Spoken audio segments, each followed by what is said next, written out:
things started. So here's the thing. We give you all the information as we get things started and kick things off. And you may notice that the monitor that was here is currently not here. They're fine. Who's currently not here because of some challenges that we had overnight. A lot of people in here, things get broken.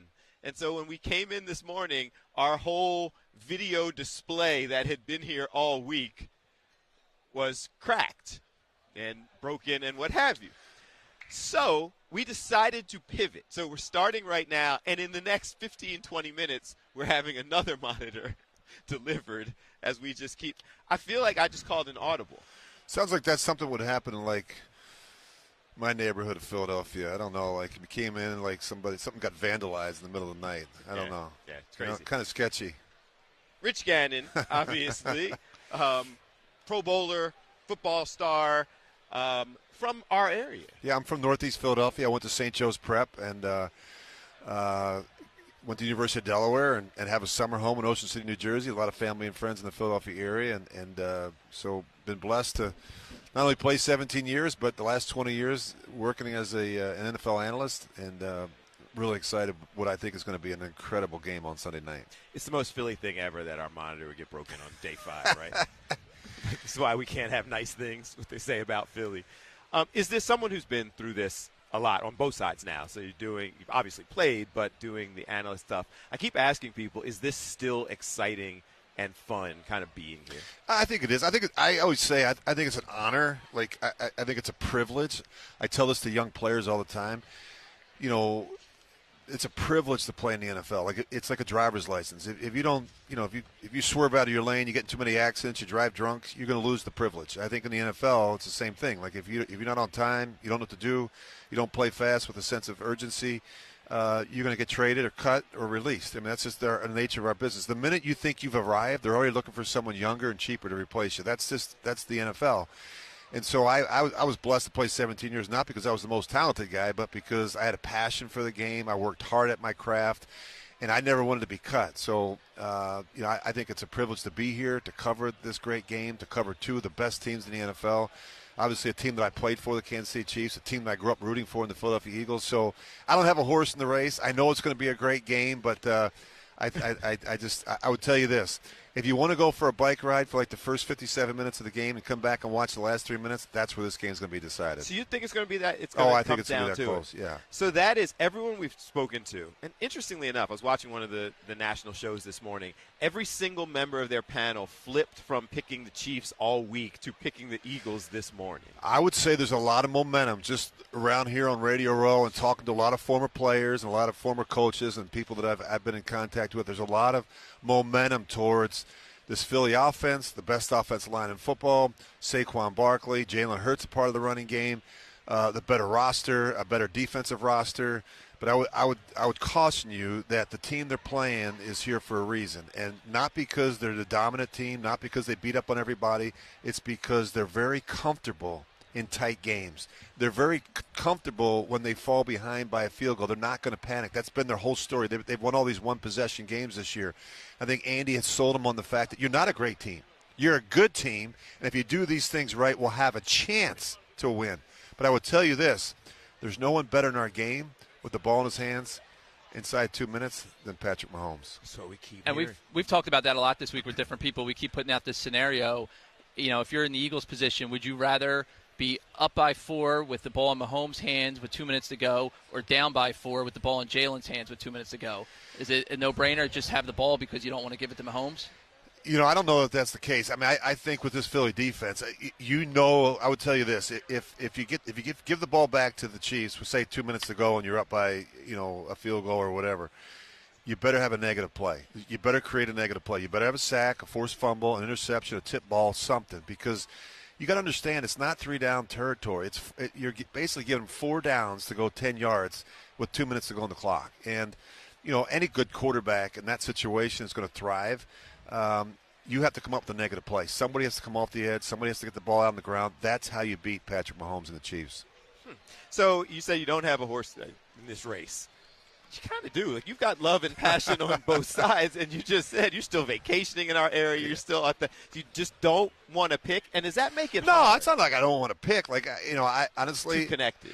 No, it's just that, like, it's my job as an NFL analyst. Like, when I was calling the games on CBS for, 17 years, like, I root for players. I root for people that I know, for coaches and players that I played with. That I have relationships with. I have friends on both teams. I've known Andy a long time. I've got friends in that Philadelphia organization. I play golf with Ron Jaworski every summer. So, I know a lot of those guys, and I just want to see a great game. The fun thing for me is that as a player, you're literally on pins and needles, like every play. Like, it can be debilitating. It's fun for me to be able to sit back and watch a game and enjoy it and just relax and not worry about who wins. It's been funny because everyone I talk to in the journalist perspective, and every day I'm wearing a different Eagles. Yeah, I like it. I went and got this one last night, so I had a fifth. For this week. I like week. the helmet on the side there. Yeah, it's cool, right? I don't know if you can put that. I don't know if you can put that in the dryer, though. That's the only thing. Yeah, I know. Yeah, it could be problematic. But if I had your money, I wouldn't worry about it. Yeah. Okay. So let's break it down. You talked about these different steps. Not going to actually make a pick, but everyone seems to say they believe the Eagles have the better roster, the better team. I would agree with that. And it's overcoming that kind of legend of Patrick Mahomes and Andy Reid. That's your take. Here's the great – if you look at the Kansas City Chiefs offensive roster, they don't have a 1,000-yard receiver. They don't have a 1,000-yard rusher. They have a left guard playing left tackle. They've had a lot of issues, and yet they still win these games. And you say, well, what's the glue that holds it all together? Well, it's the best player. It's not the best quarterback. It's the best player in the NFL. It's Patrick Mahomes. On the other side of it, you got Vic Fangio that came in. This is a team that was 2-2. They go into the bye week. Since the bye, this has been the best defense in football, right? And this offense, and people, the big question with Philly is, we know about the offensive line. It's the best offensive line in football. You got two really good weapons with A.J. Brown and Devontae Smith, a really good tight end, Dallas Goedert, and the best running back in football. But if it gets to be one of those games where it's a 3rd and 6 game, and they're not able to dominate the line of scrimmage and run the ball for 125, 130 yards in this game, or that they fall behind by a couple scores, is Jalen Hurts in this passing game good enough to be able to win you a Super Bowl? I think it is. But, and I don't know that we're going to get in that situation. I think this is going to be a really close game. I think Philly's going to have some success. But I would tell you this, Steve Spagnuolo is not asleep at the wheel. He is going to make sure he's going to bring some run pressures in the early down. He's going to try and make it a third down passing day for Jalen Hurts and his Philly offense. Obviously, every team's different, but how much, if anything, do you put into the fact that Fangio's 0-7 against Patrick Mahomes? It's actually 0-8. So, but when you look at it, he was 0-6 as the head coach of the Denver Broncos. But in fairness, it wasn't like their defense was struggling against Mahomes. They didn't have a quarterback. Yeah. Then he goes to Miami, and they're 0-2, and they had some issues down there as well. So I wouldn't look too much into that. Vic Fangio is a really good defensive coordinator, as is Steve Spagnuolo. I think both defenses will play. I do believe, though, as well as I think these defenses can play, I think there's going to be some scoring in this game. I think go back to last time it was 38-35. I don't know what the over is right now, but my sense is it could reach that. I think we're going to see some fireworks Sunday night. Having been involved in this for quite some time, is all of this kind of encouraging? You see all of this growth, the streaming platforms, the different betting platforms. Like, this is huge. This is the biggest sport in our country. It's the most popular sport in our country. The growth of our game is significant, not just here in the United States, but globally. We just announced this morning that we're taking a game over to Dublin. We got a game next year in Barcelona and in Madrid, Spain, and we've got games scheduled for Australia. I mean, the owners want to take this game globally, internationally, and I think it's awesome. I think, even if you're not a football fan, what are you going to be doing on Sunday night? You're going to be watching the Super Bowl because, even if, my wife sometimes, she wants to see the commercials and everybody wants to watch. It'll be the most watched television event of the year, and it's that way every year. It's the most popular game in America. And they're saying that the Australia game will be Eagles-Rams in October of 26. So Jordan Mailata is homecoming. Yeah, they're probably going to leave next week for the game. Well, I know that's a whole other conversation about that. It travels well. I don't know if we're going to travel. Literally, I was thinking about the other day. If it's an East Coast team, it probably makes sense to fly to Los Angeles, stay overnight, have a day of walkthroughs or practice, or and then get back on a plane because I think from there it's about another 15 and a half hours. So that'd be a long flight. let's not do a pick. Let's instead, for the Philly audience in that area, if Monday, we wake up and the Eagles won, what had to I'll be have at Broad Street. I'm going to fly in and just march down Broad Street. Coming to the parade with us. That's it. Like, what had to happen for us to get there? I would say a couple things. I think you have to be able to create some negative plays, and that means you have to win the turnover battle. Both these teams have been very good this season at taking care of the football. But I think if you're the Eagles, you have to find a way to steal a possession or two. And that's a tip ball, it's an interception, it's a strip, it's a punch out. You'll be able to create a negative play. I would say the other thing for Philly is short yardage and goal line. They've been the best short yardage and goal line team in football. They have to be able, when they get down in the red zone, they have to come away with touchdowns and not field goals. When you're going against Patrick Mahomes, every possession matters. I would say the last thing, if you win the time of possession battle. So in other words, to win the time of possession battle, that means Saquon Barkley does his thing. And when Saquon Barkley's running the ball and that clock keeps ticking, that means Patrick Mahomes and the boys are sitting on the sidelines. That's how you beat the Kansas City Chiefs. We'll be listening. Now, how do we find you, follow you, all the different places you're doing business? I do a show on Sirius XM NFL Radio. It's called The Blitz. It's on Monday through Friday from noon to 3 Eastern. But you know where you can check me out? In Ocean City, New Jersey, on the beach on 24th Street. That's where I hang out. How crazy is Steve? Real quick, did you see what came with St. Joe's Prep? Like, they're like a ridiculous powerhouse at this point. Yeah, no, and I'm excited for what they've done in Philadelphia at the Prep. It's a great place. The football program, we dominate obviously city football, and of course we've won state championships. I just think it's awesome the job that they do down there. It's a school right in the inner city of Philadelphia. I took the subway to school back in the day, so I'm delighted that they're having great success there and continue to educate some of the finest men and young men in the Delaware Valley. Nice. Rich Gannon, appreciate you spending some time with us. We've been talking about you guys' setup, by the way. It's pretty nice, all isn't it? week. Yeah, the serious. Well, you know what? You guys got to set up next to us. Got to make sure you won't lose your monitors or anything. So you know what I mean. You guys got security and everything. Crazy. See, he knows. Yeah. Appreciate you. Thanks, guys. Thank you very Thanks much. for We'll see everything. you in Ocean City. Thanks, guys. And we'll be listening to the show. You guys are the best. Thanks. Thanks so much. Let's take a break. It's Superstream 59, Fox Local, Fox 29, Fox Soul, Fox YouTube, all the stations across the country.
Superstream 59 is what we're calling it. Fox 29, Fox Local, Fox Soul, the YouTube page. I feel like I keep saying this because all across the country, the stations have picked up the feed because they see all the cool things that are going on here behind the scenes at the convention center, the people who are here doing things.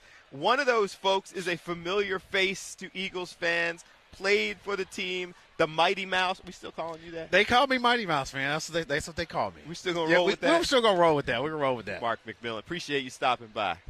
I appreciate you guys. Are we streaming? Yeah, we Instagram Live, man. We Instagram Live, man. I gotta get. I'm a Philly guy, man. Everybody know, man. My man's been looking out for me for a long time. You've known Mark for a long time. Yeah. So we've started off this day with the most authentically Philly kind of segments we have. So we got here and somebody broke our monitor overnight. So we're trying to figure out. We just sent somebody to the store to go buy another monitor so we can set up. So someone broke our monitor overnight. Maybe it was a Chief fan. Probably. Yeah. Then Rich Gannon sits down and is talking about his favorite thing is hanging out in Ocean City, and he'll be back for the parade and St. Joe's Prep guy and all of that. And then we transition right to you playing for the team and live streaming while we're doing the interview. We're live, baby. We're in the building. Philly doesn't mess around. Philly don't mess around. This is what we do. This is what we do in Philly. Now, I just did a Kansas City radio because I got to pay a homage because I was there. But everybody know I bleed green, man. This is like the perfect thing for you. You played in Philly, you played in Kansas City, and you played a little bit in New Orleans, right? And I played in New Orleans, and I'll be cooking in New Orleans. That's crazy. So first, let's get to that in a second because you're doing a lot of interesting things. But first, tell us what it's like for the people watching because you get a chance to be here. Obviously, teams you care about are playing. Catch up with some of the teammates and some of the folks. What's this like? Reunion? Just fun? Yeah, it's fun, man. You see all the guys that you played against, played with, and just get to share stories. That's some of the things that we missed. Just being in the locker room, joking with the guys. Everybody's older with kids and grandkids now, so you kind of share those stories. But just seeing the guys just hanging out, like seeing Rich. Rich is my guy, man. So I love seeing Rich Gannon. Great dude. I'm excited for Eric Allen. That was amazing. Dude, I am so – I shed a tear, man, because I've been pulling for him for a long time. And for him to finally get the call is exciting. I was just sitting there talking to Lorenzo Neal, who was behind me, who was a fullback for – I think Lorenzo played for almost 18 years, blocked for Marshall Faulk, blocked for LaDainian Tomlinson. Like, he's blocked for a lot of Hall of Famers, but the fullbacks don't get any love. And so, so he's a guy I've been lobbying for. But to see the guys and, I know Ike Reese, we've been texting back and forth. I know a lot of the guys that we played with are in town. Yeah. So I'm excited to see my guys, man. Yeah, Ike and Hugh and those guys are set up right over there. Okay. Yeah, I'm sure I'll stop. Ike, he'll be texting me, so we'll go over there and, Big Hugh. He was a loose cannon, man. He came over and talked to us. He's funny, man. He was a little interesting. Like, Hugh is that guy who seems like he's gotten to the point in his life where he's like, yeah, look, I'm going to do what I do. Yeah. I'm going to say what I say. Yes. And let the chips fall where they may. Yeah. And just living like that. And he can do that because he played the game. Yeah. And, he played the game at a high level. He played in Philly. We all know how the media is in Philly. Now we're just on the other side of it. And he's just bringing that same mentality to the radio stations, and he speaks from experience. That's one thing you can't say about guys that played the game at a level that he played at, especially in Philly. Him and Ike Reese, man, they're crushing it on the radio. So it's always good to tune in and listen to those guys, man. But shout out to you, man, for having me on, man. Anytime, Mark. You're doing work now out in Vegas, covering the league a little bit, doing that. You were a great DB back in the day. When you look at the young guys the Eagles have with Quinyon Mitchell and Cooper, like, what do you see in them? Man, I know it's too far-fetched to say it, but it's like these guys have a high ceiling. Yeah. Mitchell is, I came in as a rookie, but he came in highly touted as a rookie from a smaller school. People were like, but he tested out really well. And what he's able to do, he's not the weak link in the secondary. No. Like, he's far from it. Yeah, he's they don't even throw in his direction. Yes, as a rookie to be able to, and Slay is getting all the reps. Like, they were going at Slay. And that was one of the things I talked about earlier, that he's got to step up because they're not going after the young boy. Yeah. And he came back from his shoulder injury, and he's not playing like a rookie. Like, he's He's got the size. He's got everything you need as a shutdown corner. And, man, I don't hate to say it, but if he's on this pace, how good is this young man going to be next year? Shutdown corner as a rookie. Yeah. But it's interesting because you get to speak to, having done it yourself as a rookie and then continuing through your career. It is unusual because it's not just him. Like, he's a talent on the field, but Cooper DeJean, Cooper is good. Reed Blankenship, all of them to be this young, they don't seem phased, and that's unusual. That is very unusual at the spot, and playing in Philly. Yeah. Of all states, to be able to play in Philly under that umbrella that you got to bring it every week, and they embrace it. These guys embrace it. They're having fun out there. When they get beat, they take it personal, which is good, because there's a lot of DBs or you see in the league, they get beat, they helping guys up. These guys are like, and that's my pet peeve about Slay too. I put you down there. I like purpose. Slay, but Slay's like too friendly. There's a great mic'd up with Quinyon early in the year with Mike Evans going back and forth, and Quinyon's like, Mike's like, you're easy. He goes, they haven't thrown at you all day. There's no back down in him. He's like, you got one catch. Yeah. And this was a rookie sitting there going against somebody with that type of NFL He could have played with that mentality. He could have played in our era because he had that mentality. And obviously me, I was a 10th round pick and number 5 on the depth chart and end up starting my rookie year in that defense. I had that same mentality. And, I just took that through my career. And I didn't give a crap. And Mitchell's the same way. Yeah. But he's way more talented than I am. He's taller. He's long. May not be as fast, but he is a special talent, man. And just that whole class, they just knock it out of the park. I love the confidence. This is a guy who ran a 4.2 something. You're saying he may not be as fast. He got all the other things. But I still smoke him if it came down to it. Yeah. Before we talk about, you got doing the cooking thing and the taste of NFL. Yes. Before we do that, what has to happen for the Eagles to come out of this with a victory? Control the line of scrimmage. Be able to run the ball. I know obviously Saquon, he's the X factor. I know they're probably going to Spags is going to try to mix and match, but it's tough to guard these guys because they got so many weapons on the outside that you can't bring that safety down in the box to stop the run because you got AJ. You got Dallas, who's been playing really good in the playoffs. Yep. Then you got Devontae, who a lot of people don't really think about, but all he does is make plays. Yeah. And you better have a good number 2 cornerback to be able to guard him. And like I said, if they control a lot in scrimmage, Jalen's been playing mistake-free football. Yep. Keelan Moore's been dialing up some really good plays for him to get the ball out. He's not taking the unnecessary sacks. He's not throwing the interceptions. Like I said, and you got the number 1 defense. So he's relying on that to get them the ball back. But the other problem is you got to go against number 15. Yeah. So that's going to be the key. But like I said, they're playing some really good football at this time of year. I think they can get out on a real good start. If they do, it'll make it a lot easier. But if it's a close game, Kansas City's been in so many close games this year. They've been blocking field goals. Guys been missing field goals. I don't want it to come to that. Nah, you got to get up. Yeah. Scores and not even let that. Are you one of those guys saying, the Eagles win, they got to win by 2 scores because if it's like under a touchdown, Mahomes is going to find a way. He's going to find a way. He's going to find a way. They got field goals. You can't kick field goals and beat the Chiefs. And the same thing with the Chiefs. You can't kick field goals and beat the Eagles. Yeah. Which their defense warrants you to kick field goals because they really stipend down in the red zone. They really get after it. Like I say, these rookies, man, and then you get Brandon Graham back. So that's just an extra boost for these guys. You're like, man, you got the mouth back. Yeah.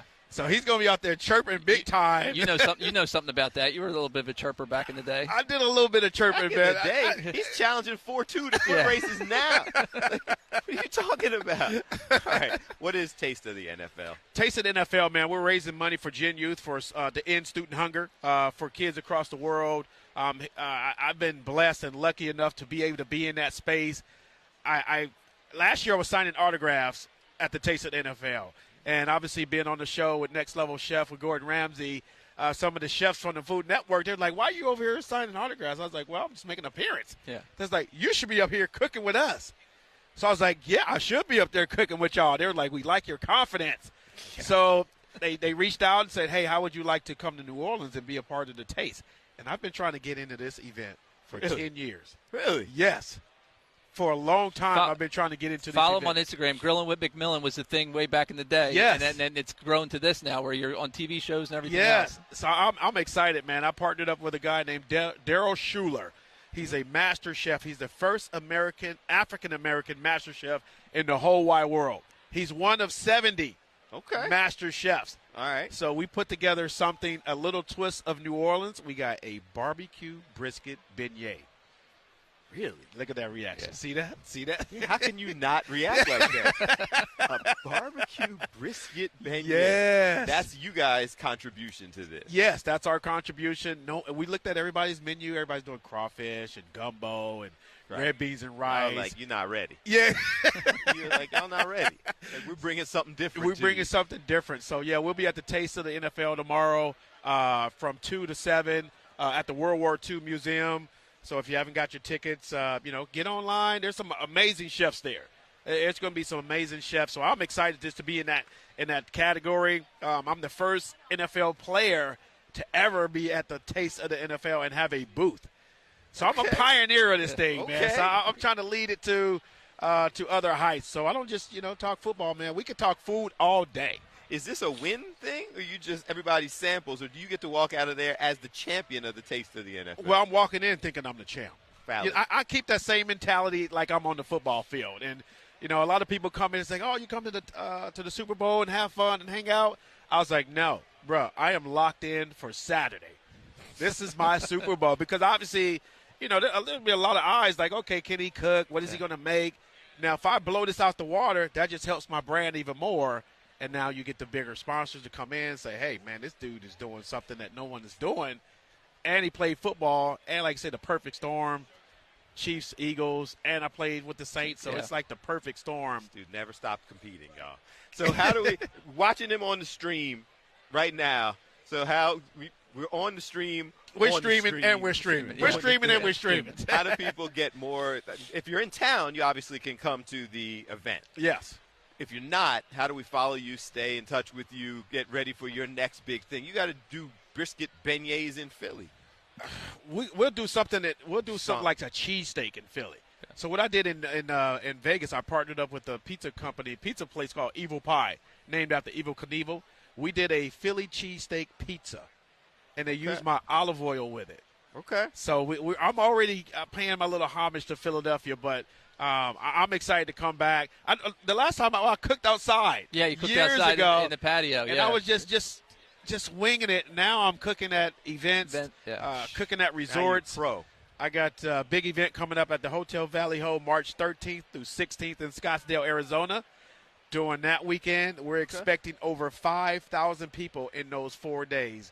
So we're going to be grilling up something really special. So I'm excited about that. So follow me on the gram. Follow me on Twitter.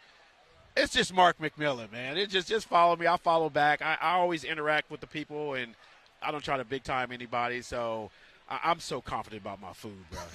I'm so confident about this. We look forward to actually learning about it, not just hearing about it. Yes. Actually trying out and learning about it. Are you guys going? Y'all got tickets? No, they're shipping us home. They're sending us home. What? After this, yeah, we're done. Yeah, that's why when you start talking about beignets, I was looking to see if you had a bag or something. Oh, y'all got to go tonight or tomorrow? Tomorrow morning.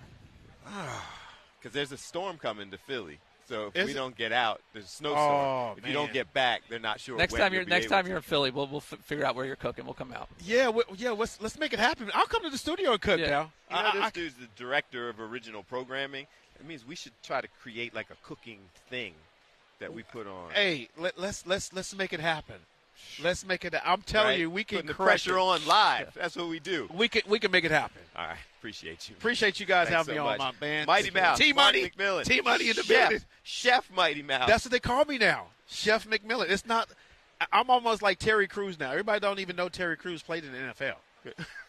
But he's an actor, so everybody just know him as actor. So now people are like, oh, it's Chef McMillan. I'm like, I'll roll with it. I can beat Quinyon Mitchell in a foot race. I'm just like Terry Crews. He's going to hear this and be like, who is that little dude? Chef McMillan. He's like, no, who's that little dude talking trash? This Eagles. That's what we do. Puff your chest out and live your reality. Come on, Quinyon Mitchell. I raced Herschel Walker before. I can beat you. You don't want none of this. You might want a little bit of this.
on and keep the conversation going.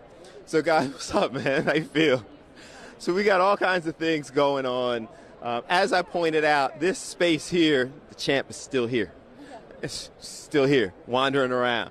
As I see, and that belt is still heavy.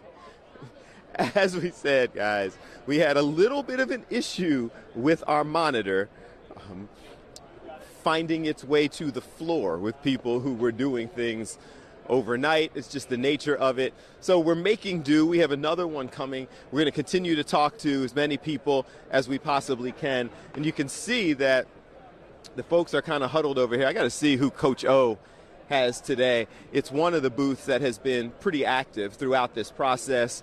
We, of course, were networking and making friends and talking to her, so we will see what's going on over there. There are plenty of people who are making their way around today. So far today, we have seen Emmett Smith walking through and doing his thing.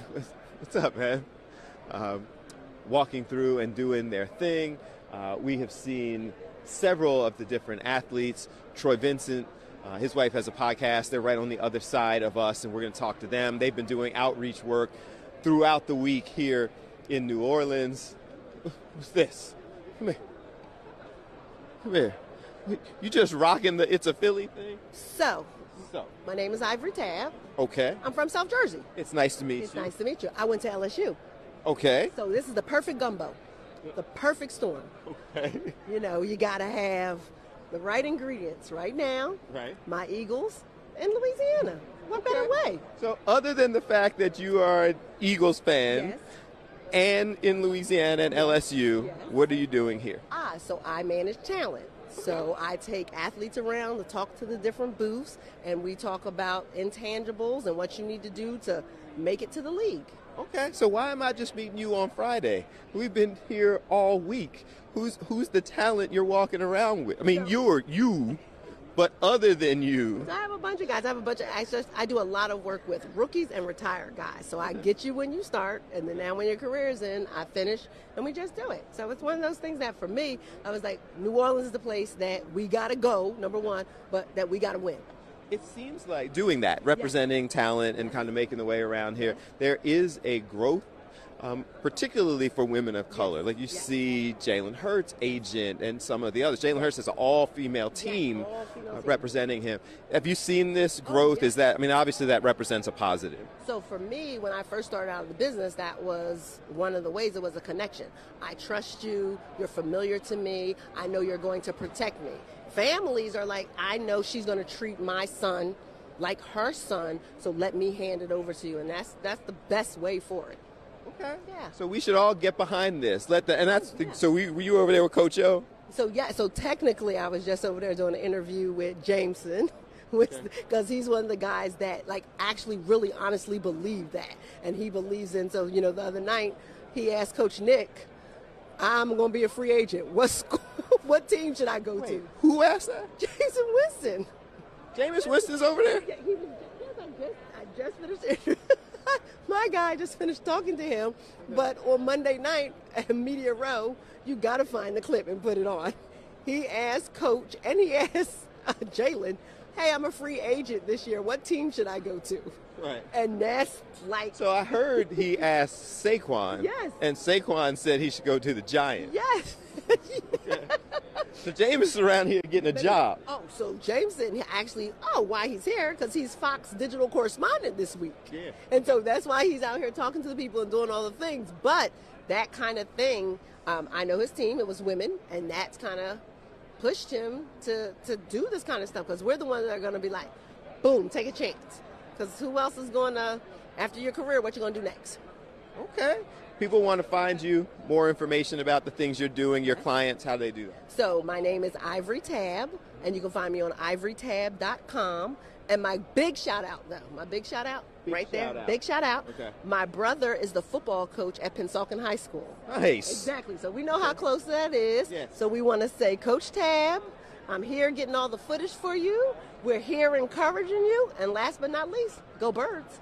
See this You one? got we see it? See this one? Look. Yeah. We went to the pro shop. We went to the pro shop. You got fancy. because you got to coordinate. We got to coordinate. Okay. Okay. I appreciate you. It's nice to meet you. Nice to meet you. My pleasure. So we have pretty much, we're continuing like we started. We started off getting here, making our way around. Dave's back. We got a monitor and everything. Should we do like an unboxing as we sit there and set everything up? Guys, you see the security, dogs making their way through. This has just been what this week is about. And it is still pretty early on our final day, day 5, here in New Orleans at the Convention Center. And we have kind of established ourselves for Fox Local, Fox 29, Fox 29 YouTube, Fox Soul, the various stations. Shout out KTVU. I don't know, Tom, and we heard of some of the others around the country who have been picking up the feed so they can see all the behind the scenes. And then after we did that, the creativity of Dave Eitzen behind the camera, getting us the wireless mic because everyone is kind of stuck in these areas where we're supposed to stay. We went, nah, we're not going to do that. We're going to go ahead and do the walkthrough. And so that's what we have been doing for the last couple days, just walking through, going as far as we can to kind of show people the atmosphere and all the things that are taking place, walking up on people. And so right behind us was actually a person who has become our friend, Coach O. And so a lot of her, like we've spoken to a lot of her guests because there is a focus on women's empowerment. There's a focus on diversity. There's a focus on business opportunity with many of the people that she has been talking to. And those are the same types of things that we focus on and discuss as well. Obviously, we want information. We want to share information. We want to give you a look on all the things that are taking place. But if we can also talk to people who share the vision of growth and development and empowerment and economic opportunity and all of those things while we are here, that is something else that we would like to do. So we're waiting for our next guest as we continue on with the discussion. There's a bunch of people that we are expecting to speak to today. They are all making their way around. We actually are going to spend a little time a little bit later with the food chasers. Like, you see the food chasers are here walking around. Philly is familiar with the food chasers.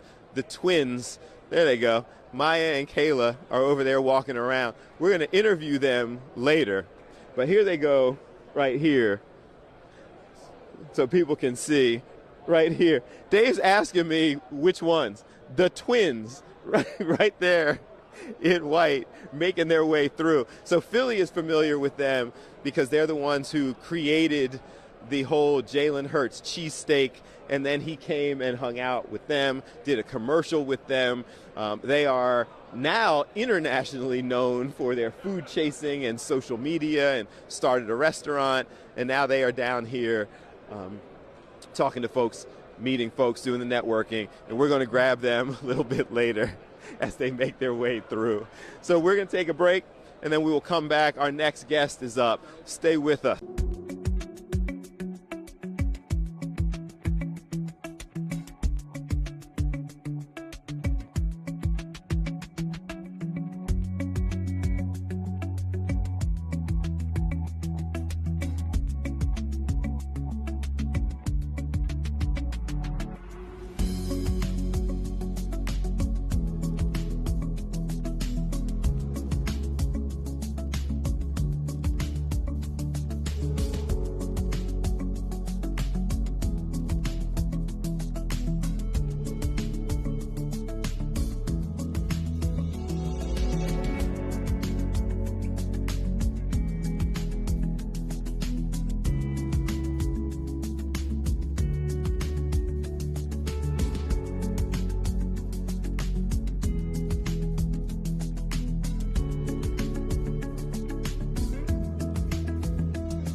We are back, Superstream 59 here on Fox Local, Fox 29, Fox Soul, all of the O&O's, affiliates, all the things that are taking place, people picking us up. We were just talking to Jameis Winston's rep, and here he is over here talking to various folks. So he's serving as a digital correspondent for Fox this week and is kind of making his way, talking around to various people, doing his thing, and has become kind of the social media phenom. Aside from being obviously a professional quarterback and doing those types of things, he is somebody who now has kind of embraced the media and social media and is wandering around doing the interviews and serving as a correspondent. And what has gone viral for him is the fact that he asked multiple teams at media night where they think that he should sign next. Saquon then responded that he should go to the Giants, said that they would hook him up, and that became a little bit of a viral thing. So as you guys can see, I'm not straying too far away from our table because we have guests that are scheduled to come on. If we can grab a couple minutes with him, we absolutely will. But it may be one of those things where we have to kind of figure out how to make that whole process work because, as you can see, there are quite a few folks who are trying to grab a couple of minutes with him. And I'm not sure if this setup is because this is where he is scheduled to go do the next thing. So we will see what's going on. Look at this. The food chasers just networking and no people. I laugh at them. So Jameis was actually on his way over to go do an interview.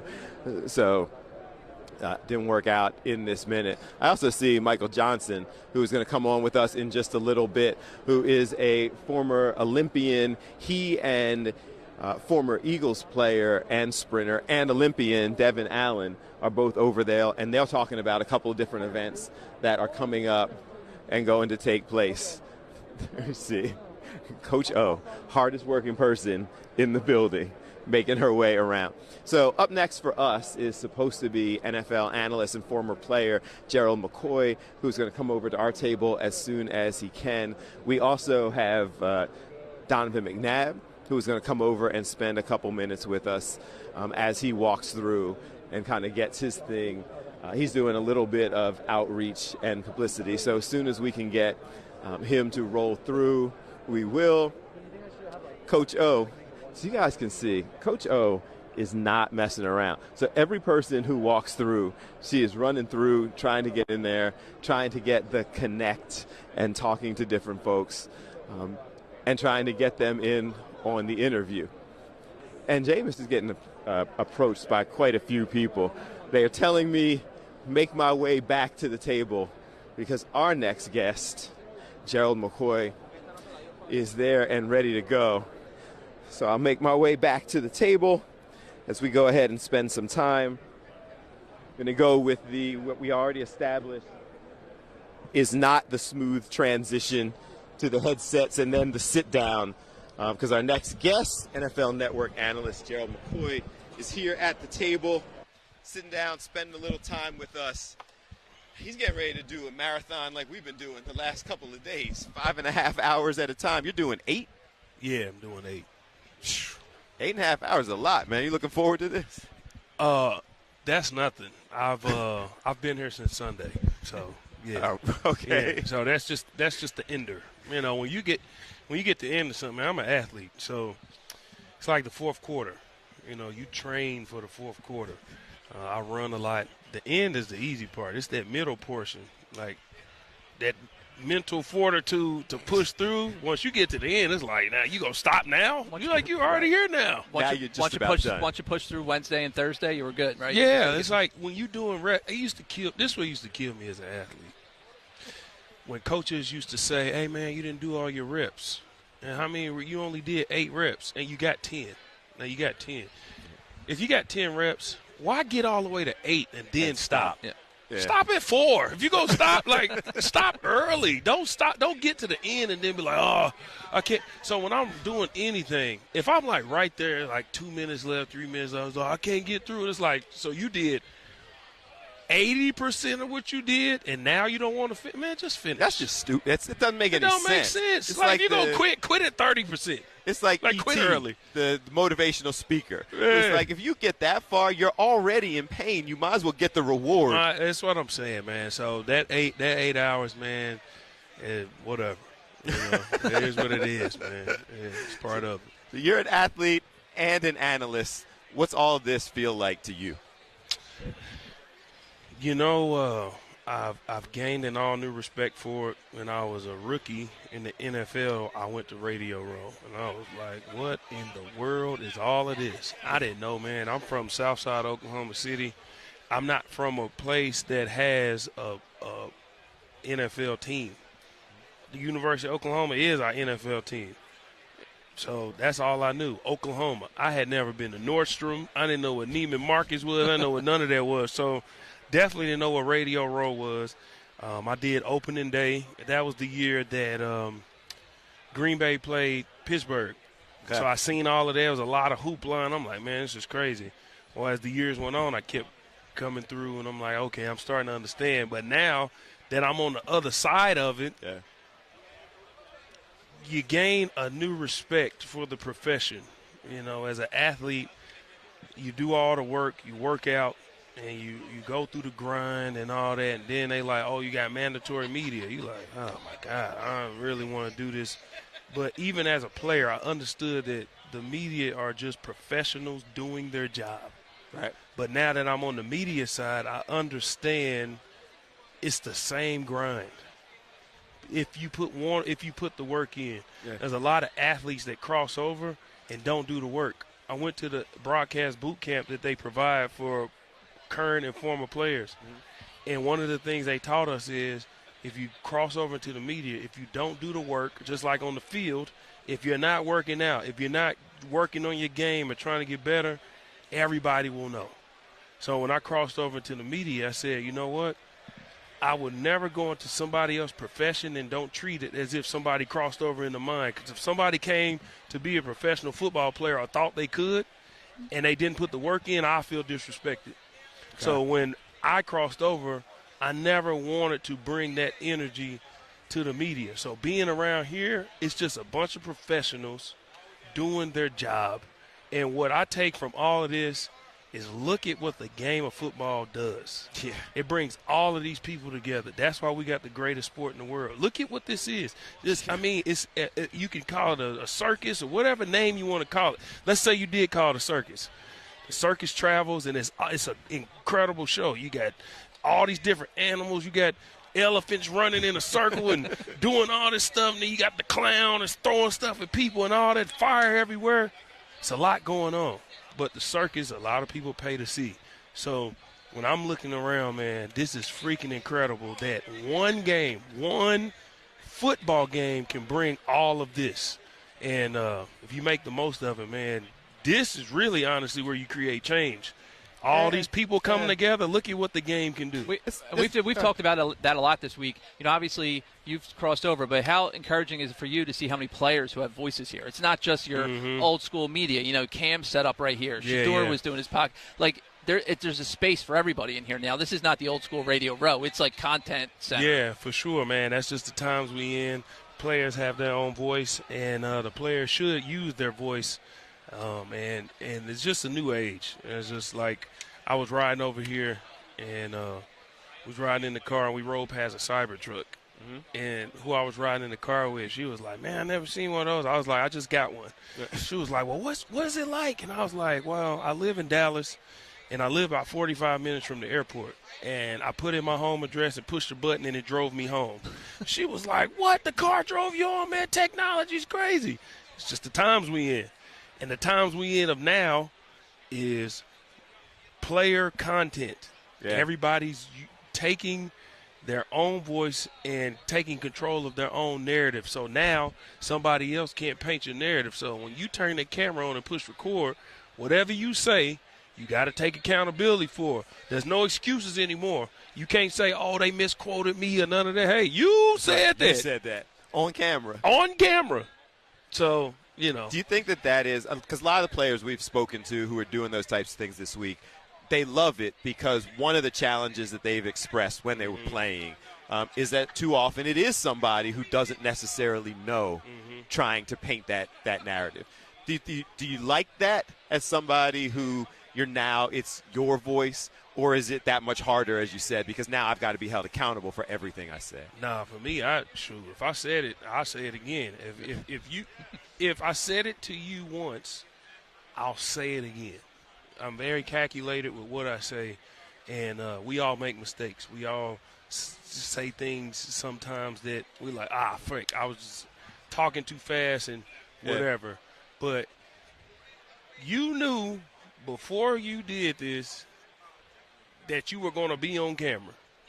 Again, don't turn that camera on and push record if you didn't do the work. Did you prepare for what you were going to say, or did you say, I want to talk about this, and you just got up there and started talking? Did you think about the ramifications of if I say this? What was the reasoning for saying what you said? What was your goal? Is it a certain message you wanted to put out? Are you just turning on the camera because you like clicks and likes? What are you doing it for? Yeah. So have a plan. Just like we step on that field, have a plan. It's called a game plan. When you come out there, you have a plan of attack. So when you turn that camera on, have a plan of attack. There is no excuses anymore. If you turn that camera on and you just start talking and you say something you shouldn't have said, okay, well, why did you say it? Well, I was just saying that. Okay, then you didn't have a plan. If you had a plan, you would have known I probably shouldn't say this. You're going to be held accountable. Yeah. So you're doing the whole 8.5-hour thing. That's no thing to you because you're into the home stretch. You're doing the analyst stuff now. Put on the analyst hat. Yes, sir. This is Philly, and around the country. Hey, Philly. What has to happen for our Birds to win? Philly, yes. If you feel like you are the better team, you are. You are. Philly, the Eagles are the better team. Stat for stat, player for player, top to bottom, Philly is the better team. The better team doesn't always win, okay? What Philly has is speed. You can't coach it. What they're going to have to do, though, is in times like this, I also work for Yahoo. And over there we talked about what are we not talking about. You can talk about the quarterback matchup. I was a defensive tackle, so all week I've been Jalen Carter, Chris Jones. I'm done with it, all right? A.J. Brown, the passing problem. Spags, Andy Reid. Forget all that. We've been here all week, right? Yep. Last week, we found out who was going to play in Super Bowl. Congratulations, Philly. Fans have been, oh, man, I can't wait. What y'all don't see is the same uniform that this team has been wearing all year, that they did photos for way in the offseason. They had to do a brand-new photo shoot just because they put a sticker on the jersey. So that's something the players got to deal with. They got all new Super Bowl gear. They got to take pictures in that. Now you playing in the biggest game in the world. Your auntie calling, your mama calling, your wife might be bugging you, her best friend want to come, the kids is doing this, and all that. You got to deal with all that on top of game plan. Now you got opening day you got to go to. You got this media coverage and all of that. All of that in the middle of game prep, and then you have to get to the game and execute. It does not matter how much speed or whatever you have if you don't have it up here. This is where they're going to have to win. You can have all the physical tools and gifts in the world, but if you get in that game and don't execute properly, it won't happen. Why is Kansas City beating everybody? Because they're executing when it matters. If I gave you all these different stats and said, hey, which one is Kansas City? You're not going to pick the mediocre numbers, which is what Kansas City has. Yeah. But if I showed you the record, you're going to say, oh, that's Kansas City. You know why? Tom Brady said, if you want to win now, you got to be great on third down, be great in the red zone, and execute when it matters in the fourth quarter. Don't turn the ball over. That's what you're up against. It does not matter what happens. Superman has all of the powers in the world, but he didn't execute when he fought Batman. Batman was more prepared. He had something to counter all of that speed and strength and all of that. He did not execute. Does not matter if you don't execute. Defensively, don't put your hands in the cookie jar. You know what? Andy Reid has had 2 weeks to prepare for all of your speed. He knows what y'all have on the front. He knows that y'all have an all-pro linebacker. He knows y'all have DBs that can play one-on-one with his guys. He's going to try and manipulate the defense. Play your technique. Do what you're supposed to do. Stay in your lanes, and don't put your hands in the cookie jar. Forget that it's Kansas City. You guys are the Philadelphia Eagles. Look across that sideline and say, I don't care who's over there. We're us. And just go play Philly football. And they'll be just fine. They'll be just fine because Philly is the better team. Philly should win this game. If they don't, it will be because of experience, not because they don't have the talent or they're not the better team. NFL Network analyst, player Gerald McCoy. So, among other things, you will see him on Super Bowl Sunday, wake up early, and then go all day. 8.5 hours getting the analysis, all of the things, and hopefully what he says, our birds will execute and walk away with a victory. Appreciate you, brother. Yes, Appreciate sir. Appreciate it, man. Yes, sir. Let's take that break. We're continuing on with the coverage.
Superstream 59 here on Fox Local, Fox 29.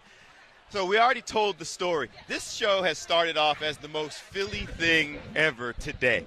So we started off saying that somebody broke our monitor overnight. That's Philly, right? So we just went to the store, got another monitor, just set this up. So the reason you're not seeing the graphic is because we're trying to get all this together in the 2-minute breaks that we have. So bear with us in a second. Then Rich Gannon came over and started talking about hanging out in Ocean City. Then Mark McMillan comes over and starts talking about how he thinks he can beat Quinyon Mitchell in a race. Now? I don't know. Yeah, he was. He was a little confident. Yeah, a little bit. He was a little confident. Come on, Mac. Like, what we doing? Eagles quarterback, Eagles legend, Donovan McNab. What? I can beat Jalen Hurts in a race. Now. We're like, what are we talking about? Come on, Mac. We started off as the most How Philly did you hype? show Wait, ever. how did you hype him up? We didn't even. So we were talking about. We didn't even hype him up. We were talking about the talents of the secondary. Yeah. And he says. What did you say? Like, this is the best No, core? We were just like, No. how much does that impress you, how these young guys are playing? And he went from there to he's great, except I still just think I not could beat as him in a fast race. as me. That's what he said. He was like, he's really good. He's taller than me. He was better in coverage than me. Not as fast as me. And I went, wait, he ran like a 4.2? I was about to say he ran a 4.2. something. Yeah. And he was like, well, yeah. And I said, you mean then? He's like, I don't know. I think I could take it. And then talked into the camera. Like to he was him. like he was challenging him. Yeah, calling him out. Okay. All Being right. confidence. I apologize for Mac.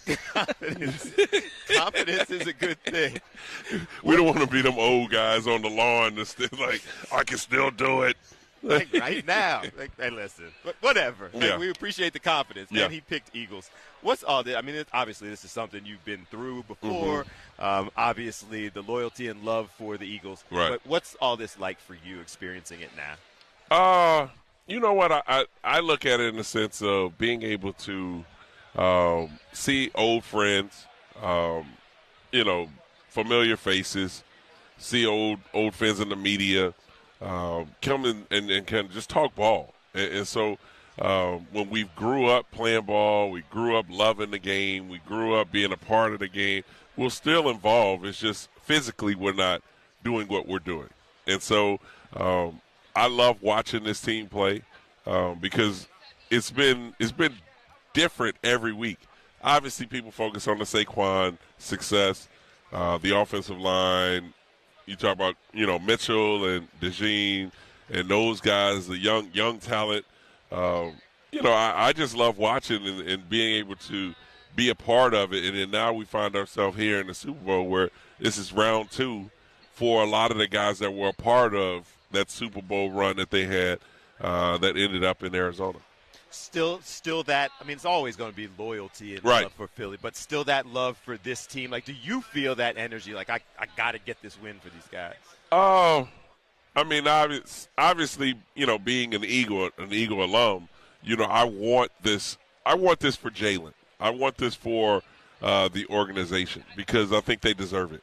Obviously you want it also for your former coach, because I'm happy for the success that he's had. But I think this is the time for Philadelphia to be able to win it.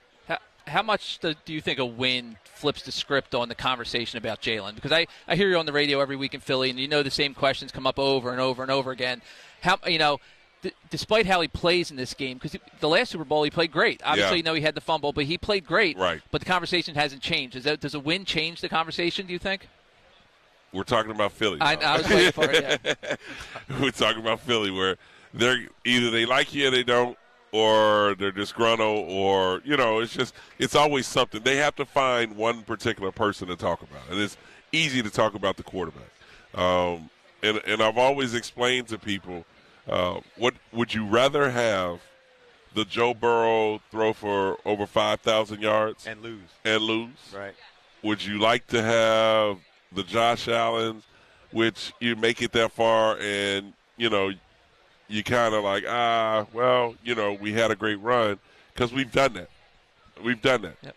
And so now you got a guy that has taken you to 2 Super Bowls. Yes, it wasn't great.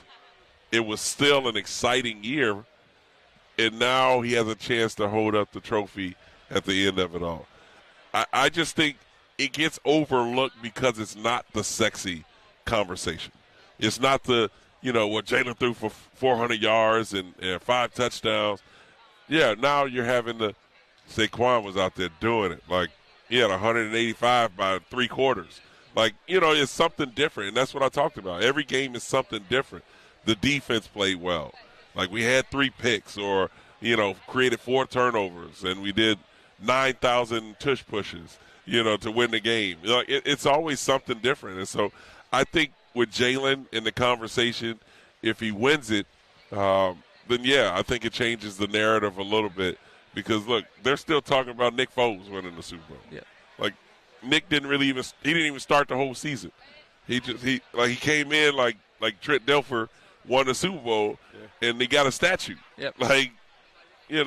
That's kind of what people want to pick and choose of the conversations they have. Speak a little bit, because I think in the sit-down that you and Jalen and Michael Vick did and talking about things that only you guys can really understand. Mm-hmm. Speak to us a little bit about that mindset, because Jalen keeps saying he doesn't care about all of the outside noise. True. If they're continuing to win. Right. But he's continuing to be judged by some because he's not throwing for 300 yards or what have you. When you're in that locker room, in that game, and your team is winning, right? Do you care about all the outside noise? No. You don't care when you're losing. Okay. Okay. I mean, people need to understand is we're in our bubble, and we're in our safe haven. And our safe haven is in that locker room and getting work done. We're watching film. We're in the weight room. We're out on the practice field. We get out in the stadium on Sunday, and we're playing the game. Like, I could care less how you feel. Like, really. Like, my job is to be able to do whatever needs to be done to win the game. And for Jalen, he's doing whatever is called upon to be able to win the game. Hey, are we perfect? No, we're not perfect. But at the end of the day, we just won. Right. We just won. So, if you didn't complete the ball on third down or on a first down play, you missed a deep ball, okay. But what happened in the other three quarters? Right. I was 25 of 32 for 210 yards with 2 touchdowns. That's pretty efficient. Right. Just win the game. There you go. Good. Got to ask you, got to let you go because a lot of people want to talk to you. Tell us how the Eagles win this game and what's your pick. Dallas Goedert. Run the football 30 to 35 times. Get your tight end involved. Then that'll create some man-to-man coverage on the outside. I think Dallas Goedert ends up with about 6 to 7 catches. I think Devontae Smith probably have about another 6 or 7 catches. It may not be an A.J. Brown type of day, but it'll be an explosive day for A.J. with about 4 catches, probably for end up about 90 yards because they'll have a couple deep balls there. And I think people will be, we've been missing that, because you'll create man-to-man coverage because you're running the football. When you're running the football, now they're going to pack the box, and now you got man on the outside. Like it. Donovan McNab, we appreciate you spending time with us. You want to race Quinyon Mitchell? No, I want Jalen. We appreciate you, man. You gotta know your speed. I can't run no 4.2. We'll be back.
Superstream 59, Fox Local, Fox 29, Fox Soul, Fox companies and stations all across the country picking up the feed. We appreciate you as we continue to tell cool stories, talking to people who are doing things all over Media Row here at the Super Bowl. I keep saying that. Izzy and Madison are here with us. Izzy Geraci? Geraci. I was close. And Madison Close. Fulford. Yes. Okay. Here for the flag football team. And this is a new thing, exciting thing. Has this been exciting for you guys? Oh, it's been unbelievable. Like, to see people, like, really interested in hearing what we're all about and stuff like that, and kind of getting the USA Football name out there is great. And there's so many awesome people to meet and talk to. So. Okay. First time Super Bowl? Yes. Yes. Okay. Has this been a fun experience, just kind of walking around? Super fun. I grew up a Panthers fan, so seeing Jake Delhomme and Jonathan Stewart and all these other people, I'm like starstruck. I'm like, I grew up watching you. Like, this is so cool. So I feel like I've been fanboying since I got here. You're Yeah. doing your job, and people keep walking by, and you're trying to do interviews, and you're like, yo, that's Dion. You know, it continues to go by. Yeah. Why are you laughing when she said she's a Panthers fan? Because I'm a Browns fan and we're both in pain. Okay, fair enough. So we can all relate. So tell us about this, because this is a new thing. People are kind of embracing. Well, it's not a new thing, but the fact that it's going on a national level. What has this felt like? Tell us why we should be following this, why we should be aware of kind of the growth and development of flag football. yeah. So we just got back from Finland. We won gold. This year we're playing in China for the Summer World Games. So it's on an international level. There's so many kids playing all around the world. And what's really cool about the sport is you don't have to look like any particular body type. You just have to be able to catch a ball and run around. So I think that's what's cool about this sport is that anybody in any age can come and play. Yeah? Yeah. Anybody. I don't. So we just got finished talking to Donovan McNab. A former Eagle cornerback was here. I'm countering your whole anybody can do this. So he wanted to challenge the Eagles' current cornerback to a foot race, the guy, Quinyon Mitchell, who runs a 4.2. And he's, how old is Mark McMillan now? 50? Like, something like that. So it's not anybody. You guys are special athletes who just don't want to go ahead and say we're special athletes. Right? Well, like, you're the best in the world Anybody at could what get you into do. it. Yes. It's just a matter of, do you want to work for this level? Okay. So it is it's- an elite yeah. level for It sure. is an elite level. Right. But I he mean, made I great played play. in the sport and social beer flag football Yes, league. yes. Like, You know, we're not There's elite level levels, athletes. for sure. There's levels to this. How'd you get to this level? Tell us your background in competing. For me, I grew up playing football. I grew up playing tackle, though, so I was the only girl on the field. And it was my favorite sport growing up. But after my freshman year of high school, I had to give it up because I wanted to play college basketball. Okay. So I focused on that. And during college, I was seeing how flag was taking off. And as soon as I got out, I reached out to Madison, and she pointed me in the right direction. I got my invite to trials from USA Football, and now we're here. So it's been quite a whirlwind. Okay. Reach out to Madison. You're like the She's my connect. agent. You're the OG who does this. Well, yeah, she had seen like clips of me playing in Charlotte after we won gold, and she hit me up about playing, and I was like, yeah, a lot of people hit me up about playing, so I kind of brushed her off to some local leagues, and then I saw highlights of her, and I was like, girl, you didn't tell me you were good. Come play with me. Like, come play with my team. So then we just been friends ever since. So you sent her to the league I was playing in. You know? And then she went there. She was and playing in the like- beer social league. Right. And then hanging out. For people who are watching, like, how does it feel that we were talking to Coach O over there and kind of the development of women's sports? Like, it's at an all-time high right now. How does it feel to kind of be a part of that wave that's participating in all of this? It's super cool. I think little girls all around the world have always loved football, but they've just never had the avenue or resources to play. But it's super easy. Just get a ball and go outside. And then now you have NFL flag, USA football, all these little clubs that are putting it all together and kind of making it this one giant thing. And it's awesome to see. Because you'll get the same highlights that you'll see in regular football, just in a different capacity. You get the head tops and the jukes all out here, but it's cool.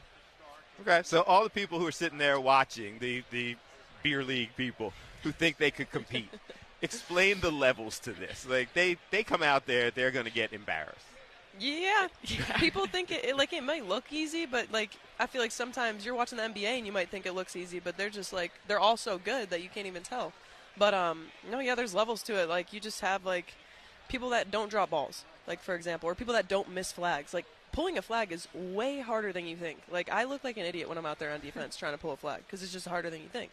But yeah, that's like a certain, like one of the things that stands out to me in like the different levels of it. Especially with defense, you can't touch the player, so imagine having to fully guess and rely on your technique in order to guard somebody is incredible. So everybody's like the fastest person. Everybody has that level. And you, I mean, obviously you know because we met the quarterback on the men's team earlier.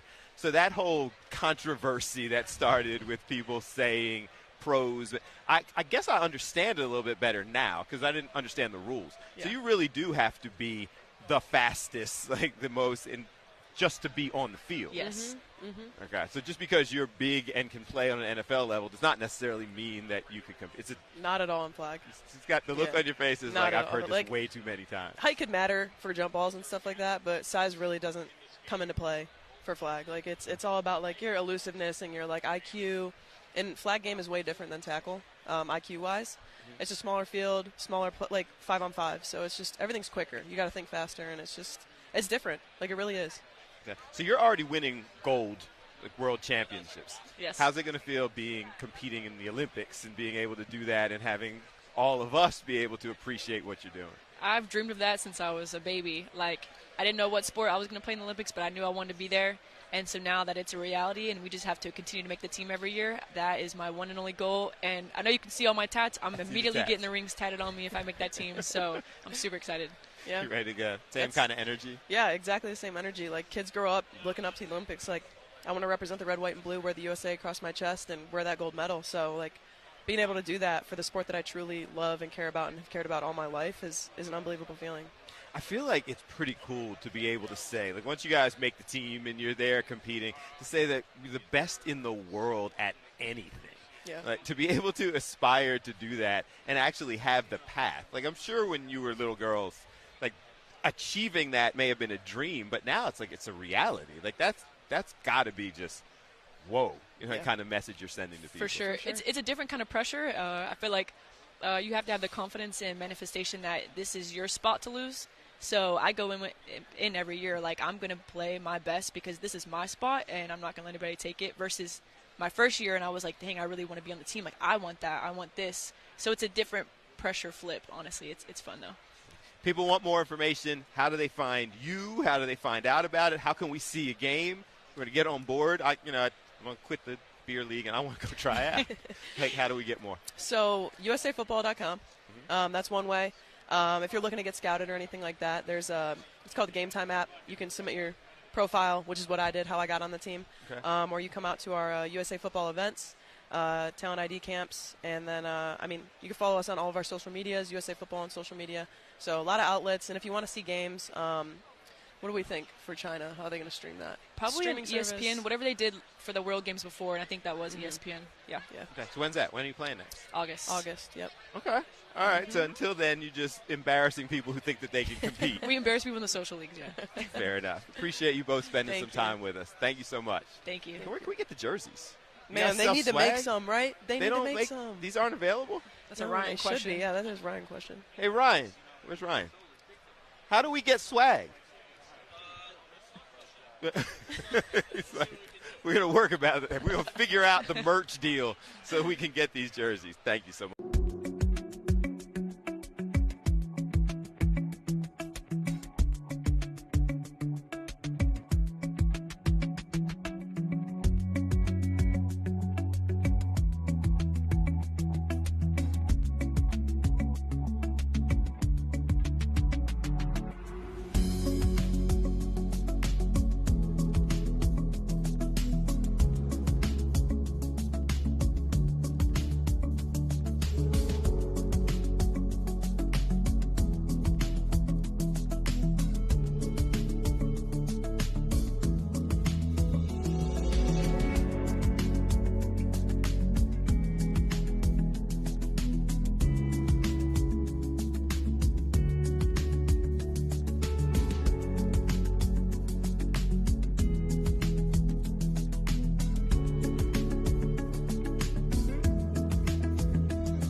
We are back. Superstream 59, Fox Local, Fox 29, Fox Soul, the YouTube page, O&Os across the country saw what was going on here, and they're like, yo, let's pick up the stream as well. Let's roll. No, this is a true story. So. Oh, I believe you. I mean, it's the Bill Anderson. How could they not? Well, they don't care about me. No. It's the Donovan McNab, and it's the sure. Brian Dawkins, and the Malcolm Jenkins, and all of them. The that Scott they wanted to Grayson. see. The Scott Grayson. Yeah, that's why. As well.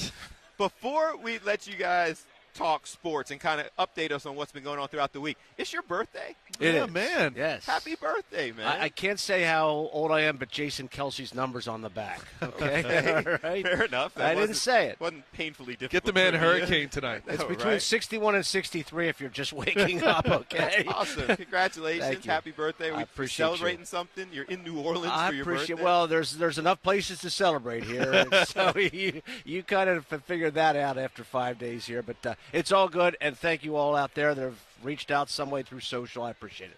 All right. I'm going to let you guys talk for a second. I'll be right back. I got to go run and continue coordinating. Something I said? No, it's not you, man. I'm going Seriously. to go see if I can go find a cake, a hurricane, any of those things so we can celebrate Let's your do birthday. it. Let's do it. You got it. Scotty, we're going to take over here. We're sabotaging the Superstream 59. Why should it be any other way? Well, it's the way the sports department at Fox rolls. So, what's your week been like on radio? What kind of vibe are you getting hanging out here with the folks? I like it, man. I think every year it gets bigger and bigger. Radio Row itself. I love today when you really get to see a lot of the Hall of Famers as someone who enjoys the game, right? I got to talk to Emmitt Smith earlier today.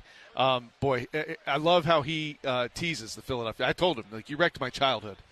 And, he, of course, he laughed at that. But I think it's great. I think it's been a great week. And as far as the team goes, I think that the Eagles are ready to play a good game. Do you remember? Did you remind him of 4th and 1 at the 29-yard We line? did. When they stopped him twice. He said that was the dumbest play call, and we ran it twice. They ran it twice with yes. Barry Switzer and the Hall of Famer now. I could call him Merle Reese. I don't know why this came up. I guess because they went back to it. But they stop him again. It's Groundhog's Day. Yeah. It's Groundhog's Day. I'm like, what does Punxsutawney Phil have to do with Emmitt Smith? Emmitt said not only did we run it, we ran the same exact play twice. He's like, he couldn't believe it. Which is a great offensive line for the Cowboys. And the ego of Barry Switzer says, you know what, let's go run the same play and we'll smash mouth them. And, oh, it didn't work? Yeah, right. And the Eagles, right. one of the coldest games at the Vet, and Gary Anderson kicks the game winner. And I think if they were lined up again, they'd run the same play off the left guard behind Nate Newton and Sure. Eric Williams. Oh, my. What a day that was. I vividly remember that play, that stop, all of that. It's Groundhog's Day. Yeah. It's ground. But let's segue from Emmitt to Saquon. And Saquon's almost become a one where you don't even need to say Barkley. And he really, Scott, you've been at the team availabilities. I've been down there as well. His table is sabotaged with media. But this game, to me, revolves around two people. It revolves around whether Saquon can run. And I heard Fox's Peter Schrager say today, and I'll take your thoughts on this, he said this game will be decided by how well Jalen Hurts plays. I would agree with that because Saquon's not going to get the ball every play. So there's other guys who have to make a play. And when Jalen sees that one-on-one coverage on the outside that he likes, will he make the throws? And I think that's going to be one of the biggest things to watch here today. I think Saquon will get his. Yep. And I think it's fascinating when you look at the betting world. You have to go all the way up to 125 yards to find plus money on him. Yeah. Which is interesting And that it's set that high. I don't think the Chiefs allowed a 100-yard rusher this season. The highest they've allowed in the playoffs, last 18 playoff games, is 89 yards by a player. So what does that tell you? That it's 125. And they've had an extra week to prepare. So I think, to your point, I think Jalen will have to make some big plays in this game, whether it's with his legs or his arm. Yep. Because he did have, 70 yards rushing in the last Super Bowl against these Led guys. the Eagles. Yeah. Led the Eagles. So I think he's going to have to do a little bit of all of that. Miles Sanders, with forgotten name, didn't even outrun Jalen Hurts that day. No. And that's the difference in this game to me is now you're going to go into this and say there's going to be some sort of running game to complement Jalen. And he's got to be a part of that. Right. But will he be able to do in the air what they need him to do to win this game? If we want to go, we're going to go real X's and O's on here on the Superstream 59. I think when you look at the X's and O's, Steve Spagnuolo is the defensive coordinator for the Chiefs, is so good at making adjustment, last-second blitzes. A lot of his stuff is disguised. A lot of his stuff is hard to read pre-snap. This will become a Jalen Hurts, how much do I read pre-snap, And do the Philadelphia Eagles play a lot of tempo? Do they not allow the Chiefs to make a lot of those substitutions? Is this a tempo game? That's a great point. I think that it wouldn't be a bad idea to do some of that, partly because what has been so successful for this offensive line, bullying the opponent. So if you can wear them down and not give them a lot of time to really regroup, sub out, I think that could be an advantageous position for this. I hadn't really thought about that, the tempo. But I could see that being a key for this team. It's the Kellen Moore, the offensive coordinator, Steve Spagnuolo. Yep. It is a tremendous chess match. And the Eagles are going to score points. I don't know if they're field goals or touchdowns. And the Eagles are going to pile up yards in this football game. The red team is very good in the red zone. The Chiefs are very good down there, and Steve Spagnuolo can dial up something at the end. And you want to make sure that you score touchdowns and don't kick field goals against this team. Yeah, I think that's the biggest key. And also for Vic Fangio's team, right? What has been so successful for them, a lot of times they've done a good job of keeping you out of the end zone. Look at the NFC Championship game. The Commanders started with 18 plays, ended with 3 points. And then it was one play, Saquon took it for 7. I think that's a big part of this defense, a big part of this game. But, you get in that red zone, like you said, we all know who they look for. Travis Kelce. Yep. And towards the Eagles' end, I mean, a lot of people have talked about Jake Elliott and the struggles. I don't want to call them struggles this year. It wasn't a Jake Elliott typical season. This game, there's no element factors. It's 72 degrees. There's no wind. No. There is no excuse, it would seem, in this game for Jake Elliott. And kickers, you got to believe inside a dome, both kickers, Harrison Butker and Elliott, if you're in a position, are going to be good from 60 to 63, 64 yards, willing to take the shot. But that's, I think, the thing when you look at Jake Elliott, and I talked to him earlier this week. He seemed just as confident as usual. Kickers are, I guess, like that. But when you look at this kicking matchup, it's interesting from Jake's standpoint. He did say that it is going to be no elements to worry about. And for him, it hasn't been a problem hitting the ball. Yep. It's been keeping it between the uprights. Right. So distance isn't it for him. It's just been the left and right. And I wonder if being inside is just going to help maybe take that out of the back of your mind.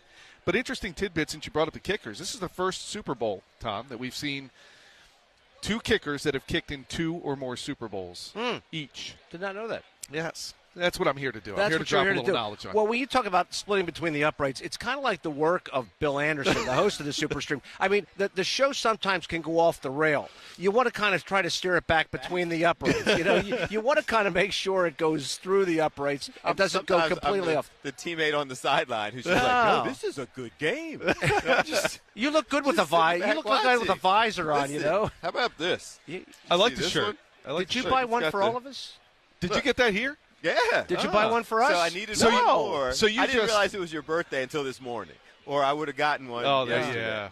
I would have hooked you up. If you get down here like Hall F, that's where the pro shop is. Yeah, it's that way. The birthday is still good for another. You got to take out a loan though to get something out of there. Extra medium. Extra medium. But the way I'm built right now, I'm like a boy's medium. I like this okay? one though, man. It's like some of the stuff over there is ridiculous. I'll tell you. Oh, it's getting picked over. I mean, like Eagle stuff is mostly gone. Like all of the cool stuff people want. So we went there the day it first opened. I did too. Yeah, we were in there, and the white fleece things that everybody wanted, 200. They were there, $225. Oh. Fun fact: people at home were texting me that they were available online and in the Eagles shop for $175. Oh, wow. Well, but towards that end, yesterday, Bill, when I stopped, 1 XXL Eagles, 2 large Chiefs. That's it. I said to the fine gal working there, I said, "Are you going to restock?" No. Wow, that was it. That's all they had. But when you talk about crowd numbers on Bourbon Street last night, where we did our fantastic sports shows and our newscast, everybody's saying to me, "Oh, is it a sea of green? A sea of green?" Chiefs people travel. There's I don't want to call it a split. I don't sit there and count and do demographics of who's here, but Chiefs Nation is here. I don't know if they'll be as loud in the stadium on Sunday. I don't know if they do the Chiefs chant like we do EAGLES, but both teams are well represented here on Bourbon Street. Chill. Now our stuff went faster. So all the stuff at the pro shop, like Eagle stuff was largely sold out. Like the bigger stuff was largely sold out before the end of that first day. And Chiefs stuff lingered for longer, and now it's getting sold out. Well, and I see all the stuff, too, coming out today, all the people at the airport just today. Those people, by the time they get here, sorry, that gear's gone. And as they said, they're not restocking, so your comment about the pro shops and online might be the way to go instead of standing in lines and overpaying. How bad do you want it? Yeah. Yes. So did you guys? You mean the football team? How bad do you want it, or how bad do you want the gear? I'm using a cliche for you there. How bad do you want this, Bill? I want it Look in my eyes. How bad do you want this? badly. There you go. But we're getting ready to get on a plane. Snow is coming. They're having Yeah, ushering us out of here so we can get home before the snow. So we've been following some of the national shows doing their thing also. They took one of the shows I was watching this morning, I was getting ready to come over here, took a hard turn. All of them picked the Chiefs up until today. And today they gave their final prediction, and all of them, 5 panelists, all went Eagles and explained all the reasons why. Are people just kind of getting a better understanding of the team? Are they talking themselves into something? Or is it kind of, all week people have been saying the Eagles are the better team, but can you overcome That's just it. Reed and Mahomes? I think as they've looked at it, you say, okay, where position by position, who's got the better roster? And I think everybody agrees it's the Eagles. But when you look at what the Chiefs have, they have the better head coach and the better quarterback, and I don't think you can argue that. And sometimes the better head coach and the better quarterback is enough in this league to win. But I think as you settle down and you look at it and you say you play out 60 minutes, and the punishment that the Eagles can hand out with their lines, Jalen Carter, he's going to be fine. I just think in the trenches, the Eagles win a lot. And a lot of people will tell you who know a lot more about this game than we do, that's where some games are really won and lost. I will say this, too, about national shows like that we're Chiefs one day, Eagles. It's a good sign. It's Eagles today. Saturday will be the Chiefs. By Sunday, it'll be Eagles again. So they said this was the final prediction show. So this was their where's that dartboard? Through the week kind of crew. And all shifted. Yeah. And all explained why. They had to put like a little stick in a beignet or something like that. Yeah, no. Why would you do that to the beignet? I'm not just saying. I'm going to miss those, by the way. I have not had a beignet. How could you do that? I have not either. I have not had a beignet. I've been beignet-less. The problem with the beignet is you get the powdered sugar all over yourself. And then everybody knows you had one. And I've been wearing this ridiculous. It would stand out on that.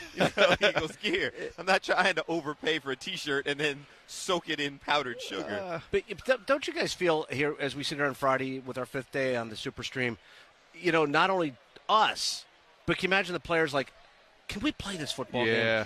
Can we play this? And they got 2 more days to wait.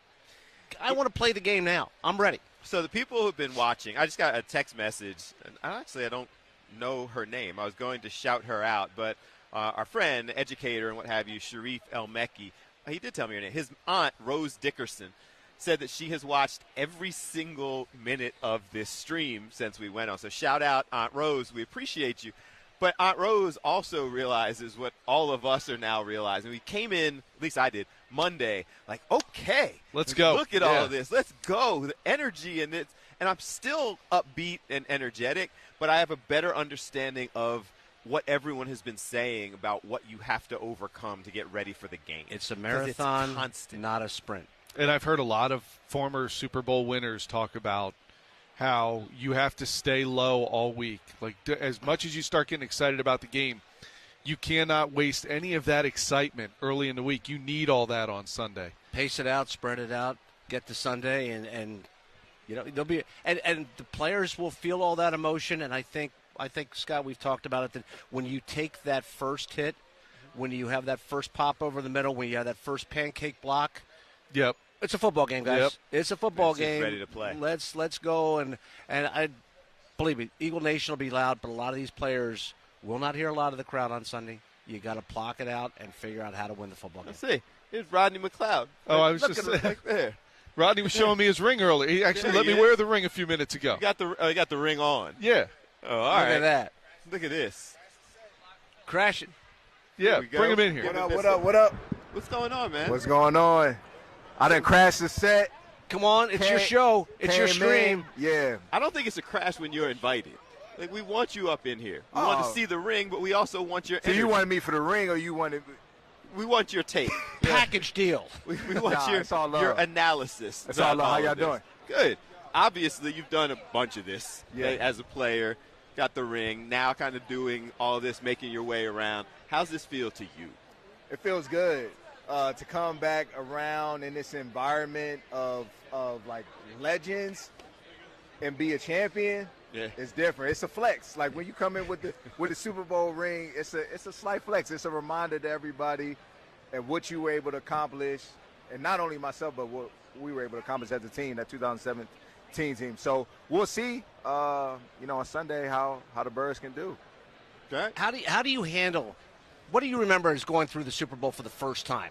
And you heard about the hype and the interviews. What do you remember about that week, and how did it affect you? Obviously not enough to cost you a football game, but how did it affect you in your preparation? A ton of distractions. You're now in an abnormal environment, and your routine is just thrown off slightly because of the responsibilities that you have as a player to show up here, show up there. Everybody wants your time during this week. And so you got to hold firm to know. And I think we were led by Malcolm and Chris Long that year that gave us a lot of insight to what to expect to be able to prepare the right way in order to, again, focus all in to what matters most, and that's Sunday. Don't go far out than your normal routine. Treat it like the next game. And, let everything take care of itself. Towards that end, when you think about those distractions you overcame, and a lot of you went through that for the first time. Yeah. When you sit back 7 years later and say, we not only overcame that, we beat Tom Brady. We beat the dynasty. We beat the villain.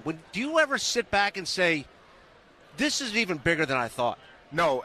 Every time I pull out the ring or somebody brings up that championship, it is like it's like David and Goliath, like that. It's that moment. Like nobody saw it coming. Everybody doubted us. Very few people may even showed up from Philly because they thought it was going to be a different result. But we the champions, right? And so that means so much to be able to, like you said, take down a dynasty, beat the unstoppable duo in Belichick and Brady. And doing it in our way, our facet, like coming out of dreams and nightmares, doing it with a backup quarterback, other guys. It's a special team and a special day. We were just talking about this. As fans, it's like, can we play the game already? What was it like as a player when you got to today, like Friday? How much did you just want to get out there and play the game? Yeah, you have that itch, because you're doing so much talk about the game, and more than you probably would on a normal week. And so you're just tired of asking the questions. What do you think about Mahomes? What do you think about Saquon? Like, how are you going to do? Like, man, let's just play. Let's just play. Yep. Appreciate you stopping through, man. Yeah, always a pleasure. Can we see it one more time? Look at the ring. Hold up the ring and let them see what's going on. Shout out to that 2017. And you said you picking the Eagles this week. Win. We going on a Jake Elliott field goal for the victory. I don't know the score, but that's what I got for y'all. Nice. It's a win. W. All right. I'm going to, real quickly, I just wanted to say hello and shout out. Jeff Ross was on our show, The Pulse. I don't even know if you remember, but we saw you walking through. You did the interview with us. It's good to see you. Hey, man, this is awesome. How's it going? It's You good. guys must be on top of the world right now, waiting for the game. We're having a great time. And what's all this like for you? How's this feel? I love it because I love the spectacle of the Super Bowl. I love New Orleans. I love the winning, the losing, all of it. It's fun. So just enjoying, kind of making the rounds, talking to folks. Oh, man, walking around Bourbon Street, I saw Andy Reid flashing his boobs for beads. It was great. There's a lot going on here. To the Philly fans, I know you got a lot of stuff going on, so we just wanted to say hello. Oh, man, Tell the shout Philly out to fans. the Philly fans. Somehow, New Orleans has endured all kinds of crazy stuff this year, but nothing as wild as the Eagles fans. We appreciate you, man. We just wanted to say hello. Saw you walking around. All right, thank you, brother. Go Birds. Go Birds. Yes. Quick break. We'll be right back.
Superstream 59, Fox 29, Fox Local, Fox Soul, Fox O&Os all over the country. Just pretty much everybody is paying attention. Jacob Hester, so college national champion. Yeah. And then multiple years playing pro.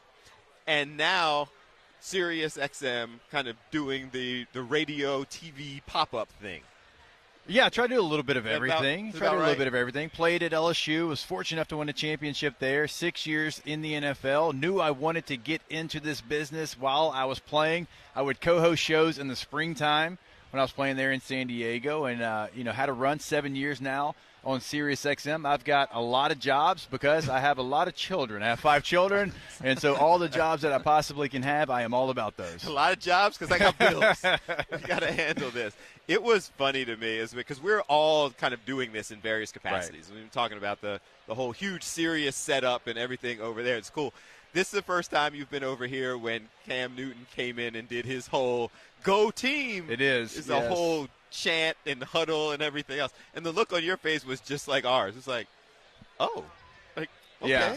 Hey, I didn't know what was happening right now. I hear a loud roar coming from the corner over there. Hey, and good on them. I guess whatever you got to do to get ready for the game. It's always funny. I'm like, all right, hey, y'all, you're doing a new podcast. I want to see that same energy in year number 3 or 4. So in a couple of years when we're back here, hopefully for y'all, Philadelphia will be back in the Super Bowl. If they're still doing that, then I say, hey, it's authentic and you can keep doing it.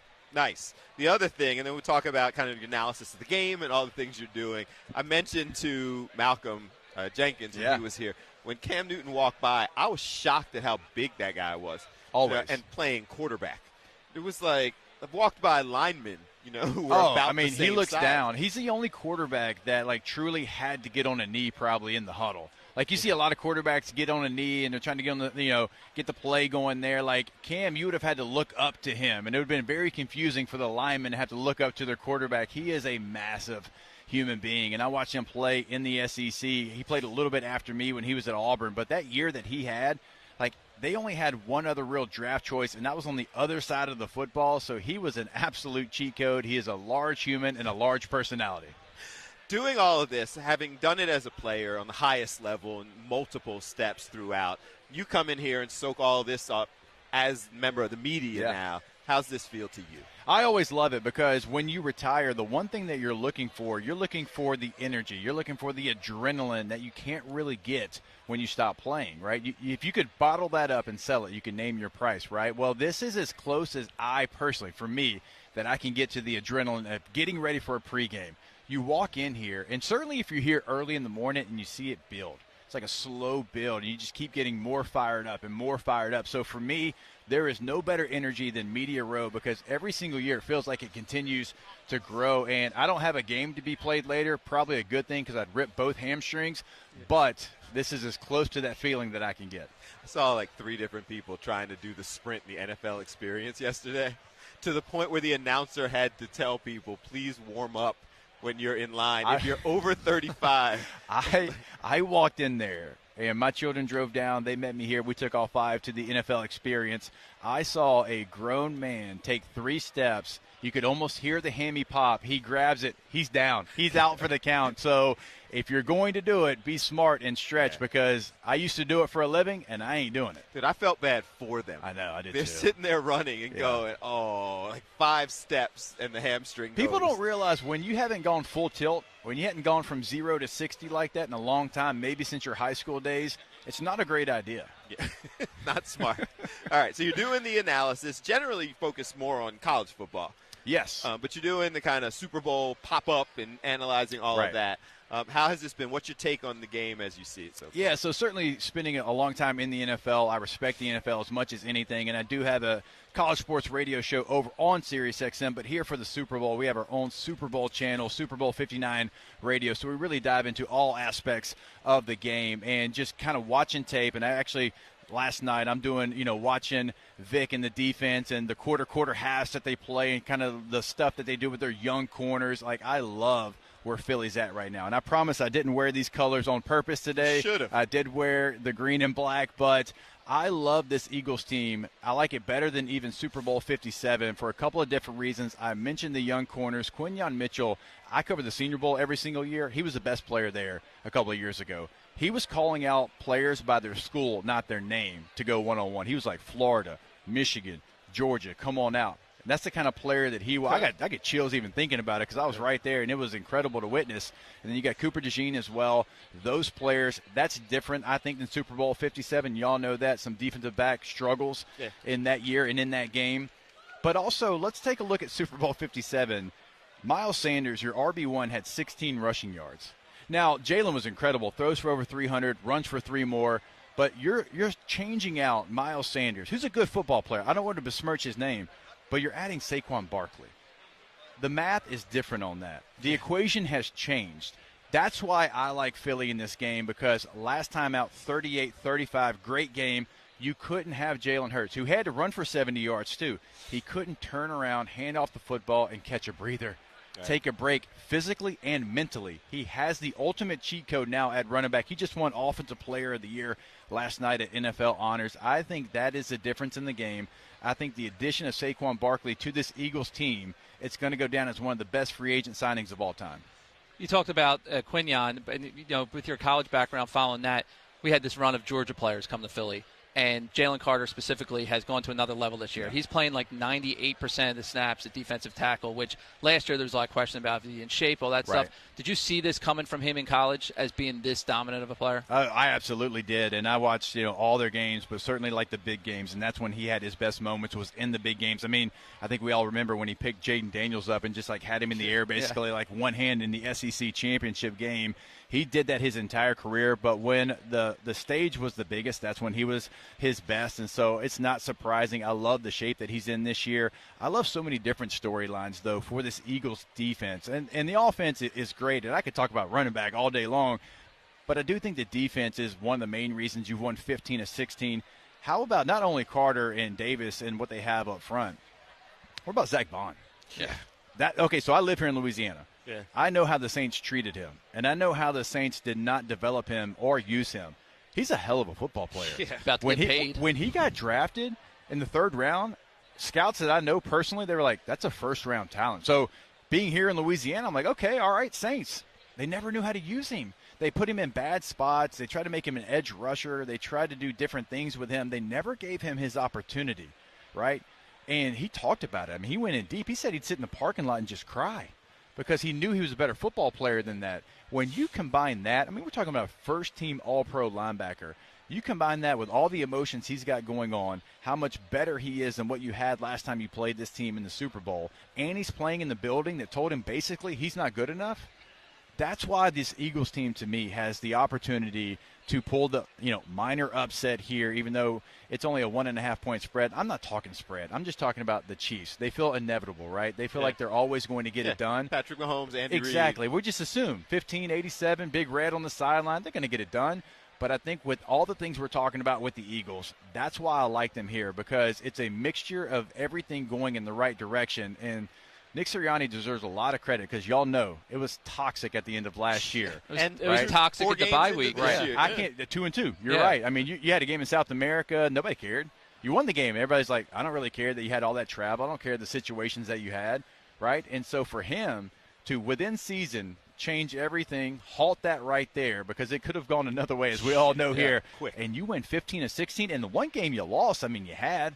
It took a heroic performance from maybe the best rookie season we've ever seen, Jaden Daniels, to beat you there. So he deserves a ton of credit. The conversation is circling Andy Reid, and I get it.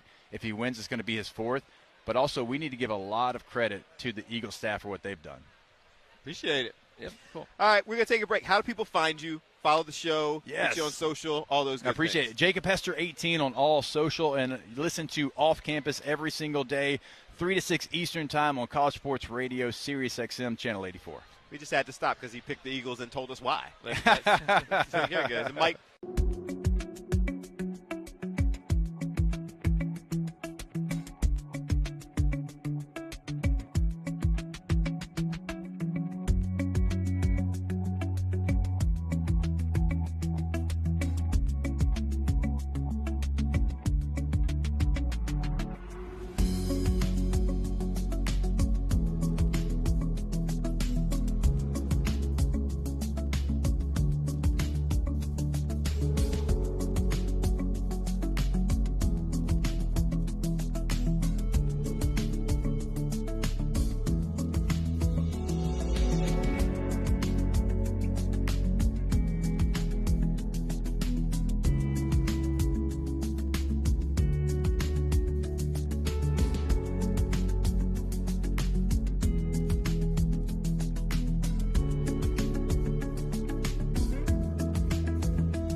Superstream 59 here on Fox Local, Fox Soul, Fox 29, Fox stations all across the country. And one of the things that we've been sharing, and what's kind of cool about all of this, is you get to hear a bunch of stories and people who are walking around sharing their stories. Luis Perez is one of those people, played in the NFL, but an interesting story to tell. Yeah, for sure. I have definitely a unique path to the NFL. You know, I started out as a kid, you know, having that NFL dream. I want to go out there and, you know, I was that kid that would sleep with the football, throw it in the aisles. I was that guy, you know, and you know, it was a turning point in my life where I decided, you know what, I'm going to put football on hold and I'm going to pursue my bowling dream. Your bowling dream? My bowling dream. So I'm like, you know what, I'm just going to bowl. Got my own ball, got my own shoes, started competing in leagues and tournaments, and now I'm competing nationally. And I'm like the top-ranked bowler at 13 years old, bowling perfect games and all that. So I bowl all throughout high school. And I remember it was the last home game my senior year of high school where all my buddies were on the team. So they ended up convincing me to come to the game. So I go to the game, and I'm sitting in the stands, and I'm looking down, and I'm seeing all my buddies run through the tunnel. And I get full-body chills, like, whoa, like, what am I doing up here? I need to be down there playing. I didn't run through the tunnel for the bowling team? No, definitely not. So, you know, I'm just thinking, like, wow, like, I need to be down there. Like, I can bowl when I'm 50, 60 years old. And that was the moment where I decided, you know what, I'm going to pursue this NFL dream. So you didn't really pursue it early on, and managed to transition at that point, like not really playing in high school, and make it to the NFL? Yeah, so crazy journey. So right when in that moment when I decided, hey, I'm going to pursue my NFL dream, I went on YouTube, and I started watching a bunch of videos on just, you know, mechanics, football drops. The only thing I knew was I could throw a nice spiral. That was it. I didn't know nothing about anything else. So I just remember sitting in my room for hours and hours and hours, and just like, there was an obsession that, like, I had to get this done, right? I didn't play football in high school, so I knew I had to take a different path, and I had to outwork every single person that had already played high school football. I'm 4 years behind. So, yeah, so I ended up, you know, walking on junior college and, you know, finally getting a starting job and getting a scholarship. Wow. Yeah. And so you played for a couple years, did your thing, and now you're also playing, you're at NFL, UFL. Yes. So after my Southwestern Community College where I walked on, I went to Texas A&M Commerce, where I won a national championship, and I won the Hardin Hill winner, which is the Heisman for Division II. Okay. From there, that's when I made the transition to the NFL. So I played for the Rams in 18. 19, I was in Philly. 19, again, I went to Detroit. 2020 XFL. 2021 Spring League. 2022 USFL. 2022 Rams. 2023 XFL. 2024 UFL. Chargers. And now back to the UFL, like you mentioned, this year. So you're sharing this story, and it's obviously a fascinating story, but why did you feel the need to share it? Yeah, I just think, you know, right now I'm in the process of writing a book. Okay. Of just on my whole journey from as a kid all the way until now, of everything I went through, all those different obstacles, and how I handled all those situations. And I really think I can inspire in a positive manner a lot of people, and not only just football, but in day-to-day life, just how to deal with adversity, because everybody deals with adversity, right? Yeah. But it's how you trick your mind, or I'm not going to get into too much detail, but like I talk about it in my book of how I handled like some really adverse things. And I think it can just impact a lot of people.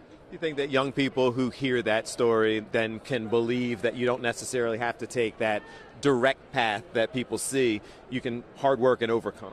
100%. And it's a mindset, right? Like when you want something so bad, like you'll find a way, right? And then again, talk about the obstacles. Like to me, when there's obstacles, there's three phases to it, right? It's the obstacle, then there's the emotion that comes from the obstacle, and then it's the action you take on the obstacle, right? So early in my career, I would stay in that emotional phase for a long time, right? Now older, now 30, like if I were to talk to my younger self, you can skip that emotional part and just go from obstacle to action, and your life will become way easier. And that's one of the things I talk about in my book. So you're working on the book. It's not out yet. Not yet. But people can follow your journey on social, on your, like, what do they do if they want to get in touch and get more information? Yeah, so the book is called The Spring King, and it'll be out late March this year. Okay. And you can check it out. It's going to be sold on Amazon, and you can check me out on Instagram at Perez Luis QB. Okay. And you're still playing? I'm still playing. I'll be in the UFL this year. But you're not busy enough when you gave up the bowling? No, I'm determined, man. I'm going to make it happen. I appreciate you spending some time with us. Make sure you follow him. He was walking around and we met him and we got the information and we were like, this is a fascinating story. Like, we have to go ahead and share. Before we let you go, have you gotten a chance to share it with some more people and kind of getting the message out there? Oh, yeah. No, I've had about 30 interviews maybe. Yeah. So I had quite a bit. So it's been great. That's worked out. Appreciate the hustle. Yeah, appreciate it. We'll man. be Thanks so following much. you. Yeah, appreciate Thank you so much. Guys, we are going to continue the discussion. We're going to need to take a break in just a second, but here's the thing. So we just got the update and the message. So many of our guests are here coming in the building, and as you've seen, if you've been following us since Monday as we're talking to various people, we've had many of the folks that a lot of people around here are trying to talk to. We just were joking about the fact that the Cam Newton podcast is now back. So he's made his way back here.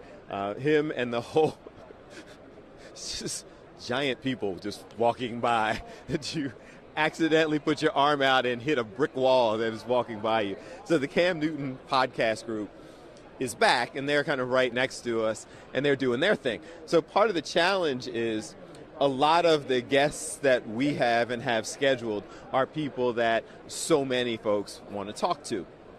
You probably have seen during several of our interviews as people walk up behind while we are sitting there having the conversations. They walk up behind and they're sitting there over the shoulder of the guests like, can I get you when you're done? I'm going to need like 5 minutes. We roll. So, excuse me, that's the long way of saying that our next guests are supposed to be Wallow and Gilly. So and there they go. So we see them walking through, and these guys, it is amazing sitting there seeing what's going on. So I'm sitting here laughing because the fellas are in the building. What's up, man? How you feel? What's up, Gil? What's up, dog? How you doing, man? How you feeling, brother? Phil, nice to see you. Man, you guys walk in here. I don't know if that's going to go over there. You guys walk in here. This is your first time you've been to Media Row? Yeah. Yes. Coming and doing They never this? usually let us in Media Row. We too raw and uncut and authentic sometimes. So I they don't let know, us in. man. Like some of the people you interact with, Cam's right behind us. I know, but they be playing a lot of times with us, man. You know. Yeah. They be playing with $1 million, so you know. So what's this feel like? You guys are here. You're walking through. I was laughing because the y'all and Stephen A. are the two people I've seen come through, and tables are all going, Okay. Like that's a huge level of growth in a few years. Well, shout out to Stephen A. Shout out to Stephen A. You know what I mean, doing his thing. But it's a beautiful experience. Yeah, so far, you're here, you're in town. Yes. Talk of the town in some ways. Yes. Eagles, you're leading the team out. Yes. What's all this feeling like for you guys? Oh, man, it's beautiful, It's a blessing. man. It's a blessing. You know what I mean? That my team is winning and that I'm able to celebrate on this level because it all comes down to the team winning first. If the team don't win, I can't celebrate. But you guys we were on the show with us before when we launched. You guys had all of these goals and dreams that you've been talking about for a while. Mm-hmm. Sitting back and being here and having that level of success, what's that feel like? You guys kind of worked that into reality. I mean, I'm just living a dream. Yes. You know what I mean? Me too. It's I'm just a dream. You know, I'm gonna be this way as a sports fan. Whether, you know, I'm up, down. You know, this is sports. This is what kind of brings the community together.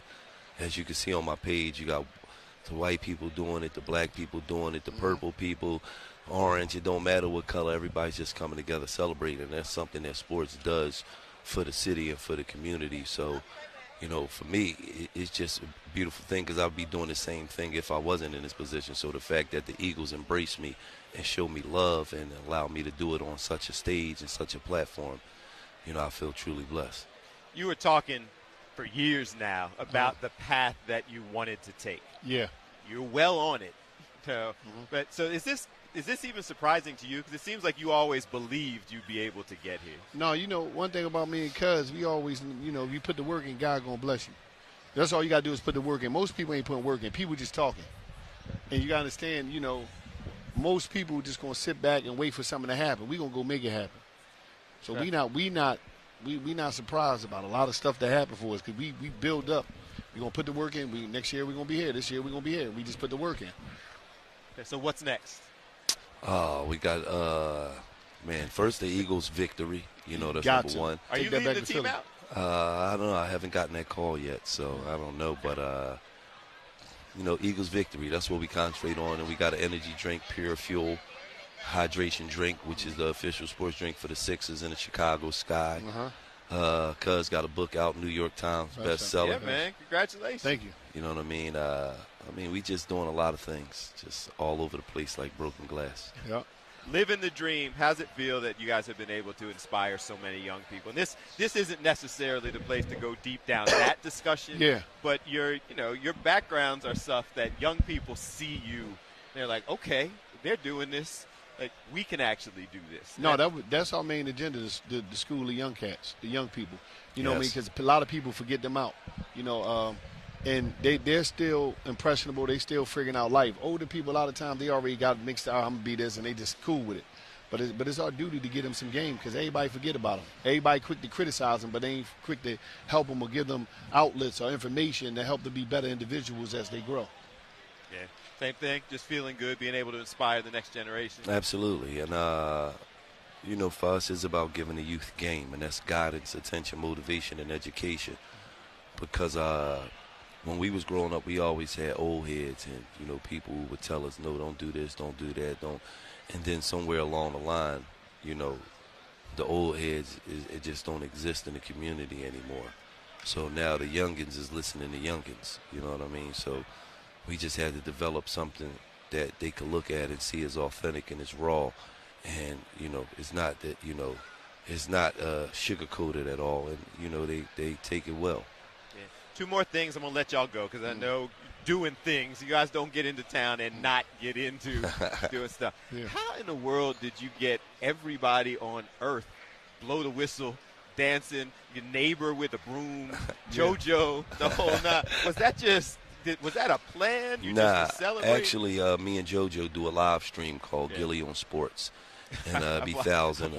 It'd be thousands of people watching it, tuning in. And after every victory, we would just go outside and dance. And then one day the neighbor was on the porch. Shout out to Jake. He was just sweeping, and then he came over, and he just did his thing. And then it just turned into what it turned into.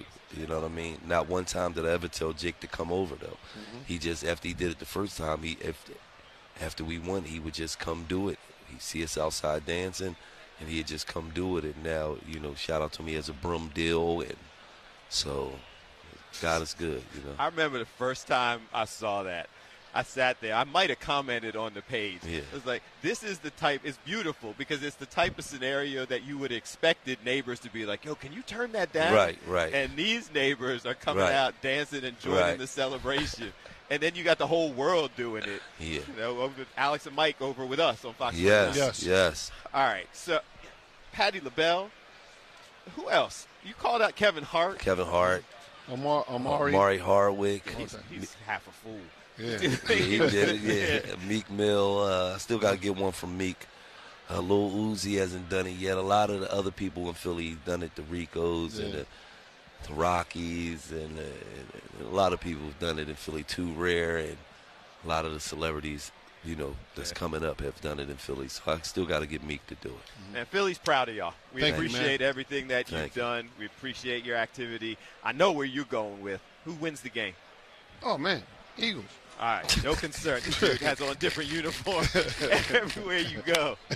Like, I've seen you in all the different uniforms. But we he ain't know you knew him like that. He ain't know you was up on your game. Come on, man. Like, it was Eagles, Niners, Rams. Oh, like, my who God. else? But you're on with the Eagles. I'm on. Okay. You obviously are picking the Eagles. Absolutely. All right. Guys, I appreciate you. I appreciate you. Follow them, the podcast, the shows, the businesses, best-selling author. $1 million worth of game. There you go. $1 million worth of Big game. hats. The guys from the hats came by yesterday. Yes, Noggin Boss. Noggin Boss. Shout out to him.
Superstream 59, Fox Local, Fox 29, Fox Soul, the YouTube page, all the outlets across the country. We appreciate you for picking up the stream.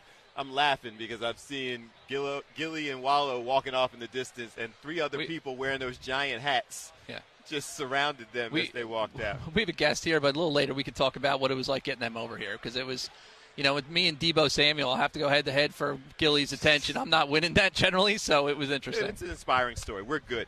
One of the things that has been cool about this whole process being here is that there are people who just have great information, great stories to share, trying to educate, advocate for so many different things. And director David Kano, the film is Concussed. Concussed, the American Dream. And, I saw you guys have Gilly right on, and it's interesting how he went from rapper to major podcaster. There's a whole shift with the social media, and I mean, we just saw Terry Crews walk by, right? Just walk by behind. Yeah, this is – so before we get into the specifics of the film, right. Like you're here, obviously. Right. This is a lot, isn't it? It's a lot. It's a lot. I mean, Super Bowl is the biggest event in American history each year, and it's just a good time for everyone to come together. So tell us about the film. Concussed, the American Dream. It dropped in August. Brett Favre is the executive producer. He's in the film, too. I directed it, produced it, and one of the things, I played up to low-level college ball. I played quarterback. I had my share of concussions since I was 8th grade. When I went to graduate school, my thesis was on head trauma in sports and the media portrayal. And it's, people don't like to talk about head trauma, and you think about these Ironmen. I mean, Brett played 20 years. He still has a record for the most plays in a row, or games in a row. And I thought, well, something's off, because I know something's off with me. And I don't know, did you play ball at all? I did not, no. It's something, it's like when I hit 25, I'm like, why do I feel up and down? Like, what? Wait, so what? You actually felt it. Oh, there was a shift in my brain, how things worked. I'm like, what's wrong with me? And then when I started doing research, we actually interviewed Ann McKee, who cuts open all the brains, has the NFL brain bank, and she cut a brain in front of us and was able to diagnose it, and she gave me all the symptoms. I'm like, yeah, Dr. McKee, I have all that. She's like, well, there's ways to mitigate it, but there's no way to completely heal from it. Okay, so and then kind of going through that inspired you to go further with this? It inspired me because I want to know what's the deal with this. Why are some players suffering from this? And I was in the MMA as well, as far as working with the Diaz brothers, Nick and Nate Diaz. And I'm like, those guys are jacked up in the head too. But why are the NFL players, they don't slur their speeches, but there's these issues with them. And then boxers, for example, Floyd Mayweather's in our follow-up documentary as well. And like, what's the differences? So I wanted to know the nuances. So football is obviously the biggest thing out there. I'm like, let's find a story, and I don't want to make this strictly clinical. So Tyler Slash, he played with the Giants. He died. I mean, I'm giving away the spoiler alert. In 2015, he was 27 years old. Before Aaron Hernandez, he had the most CT in his brain for a 27-year-old. And you're like, that's not normal. But then you track his history. He'd been playing Pop Warner ball. He would play even when he was rocked. And so you kind of see some of the things that are going on. And I see NFL today now. I mean, you see Jalen Hurts. I mean, you guys are Philly. And when he runs, I mean, gets down. He tries to get down, but sometimes you can't avoid some of these hits. It is, it's interesting because the people earlier on, like I think I didn't play football on any higher level, but I played sports all throughout my life. And we were talking about, the different things. I trained mixed martial arts for a little while in doing that. And in the younger years, it was much more of you just said, you got rocked. Mm-hmm. You got your bell rung. Are you okay? Shake it off. A little bit dizzy. You might go to the sideline and spit up. And nobody thought that was that big of a deal. Now it does seem like there's a lot more attention to that, the study that we're talking about, and the awareness. And is that part of the reason why something like this is so important to continue to share? Yeah, awareness is big. We're not trying to destroy football. I love football. I still watch it. There's something about sports, and, someone asked me, would you still play if you had known? I asked Brett, too. And Brett was like, I don't know. Right? And if you ask me, I'm like, I don't know. But then you think about what it brought, mental toughness, a fortitude that nothing else would give. I mean, other than like mixed martial arts or boxing. And like, would I trade that in for what I'm dealing with? Like, sometimes I would, because like these high highs and low lows, and no one knows my name except from producing documentaries and film and writing. but it's like you don't see what's going on when no one else is around and the lights are turned off. And that's dangerous for a lot of players. You hear players like Mark Rippon was talking about this, you see these older generation. It's interesting to see, like, let's call Tua Tagovailoa. I mean, look, I root for the guy, but I'm like, dude, you probably want to hang it up. You've taken some big shots, and it's just not just consistently. And you see him now, and it's getting. And I don't listen. I'm not a doctor. I don't know what those folks are going with. But as an outsider watching it, you see it happening more often, and it does lead to those types of questions. The league has taken a lot of steps, obviously, with different rules and different equipment. We actually have someone come on in a few minutes with a helmet that's becoming more popular. Is it going down? Is there improvement? To me, watching the game, there's no way to eliminate it. It's just the nature of the game. But is there the improvements happening that can make it a little bit more viable? Well, they're saying the Guardian helmets are helping. The statistics are showing that concussions are down. But here's something that Brett said in the movie. He's like, you got 200-300 guys going full speed at each other. Something's got to give. Yep. And so you still see these concussions. And, it's an ugly thing. But what we try to do with the story of Concuss, it's not just like interview. It's like we take you down so you get to know who Tyler Sash is. You get to know who Brett is. I mean, we were at Brett's house filming. We filmed him actually in Minneapolis and a couple other places. Because we don't want fans to be like, well, I'm tired of hearing about this, but let's hear the real story and how this transforms individuals. Well, and I think the interesting thing about it is it's an information thing, and at least from my perspective, and I haven't seen the movie yet, so I feel like people get to make their own decisions, but they should be making them with the right information. And so when you're talking about would you still have done it, you don't know, but I think that's a decision you need to be making with the information. And you'd be surprised how many people, like some of the boxers I would interview, they're like, what's CTE? I mean, Nick Diaz is a really good friend of mine. He's suffering a bit, and I see how much he sparred. I mean, he's world champion. And so I've known him for over a decade, and I saw him here at the peak, and you just see you can't get these punches to the head or hits in football, and at some point just give. So you even see NFL players retiring. Luke Kuechly, he retired pretty early. There's some players, they're like, you know what, I made my money. I don't need $100 million to be wealthy. I'm smart with my investments, and they're getting out. Yeah, well, now there's the Guardian hat. Yeah, the Guardian hat and other things that they are working on. And it feels like, honestly, I'm like, I still don't want to see that because you still want to see this rawness, but then it's like, well, player safety. So, and I hear fans complain about them. You'll see on social media, they're like, that they look like a clown. It's like, listen, I look like a clown and be safe. And I think that's the process. So if people what do you hope, what's the best case scenario? What do you hope comes out of people seeing your film? Well, you want mothers and you want those players to know what they're getting into, right? I wish I would have known when I would get hit dropping back and I would see stars. And I'm like, maybe I should have taken myself out of the game, but you didn't do that. You just stayed in because you don't want your backup to come in, and you still wanted to play. And there's a saying in the NFL, you don't make the club in the tub. And so that's the other thing. I don't think players will necessarily take themselves out if they're competing for a spot. You have a superstar, it's a whole different thing. But I hope is the audience will see this.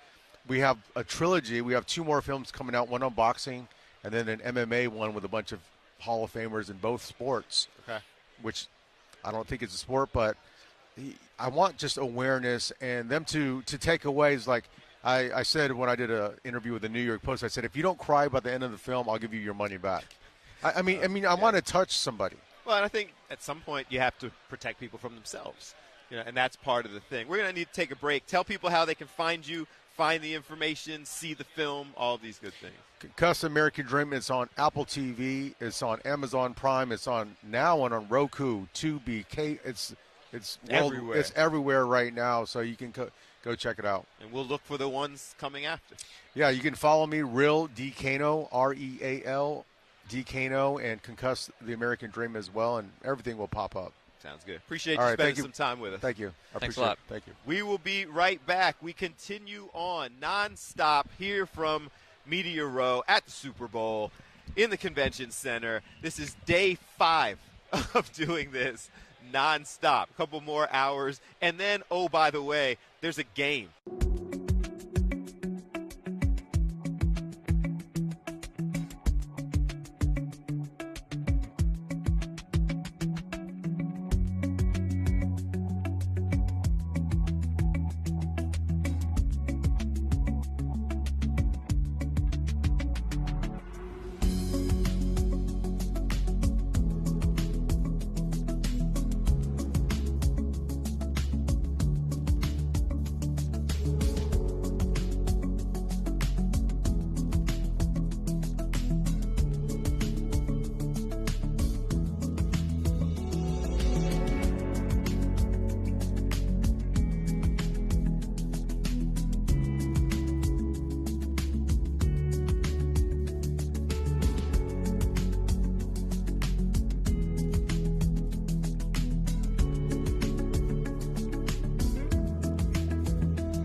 So we're back. Superstream 59, Fox 29, Fox Local, all of the different outlets. This is cool.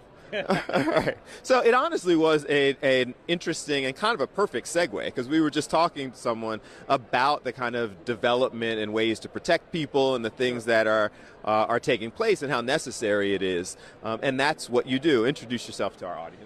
My name's Nick Hussain. I'm the founder and CEO of Light Helmets in Carlsbad, California. And we make helmets for the NFL, NCAA, all the way down to the youth level. It has, for a lot of reasons, especially the youth level, it's evolved because the need to, have more protection, lighter, all of that? Absolutely. You look at the NFL, concussions went up, and they continue to go up in spite of rule changes. And finally, they started to drop because of the new helmets. And ours is tip of the spear. We're ranked number one at two different Virginia Tech, top category at the NFL. But players are looking for a performance advantage as well, and that's the reduction in weight.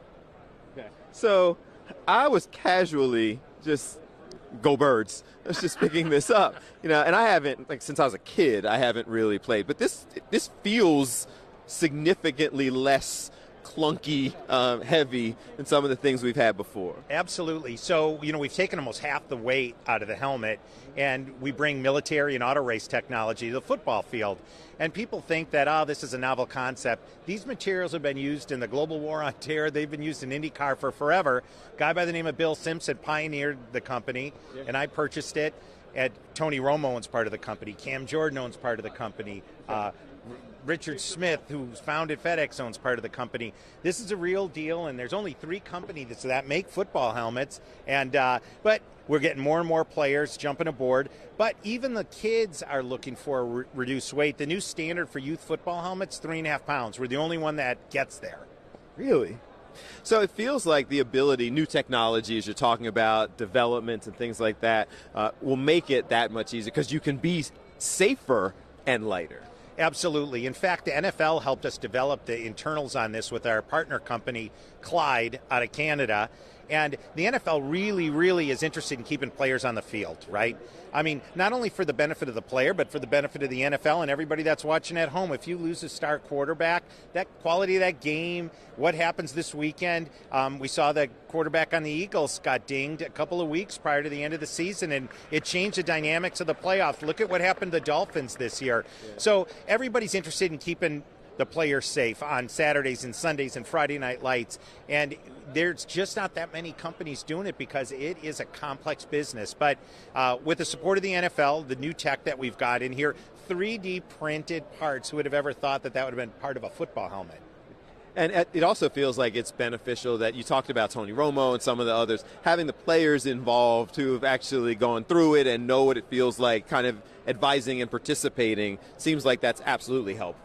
Absolutely. I played a little D3 football, but you get guys like Tyrod Taylor, Darius Robinson, who's a first-round draft pick, Ben Barch on the 49ers helped us work on some parts. Cam Jordan, actually, right here from New Orleans. If you don't have the visibility and the support and the feedback on what the helmet needs to feel like, I can't always do that. So having that feedback and then having them get the word out is important. Otherwise, people just keep buying from the same companies they've been buying helmets for forever, and you get the same result. To the parents, folks who are watching right now, what's your message to them? My son wore this helmet for 5 years. Cam Rising, who played on the Utah Utes, got a concussion in the Rose Bowl, couldn't continue playing that game. He switched to our helmet. His parents actually invested in the company. Dr. Peter Cummins wrote the book Brainwash. He's a forensic neurologist. His son wears this helmet. Tony Romo's son wears this helmet. Dan Orlovsky from ESPN's sons wear this helmet. If that's not the best message to get across that new technology is here, there's nothing better than that. And finally, if people want more information, if they want one of these, I think you should discontinue the Chiefs version. But if they want one of these, how do they get more information? So they can go to lighthelmets.com. And, you know, First Trust Bank, Richard Green, part owner on the Eagles, he's involved with the company as well. So I got to say, go Birds. Sorry. There you go. Go Birds. There's a Chiefs helmet over there. I think we should take it. There's a Chiefs show over there somewhere. Should we get that? Let's just get that Eagles helmet and bash out the Chiefs helmet. Green dress for you guys. There you go. This is smart people here. I appreciate you. Yeah, thank you for having me. This is such an important topic. There's almost 6 million kids playing tackle football and even more playing flag football. The safety aspect is critical, so we urge you, look at all the choices. Appreciate you. Thank you. And go Birds. Go Birds. That part. All right, quick break and we'll be back. Continuing the conversation, Superstream 59 on, I might keep this one, on Fox Local, Fox 20. I'm not going to keep your helmet. What am I going to do, just wear it around the office? We'll be right back. Stay tuned. Look good. Give it to that guy. Let him wear the helmet.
things. It's a little cold in here. Yeah, I think it's because people are starting to leave a little bit. It's emptying out a little bit at the end of the day. But, yeah, you're definitely feeling it, so I'm glad I'm wearing the long sleeves. Yeah, so I've been adjusting, and I went with the new limited edition Eagles, the stuff I got at the Pro Shop, but short sleeve because it's been a little hot over the last couple of days. Yeah. Then today, it's a little chilly. For sure. It's a I'm sorry, madhouse here. It is crazy. And you sit back and you're watching things going on around you and trying to get some sort of understanding. So, Wallow and Gilly, when they sat down, I actually joked with them that they got the biggest response that I have seen. Maybe Cam, Stephen A., and them. Like, they couldn't walk 10 steps, which is amazing when you think about their background and their experiences to get to this level. You had to go find them to bring them over. Thank God for that big hat. No, well, basically, to tell the backstory, Bill and Ivana back at the station reached out to them a week or two ago, and they said, yeah, we'll get them. So we got them in, all that stuff. About a half hour ago, their person texted me and said, they're coming in the building. You better go find them. They'll never make it to you. And that was correct. I went over. I saw the hat. Deebo Samuel was over there grabbing him. Gilly's trying to put the Eagles hat on him. He refused. Says, I'll never wear that. Deebo's like, oh, they traded Luka. They could trade you here. And he's like, I'm not putting the hat on. Random people, every set between us and them wanted to grab them. One woman, very nice, came over, and she's like, oh, what are you doing? I'm like, oh, we have them set. I'm waiting. She goes, oh, well, they're just going to come with us for 2 minutes. They'll be right there. I'm like, oh, that's not going to fly. So I got in. Luckily, Wallow was very cool about it. I got in his ear. I'm with Bill Anderson. So as soon as the one thing got done, he goes, we got to go with Bill. So, and then I had to lead them through as, like, everybody tried to grab them. But it's basically par for the course this week. It was a little extra with them, but it worked out. Well, I think it's interesting, and it's a cool story in a lot of ways because, 5 years ago, and people who have seen The Pulse, Wallow was maybe my second guest on The Pulse, and he was kind of doing his build. This was before the $10 million Barstool deal and all of the things that were taking place and how their podcast has just gone crazy. But it was also when they were in the very early stages of traveling around to all of these different people, and they've become kind of the authentic voice of different communities. So they've met all of the different athletes. They sit down with the folks. They were right. Who's that? I think it's not. Who's that? No, never mind. I thought it was somebody. We're good. Anyway, is this somebody doing like practice behind us, teaching somebody how to be an offensive lineman? How to block, yeah. How to block. So they've gone through this whole process and have this level of respect from people because they're so authentic and they go to you. And the challenge I thought you were going to have, and we almost did as you were making your way over, is that they just did interviews with Cam Newton on their podcast. And so Cam's people saw them and came over and tried to grab them pre our interview as well. That was a combination of eye-opening and very cool for them. It's awesome for them. I mean, they've reached a level now where they can't go anywhere. And, for a long time, and, from what I know, Wallow was the guy everybody wanted to talk to in there. And now it's like Gilly walks in a room with the hat on, and everybody wants him to do the dance. They want him to do videos. Like, that was the thing. Everybody wants to stop. Gilly, go. What's the thing? And he's so nice. He was stopping for everybody. But I was happy to be the not nice person. As you saw, they're also, Wallow is over the top, with energy and what have you. And if you've ever watched Gilly's Eagles show, I'm not even sure. I sat there and watched it sometimes and been like, huh. Yeah. So it's him. JoJo is the little person in the Eagles costume. And they basically sit there and indulge in smoked enhancements and then just talk about the Eagles and just kind of riff. And when they win, they go outside. They got a custom Eagles car, which I believe they had shipped down here. Oh, boy. So that they can it might be on Bourbon Street driving tonight. Around to various places. But it's just, from that standpoint, having met Wallow earlier in the process, it's encouraging and it's a positive to see people ascend to that level when their whole message was you can overcome the type of negativity that I've lived. Wallow did 17 years, I believe, as a child. Yeah. He went to jail when he was 17, I think. Yeah. And to get out and achieve this and believe it and show young people how you can do it, the podcasts and the media. He's got production companies, New York Times bestseller at this point. Gilly's leading the Eagles out of the tunnel. So that was cool. But I did think it was funny because I'm sitting there watching the look on your face from across the room. I'm standing up talking, and you're over there making eye contact going, well, yeah, because I'm also paranoid because I basically told Bill, we're going to go hot, and I'm going to leave you, and then I'll hopefully be back with some guests to just talk as long as you can. And it's like I'm waving like I'm coming. But it all worked out. It was all good. So people back at the station, can you send me the clip of the Gilly and Wallow interview? I've been asking for, and now we have a monitor. Like, I completely forgot about this. So I had a whole plan. So the people who were watching, every night, Tom sits there and sends me the updates of the different guests that we have scheduled. And if there's openings, and I'll try to grab some people, and he's doing most of the heavy lifting in getting guests. We scheduled some before we came here, but most of the coordinating has been here. We knew that today was the day where they start packing up and people start leaving. And you can see some of that behind us. It's still pretty active, and a lot of that is because the cam people just came back, and so they got a whole thing going on. But because of that, I wasn't sure if they were going to start packing, up behind us, and we were going to have 2 hours in here without people to talk to. So I started requesting videos of some of the highlights that we have had throughout the week. So if we got to that point, we can say, hey, we spoke to Malcolm Jenkins, yesterday. Here's what he had to say. And hey, and then when we came in and the monitor was broken, that kind of threw a monkey wrench into all of that. And we've been pretty jam-packed, so luckily it worked out. It's worked out that way. And we still, if you're hanging with us, we still have a lot of great names coming up. They're scheduled to be here. I always say scheduled because, as Bill has established many times, this is a whole world amongst itself. But Chris Russo, the Mad Dog, who's a sports radio talk legend, supposed to be on in a little bit. Jamie Erdahl from NFL Network is scheduled to join us. Michael Johnson, Olympic world-class runner, sprinter, is going to come on with Devin Allen, former Eagle and also sprinter. They have a big event coming to Philly soon. They're going to be here in about an hour.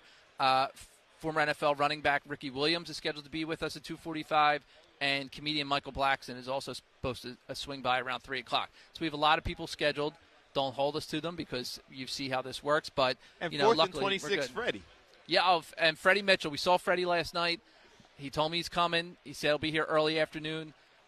How you interpret early afternoon for me might be different than him, so we'll see. But Freddie Mitchell is also scheduled to be here. So we got a lot going on. So we may or may not play some of the clips from what's going on. I still like getting up and walking around and kind of trying to grab people. Unfortunately, I was trying to grab Jameis Winston, and it looks like he snuck out of the building.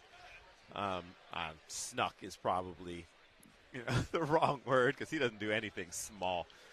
But he's actually been here as a digital correspondent for Fox.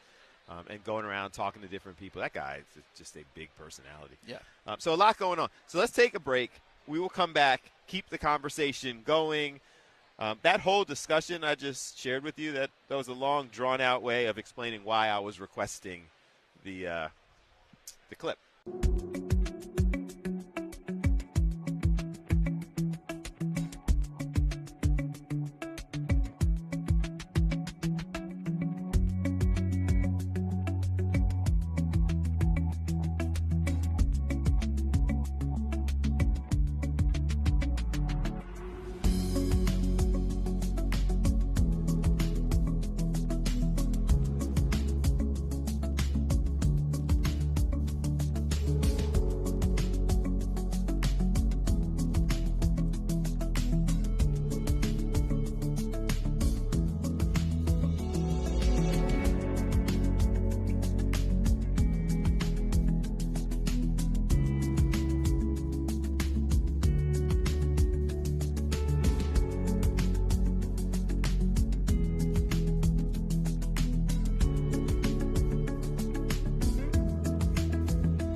Superstream 59. We are, 24 hours into our 27 hours of live streaming that we've had going on. Mikey Miss is here. You done? I feel like donating to you guys, like a telethon you guys are running. what can I put a cup out there or something? Listen, man, we had the ability. They gave us the technology to take calls. Uh-huh. We just haven't done it. We've been going around talking to. Listen, you guys stay busy. I've been watching you from our perch over there. You got all kinds of big A-list guests coming your way. We're trying. I hear you get the roast master while on for a we're little doing bit. it. Well, we're all trying to do it while not getting distracted by the entire chant that comes out of the Cam Newton podcast. Cam's right got behind something us. going, man. It's a big thing. It really is. You know, they follow him around like crazy. The whole entourage. Yep, we got the entourage. So it has been.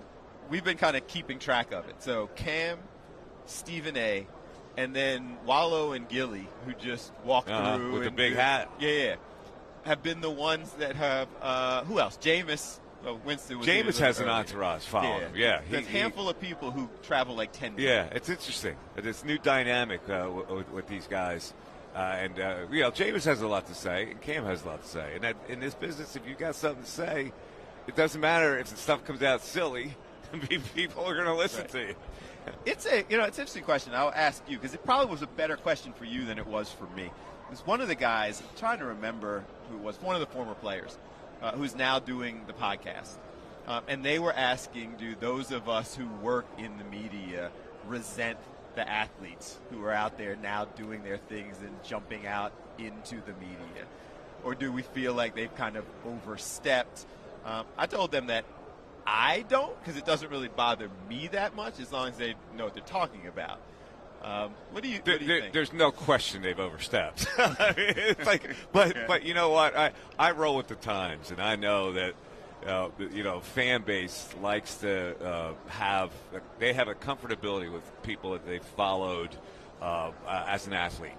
So right away you get that connection, and and then it's up to you as the athlete to hold an audience. Like, you just can't show up as a big name guy and not have content. Right. And I think initially it brings people to the table, and then you got to be spicy. Cam Newton's perfect. He's going to be spicy. James is going to be spicy. And they're going to have a lot to say, not necessarily that's nonsense, but a lot to say, brash things that are important. So Yeah. I think that's the key. Like, you can't come off as an idiot. But people feel comfortable with it. It's a sign that that's a shame for people trying to break into the industry. That it's changed so much to the point where athletes are going to get first dibs. Yeah. They just really are. You almost have to play. And so Yeah. that was the only thing that we had a discussion with, because one of them was saying that there's a perspective that you can't possibly know because you didn't play. And that was the only thing I pushed back against. I was like, I don't think that's necessarily the case. You don't necessarily know the game any better because you played it. You just have a perspective that I may not have from getting hit. And that kind of becomes the. Now, see, now you're in my world here. Okay. Because nobody does that more than athletes. Right.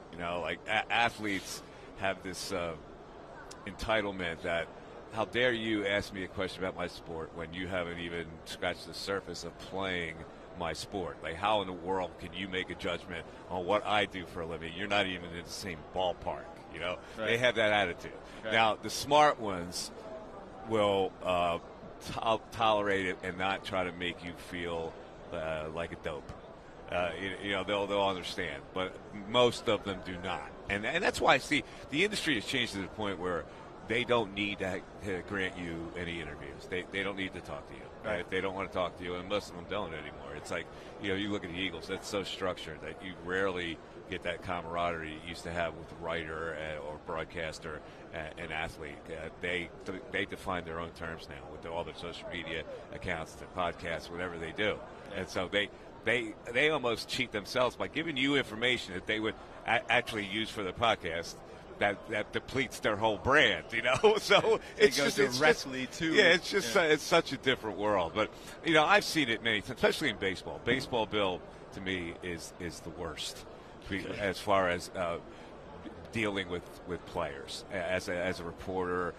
dealing with players asking tough questions, and they kind of roll their eyes, like, how would you possibly know what it's like to stand in a batter's box and face a 98-mile-an-hour fastball followed by a 92-mile-an-hour slider? You're going to ask me why I swung at that pitch, stuff like that.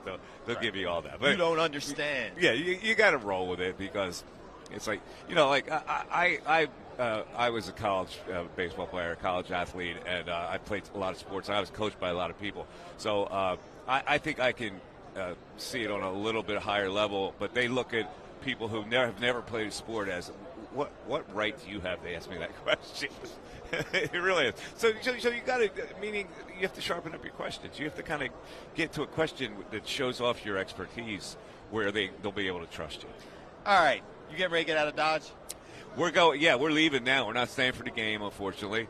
So we're catching a flight in a little bit. Highlight of the week for you before we let you go. Highlight of the week was we had Stephen A. Smith on. I used to do a radio show with Stephen A. in New York, and I've known Stephen for a really long time. He has gone to 17 different levels higher, right? But we got him, and we're busting the stones like we normally do. And here comes Donovan McNab in to crash the interview and get into the frame shot. I mean, that was unexpected, but it was pretty funny. So that was the highlight of this week. I appreciate you spending some Bill. time with us. Man, you guys, I tell you, yeoman's work for you. That's just total respect for you guys to do this many hours. We appreciate it.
Superstream 59. We are here continuing the broadcast from Media Row in New Orleans, and another one of the Eagles alumni as well as media personality, Hollis Thomas, in the building. How are you, sir? Pretty good. How you doing on this?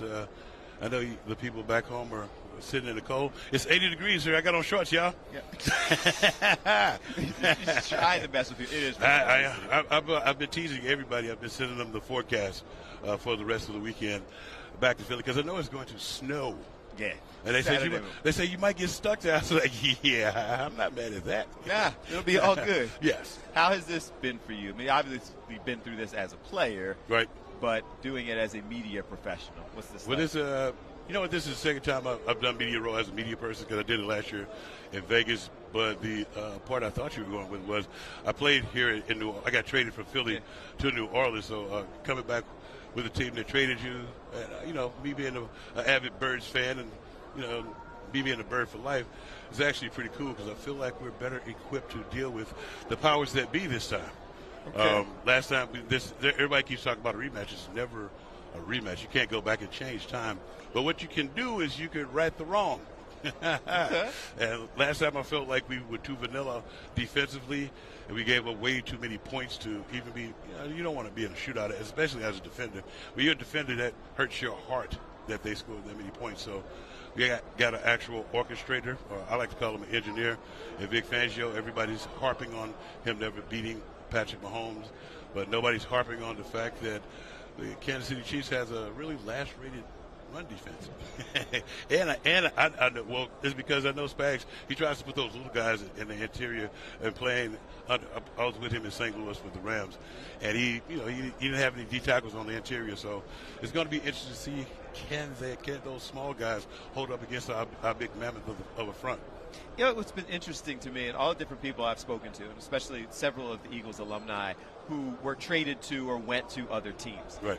It's amazing how much people are bleed green, even when you leave and go. Is that an Eagles thing in your experience? Well, I don't think it's so much an Eagles thing, but it's the team who you started with. Because most of us, when you start with a team, you start. I was 21 when I got to Philadelphia. I left at 31.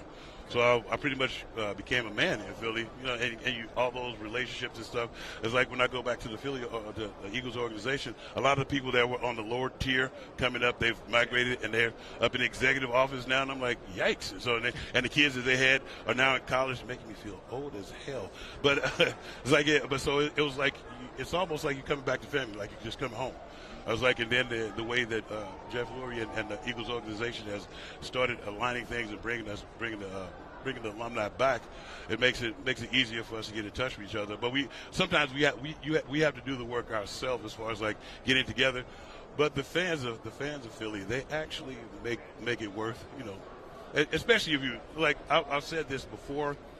When you play in Philly, no matter what sport you played, if you kick butt out on the field or whatever you did, the fans will always love you. It's like you always hear somebody that's in the media that's talking about the Eagles fans, how they suck and this and that. That's because you sucked.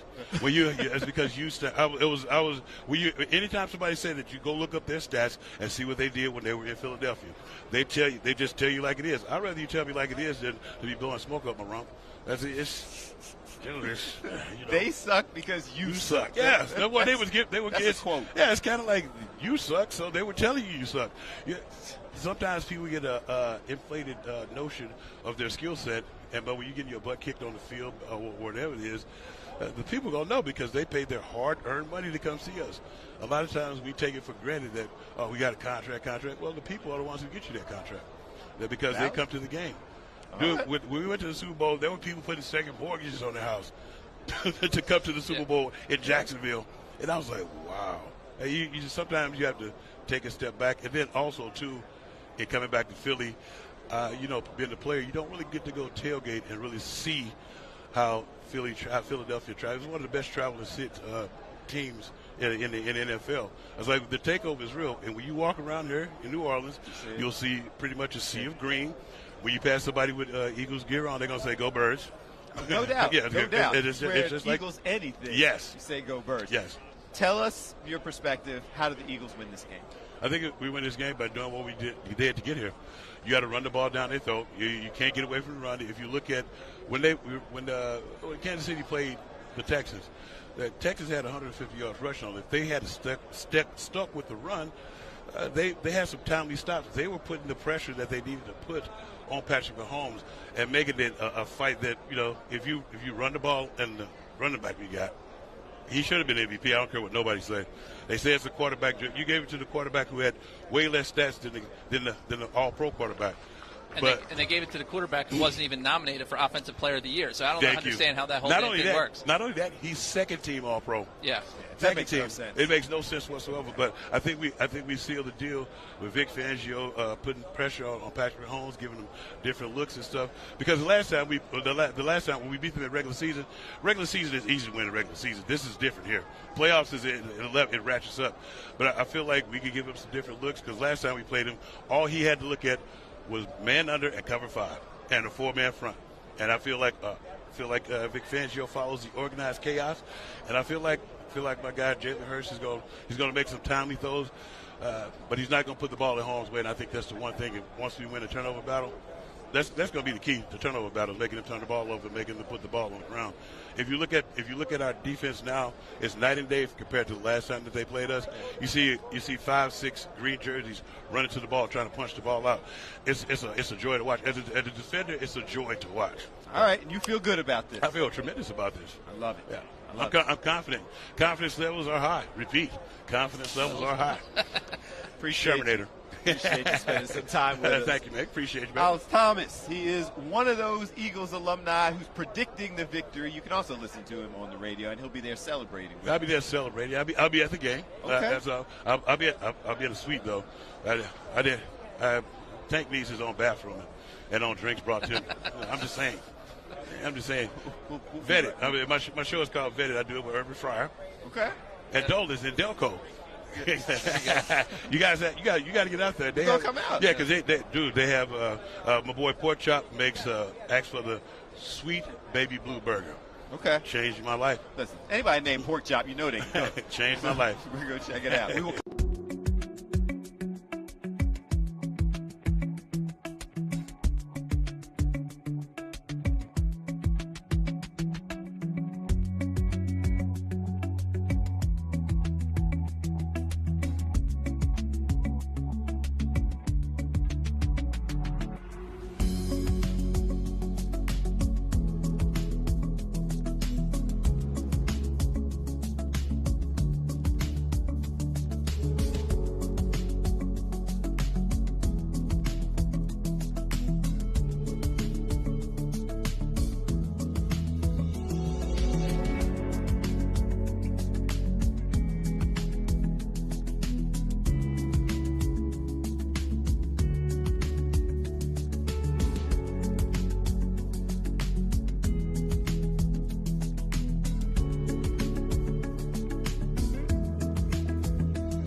Stream 59, Fox Local, Fox 29, Fox Soul, the YouTube page.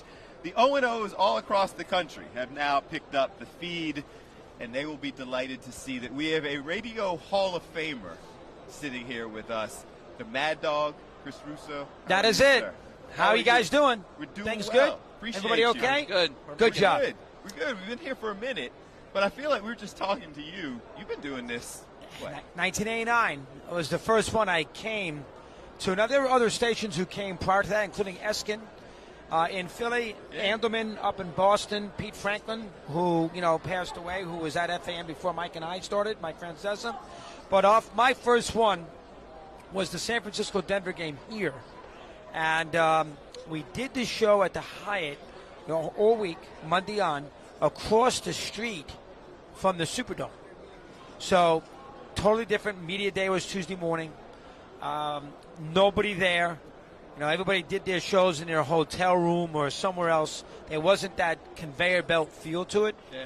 And, so when people came to the lobby, you put them on, they'd come do it. They didn't have to do 50 stations. They just do you. So Bonnet Conti and Schuler and Warren Moon and, Madden and Summerall. I'd have to go back and look at the list of who we had on if I ever could find it. But that was the first Super Bowl that I ever covered. And I was 29 years old, 30 years old. The first one I remember where there was sort of a convention hall feel to it was the Buffalo-Dallas game in Pasadena in 93. That was the year that Dallas beat them 52-17, whatever, 53-17. The Leon Lett play with Don Beebe. That was the first one where they felt like there was like about 10, 15 stations there, all in the same spot, same location. With all of that and the history and how much you've done this and achieved, is this positive growth or is this like, wow, what am I looking at? I mean, I think it's, it's probably a combination of both. I look at all the people who are employed and all the money it brings in and the fact people have somewhere to go and everybody congregates. It's sort of a piece of Americana. So from that standpoint, it's a big positive. Is it a little overdone?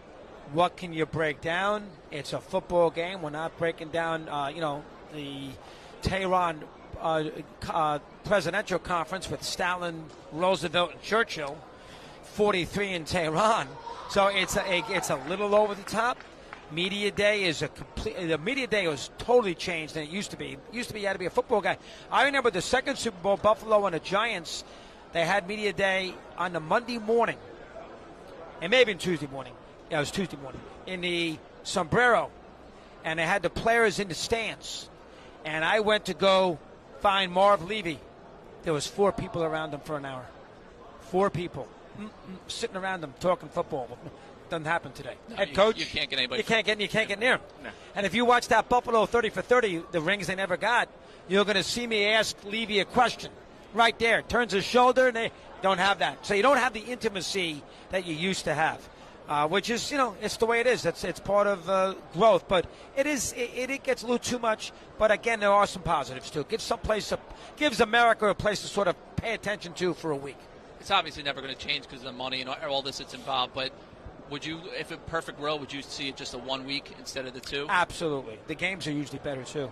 Yeah, because it seems like Bill was saying this morning, like he was watching some show and everybody at the beginning of the week was picking Kansas City, but for some reason now they're switching over to the Eagles. Like they talk themselves into it. But over that 2 weeks, you have all this time just to 100%. I think they're never going to do it. Yeah.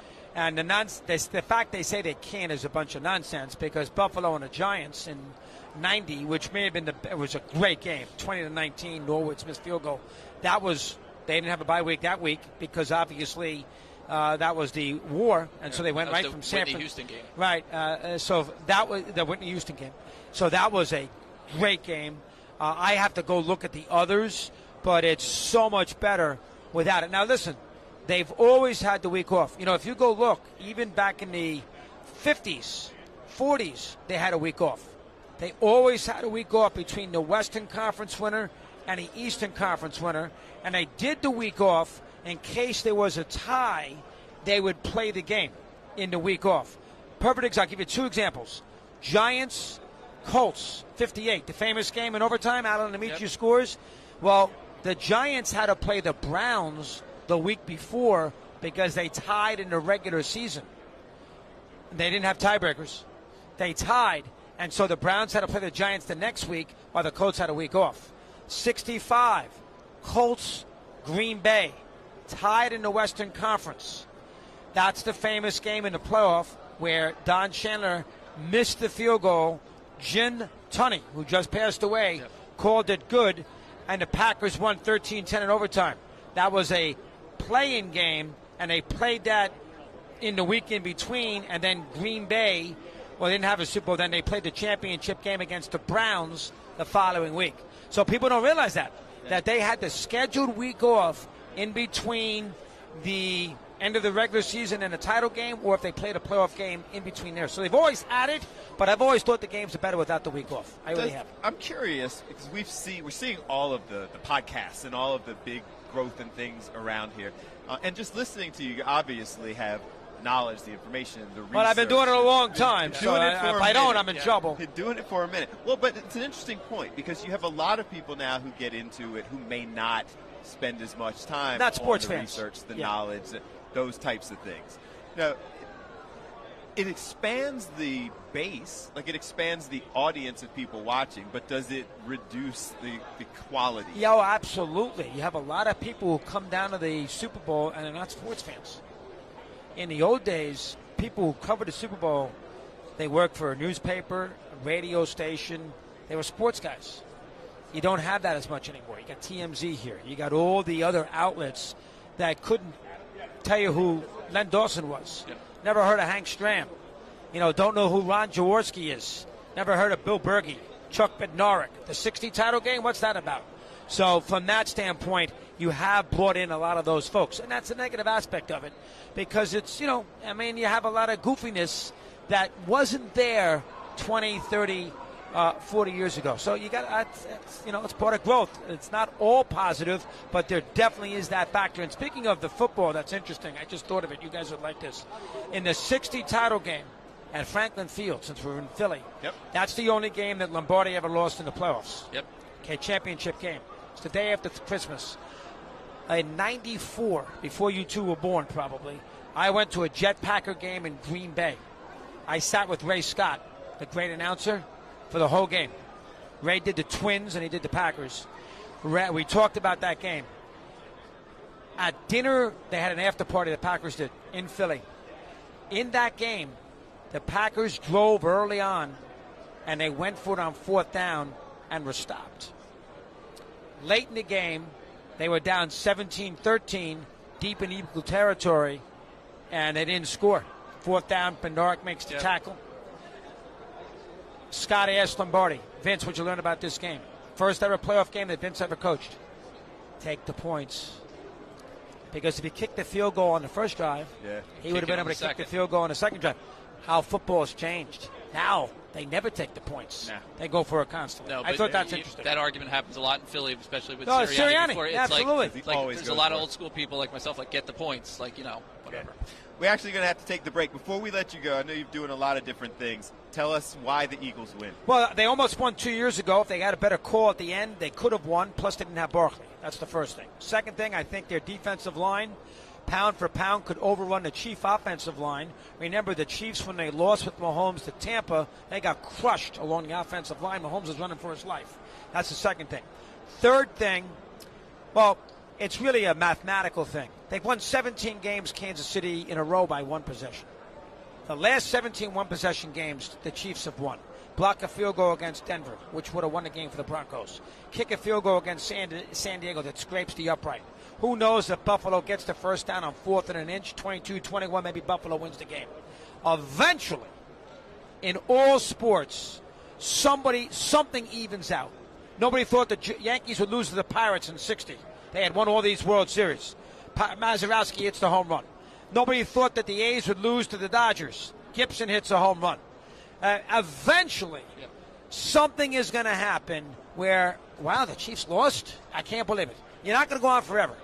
And again, this is a very good Eagle team. So, and they got some experience. I'm going to pick Philly to win, not confidently, but I'll pick Philly to win. 23, I'll pick it 23, so under the 48.5, 23-17. That's why he's a Hall of Famer. Appreciate you. We love you guys. Russo. Good job. Enjoyed every minute of it. Radio, Sirius XM. Mad Dog Radio, Sirius XM. Making sure we're reminding people of that. Yep. I feel like everyone on Earth knows that. But maybe not. We'll go ahead and I'm glad you said it. I'm glad you said it. Go ahead and check them out. Thank you so much for spending some time with us. We'll be right back. Good job, guys. Both of you did a great job. Keep it going. That's a good story about Lombardi, huh? Yeah. Good job. I enjoyed it. Whoops. I got it. You're good. All right. Have a good day. You too. Appreciate it. All right. Good luck. There we go.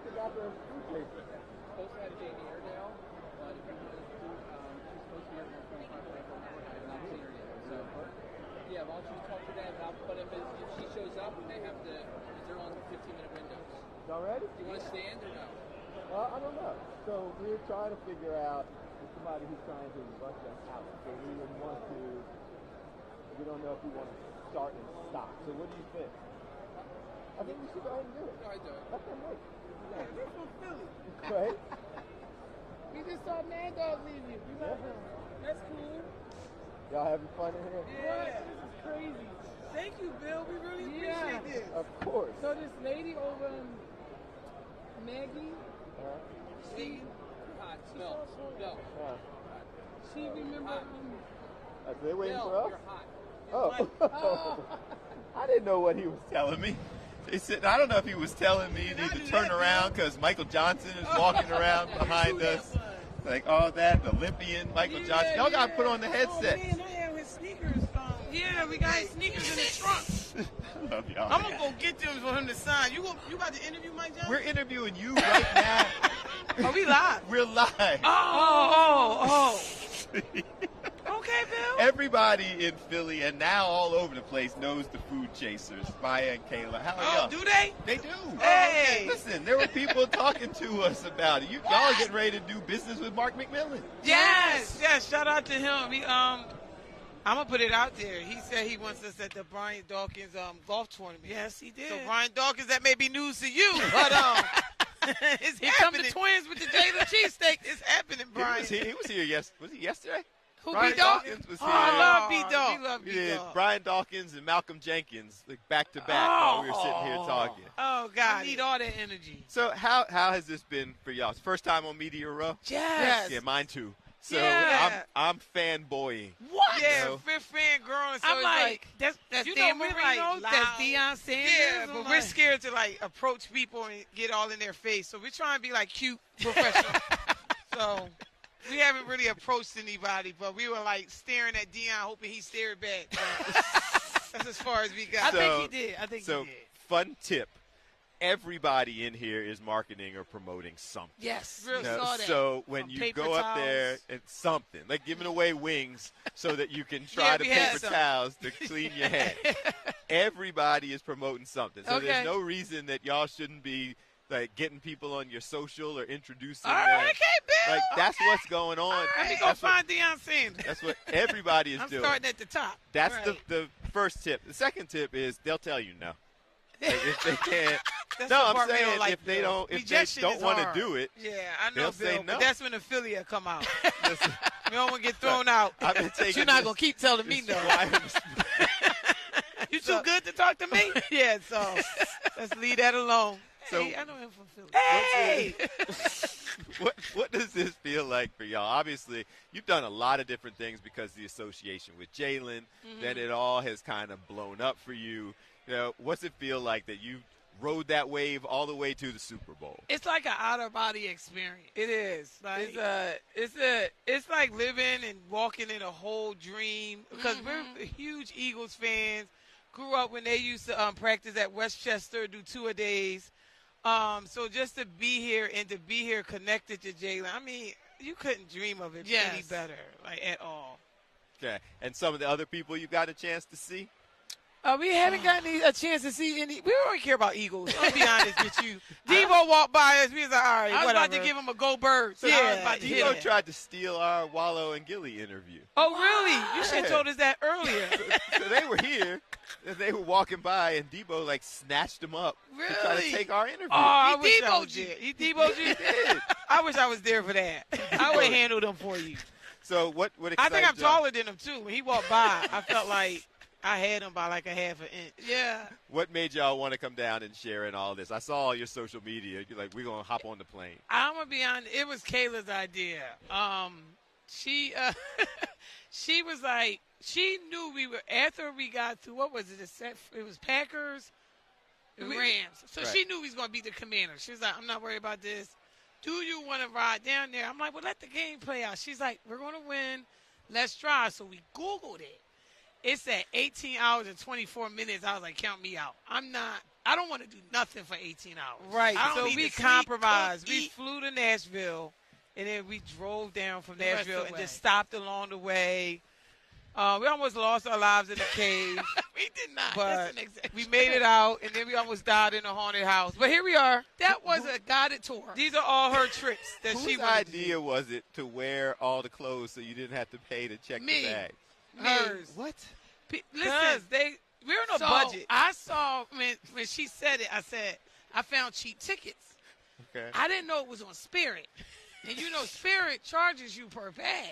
Okay. So I was like, it's $84, and I'll let's wear all our jerseys down because they weigh a lot.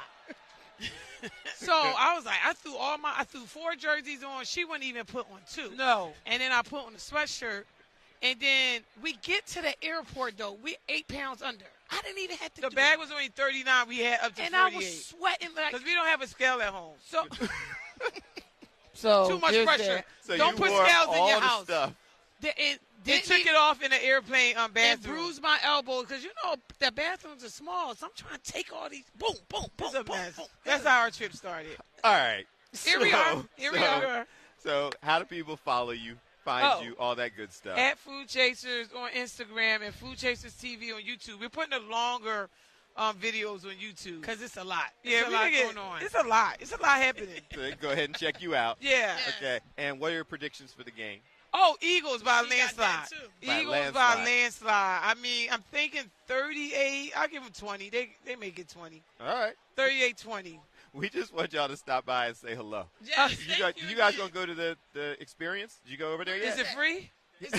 I told you we're on a budget. Is it free, Bill? It is free. Okay, where is it? You got passes. So you Oh, wait, go these out passes? here, go up that way. We gotta take a break. You Okay. go out the door, just walk to the right. There's the pro shop where I got this one. Okay. And then there's the fan experience there, and you Oh, walk that's what I around and wanna see do. all the Hall of Fame stuff. Oh, You nice. can do the 40. Don't do that. I You can won't. sit there and My throw the hamstring's football. not made for that. People in there doing autographs. Go check out the fan experience. Oh, nice. cool. Bill, we Yeah. just want to say thank you for Yes. the passes. We We really appreciate appreciate that. it. Like, Absolutely. We won't embarrass you. We had Yeah. to represent Philly. Philly. Thank y'all Philly so is where much. I'm Thank you. We appreciate you. We'll be right back. All right. Ricky Williams is coming up in just a minute. Who else? Next up, we've got Jamie Erdahl, the NFL Network. We're going to talk to Michael Blackson is around here.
Superstream 59. We are here. I keep saying I'm at the Super Bowl. Yeah, it feels like we are. Are all these people not here to be at the Super Bowl? I don't. It's where they're actually sending us home. Like you get to stay. I get to stay. I'm going to the game as a fan for the first time ever. Taking my uncle who lives up in Bucks County. My mom's from Bucks County, so my uncle's coming down, and we're having like an authentic game day experience, which I've never really done before. So you're one of us. This is Jamie Erdoff from the NFL Network, doing all kinds of things. You don't have to do the 8.5-hour show. Do not have to do the 8.5-hour show. I'm going to have 8.5 beers instead, is what I have decided. Yeah, I am one of you. My mom went to Temple. My dad went to what used to be Hahnemann Med School, now is Drexel. I lived in Haverford for like 2 years. Like I got Philly up and down. So is this, as a Philly up and down, I keep telling people, like, they're supposed to be journalists, but every day I'm wearing different Eagles gear. I'm going up to the pro shop and buying something. Is it a fine line of I'm an Eagles fan, I'm authentic, and I'm supposed to be a journalist? I think when it comes to you are providing content for your community.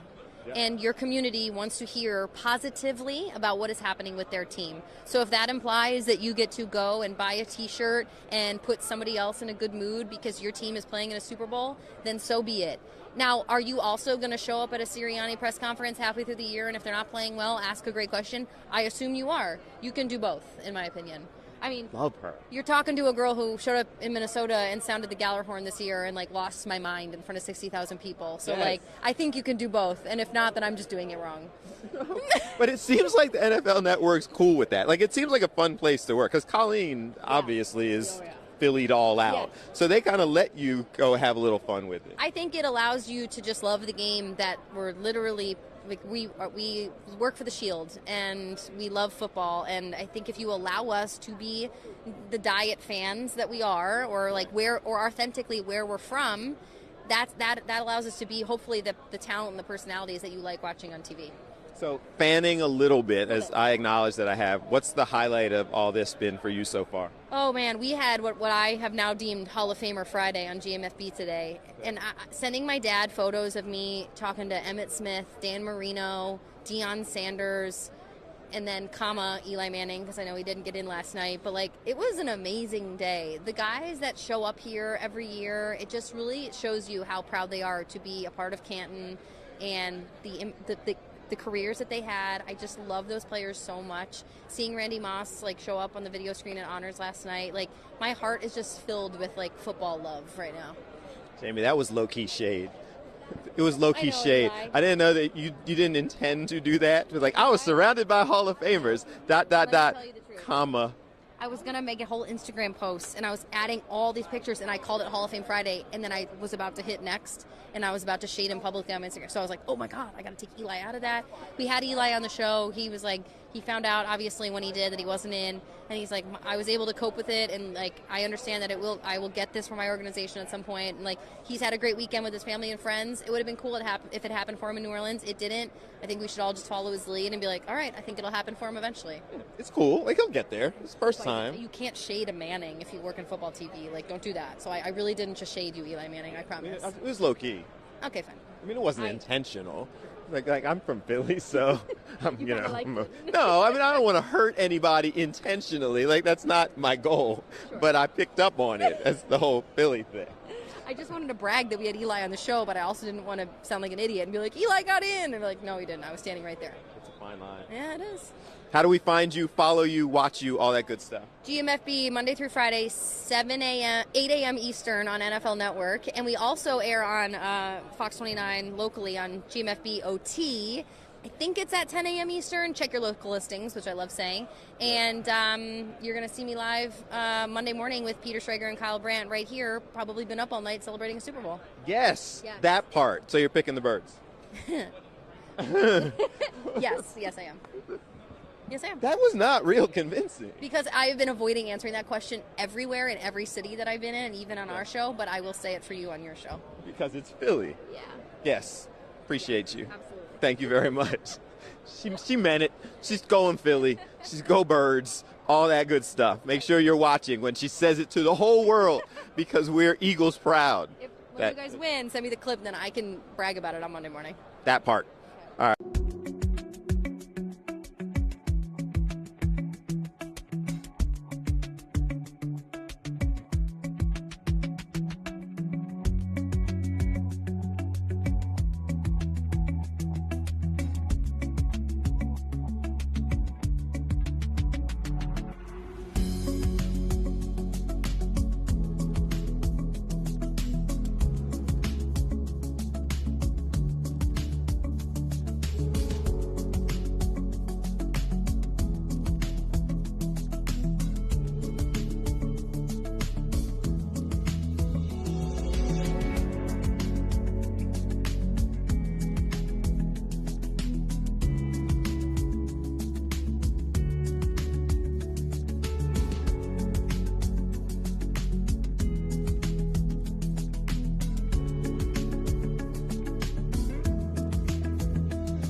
And we're back. We're calling it Super Stream 59 with Fox Local, Fox 29, Fox Soul, the Fox O&Os all across the country picking up the stream because we keep talking to cool people who are doing good things and talking about things, some legends, Olympians, all of that. We've got both of those with us now. So can I go legend? You okay with that? Absolutely. All right. Please. Yeah. Legend Michael Johnson spending time with us, all the medals. And you're not a legend yet, but still an Olympian, an Eagle, all of those good things. Devin Allen. We'll get to we'll get to legend. We get to legend status. He's on the journey. Yeah, he's on the journey. I don't think it's disrespectful to say somebody's not a legend yet. No, like you're fair. on the journey to get there. First of all, how's all this been for you guys? Kind of soaking in everything that's Media Row and the Super Bowl. It's a lot, man. It's a lot. But it's great. It's a great atmosphere. It's really cool to see the spectacle around the game. And what it means and just how much interest there is in Super Bowl every year. I mean, I remember going to Radio Row way back, in the 90s when I was competing, and it was literally just radio stations, and that was it. There was no video, there was no content. And it's amazing to see what it's grown into. I mean, and you competed on an international level, so, does anything compare to this level of spectacle? No, I don't think so in terms of this actual venue and event right this moment. Media gets a little crazy for the Olympic Games around, because there's just so many news outlets and outside of the U.S. too. Like the different countries all want to talk to us as well. Right after our races, we walk through this little zigzag of media that you end up doing for about an hour or two, still in your uniform and spikes. Yeah. A lot of athletes kind of skip it if you're getting ready to run again. Some athletes might want to do it, but yeah, this is definitely crazy. Does this feel special to you? I mean, once you're an Eagle, I feel like you're an Eagle. Yeah. So no, this is special. This feel special? Yeah, this is special. I was over at the team hotel yesterday. Got to see some of the guys. If it is special. Unfortunately not on the team this year, just with the injury last season. But it's exciting because the guys are still the same guys I played with the last two seasons, and I knew and we all knew they had the pieces to be here again, and looking forward to the game on Sunday. So you guys competing on the highest level, obviously. Tell us what is Grand Slam track? Tell us about the next step and what we're kind of developing. Yeah, so I started Grand Slam track. We have our inaugural season this year. Starting in 2 months, we'll have our first competition. So Grand Slam track is a professional league for the best track athletes in the world. We've never had that before. So this is all of the best athletes like Devin, the Olympic champions, world champions, top 10 ranked athletes in the world, and exclusive for them. Track has always sort of existed a little bit professional, a little bit amateur, with all of those athletes sort of put into one pool together. So this is exclusively for just the best athletes, only track athletes, so it's all about the racing, all the fast people competing head-to-head, just like you see during the Olympics with the high-stakes storytelling superstar athletes. So now instead of, seeing that once every 4 years where people get really excited and it's the most popular sport on the planet, and then it falls off for the 3 years in between, we're now recreating that 4 times a year starting this year, and then we'll continue to expand into more competitions. But this is we're really excited. We just announced our television partner. You can see us on the CW and streaming on Peacock as well. So we're really excited about that. Or if you want to come to one of our events, you can come. We'll be in Philadelphia. We start in Kingston, April 2nd through the 4th. Then a month later, we're in Miami, and then we're in Philadelphia end of May. And you can get tickets at GrandSlamTrack.com. And so we're excited. We're going to be at Franklin Field. We're going to honor that heritage of pin relays and all of that. I ran there, but Devin's run there. We've all run there, and so now we're bringing professional track to Franklin Field in Philly. Does it feel good that we're kind of expanding? Like we were talking about track earlier. We're talking about the fact that it's only often a handful of athletes who can kind of break through, like you did, and everybody knows. Now it's evolving with things like this. You with the Eagles, but also the following that you have. It feels like that this is the next step, and it's got to feel good that you can have that level of success and growth and still doing the sport that you love. Yeah, 100%. I think, if you just look at the history of sports and people that watch sports, people like to watch track. It's one of the most viewed events during the Olympics every 4 years. And so we just really need to have the ability and give fans the ability to watch the best athletes compete, and whether that's on TV, on CW or Peacock streamed, or coming to an event in person, right? Having those athletes, the top of the top 8 in each of these events are competing. So we're doing that in Kingston and Miami and Philly and LA. So giving the fans the opportunity to come to one of these events, and seeing that high caliber athlete compete in person is a cool opportunity as well.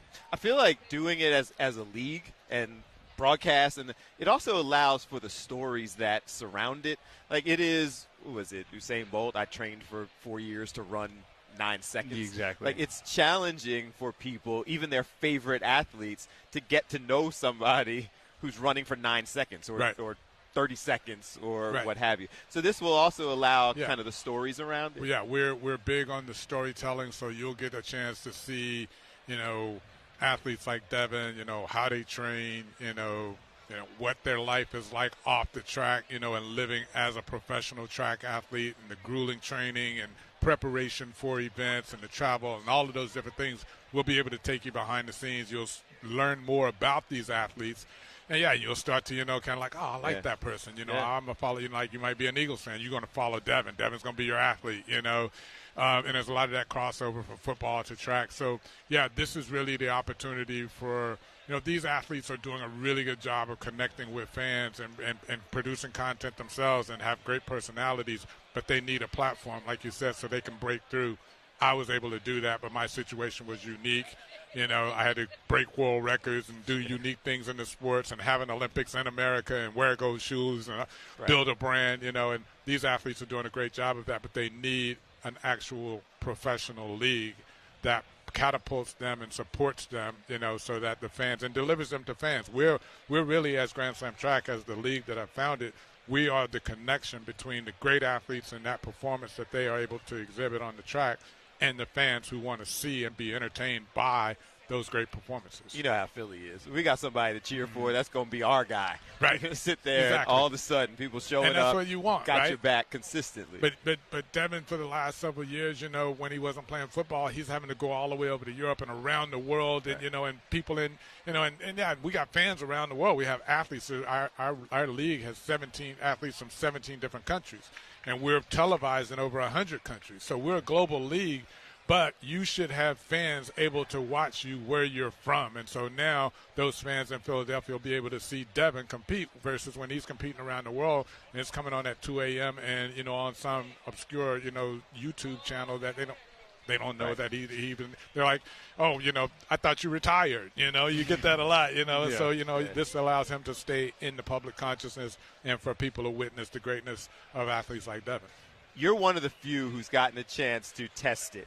Football speed versus world-class speed. Mm-hmm. All these guys, every football team has somebody who thought that they could beat the person who's winning the 100-meter or something along those lines. You got a chance to get out there and run with tell us football speed versus world-class speed.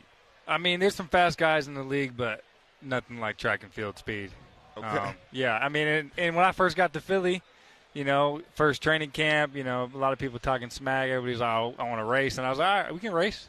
He's like, but I'm a pro track athlete. I don't race for free. I was like, $10,000. I put my $10,000. You put your $10,000. We'll just, goal line to goal line. And then everybody got real quiet. You know what I'm saying? So the talking stopped. There's talking and there's racing. Yeah, so there's, I've been in a lot of different levels of the sport, even in college, right? Like, there's a lot of fast athletes everywhere, but once you get to the top of the top in track and field, like those Olympic medalists, those Olympic finalists, not even close.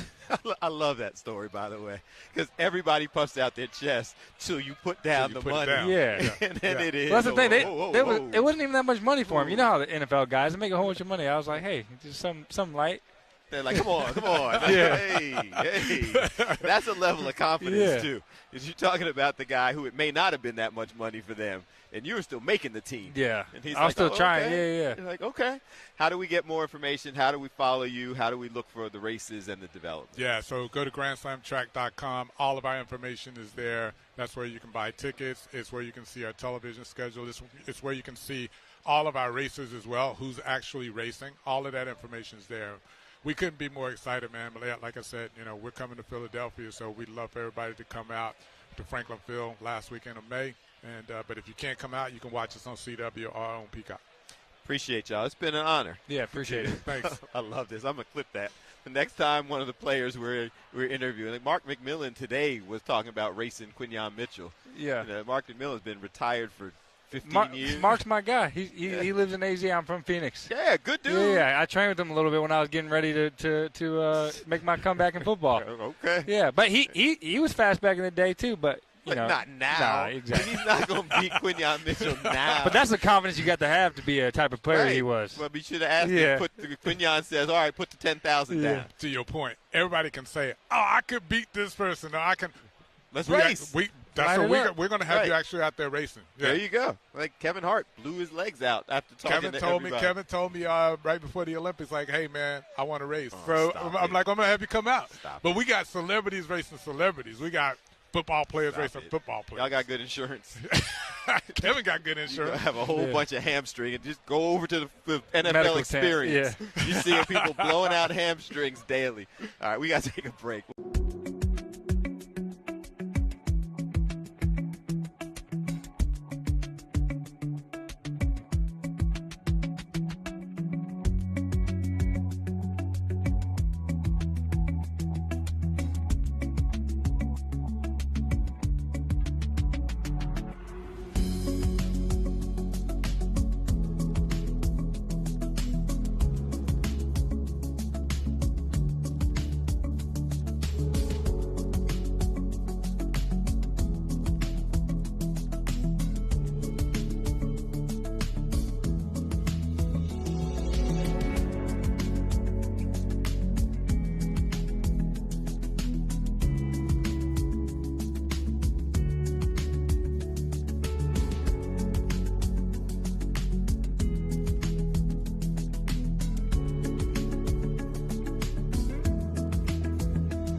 Fox Local, Fox 29, Fox Soul, Fox O&Os all over the country. Thank you for joining us. We appreciate you.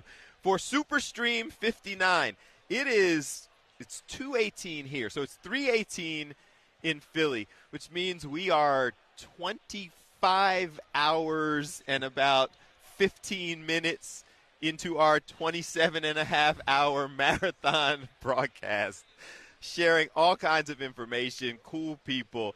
and Dr. Ryan Darcy. Yes. Spending time with us. You're the next cool person that we get to talk to. I'm going to wake you up with neuroscience. Doc.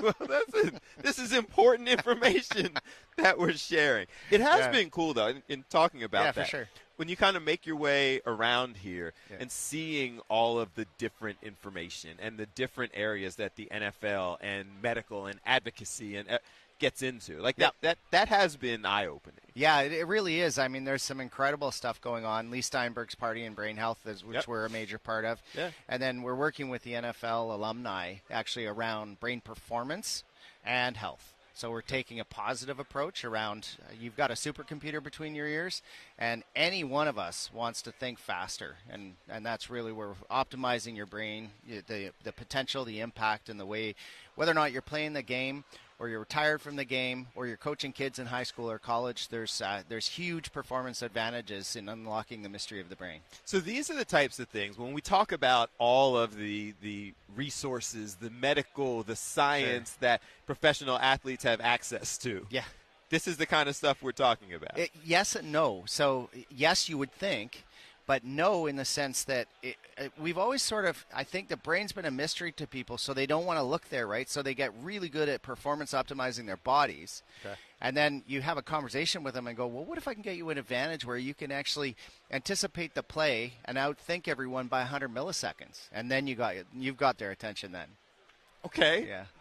Do you? Yeah, sure. So sit back and go, I can outthink them by 100 milliseconds? Yeah, if you can figure out where you want to be, where the openings are, and you can get a 50 to 100 millisecond advantage, that's massive. Over your opponents. Exactly. Huh. All right, so how does this work? Help me understand what we're talking about. The neuro-catch and the neuroscience and all that stuff. Yeah, so NeuroCatch is actually a portable brain scanner that objectively measures your brain waves. Just like if you put electrodes on, measured your heart activity, you can do that with your brain. And what we can do is actually look at your cognitive processing response right down to the millisecond. So we can figure out how fast you are in terms of a benchmark and then make you think faster.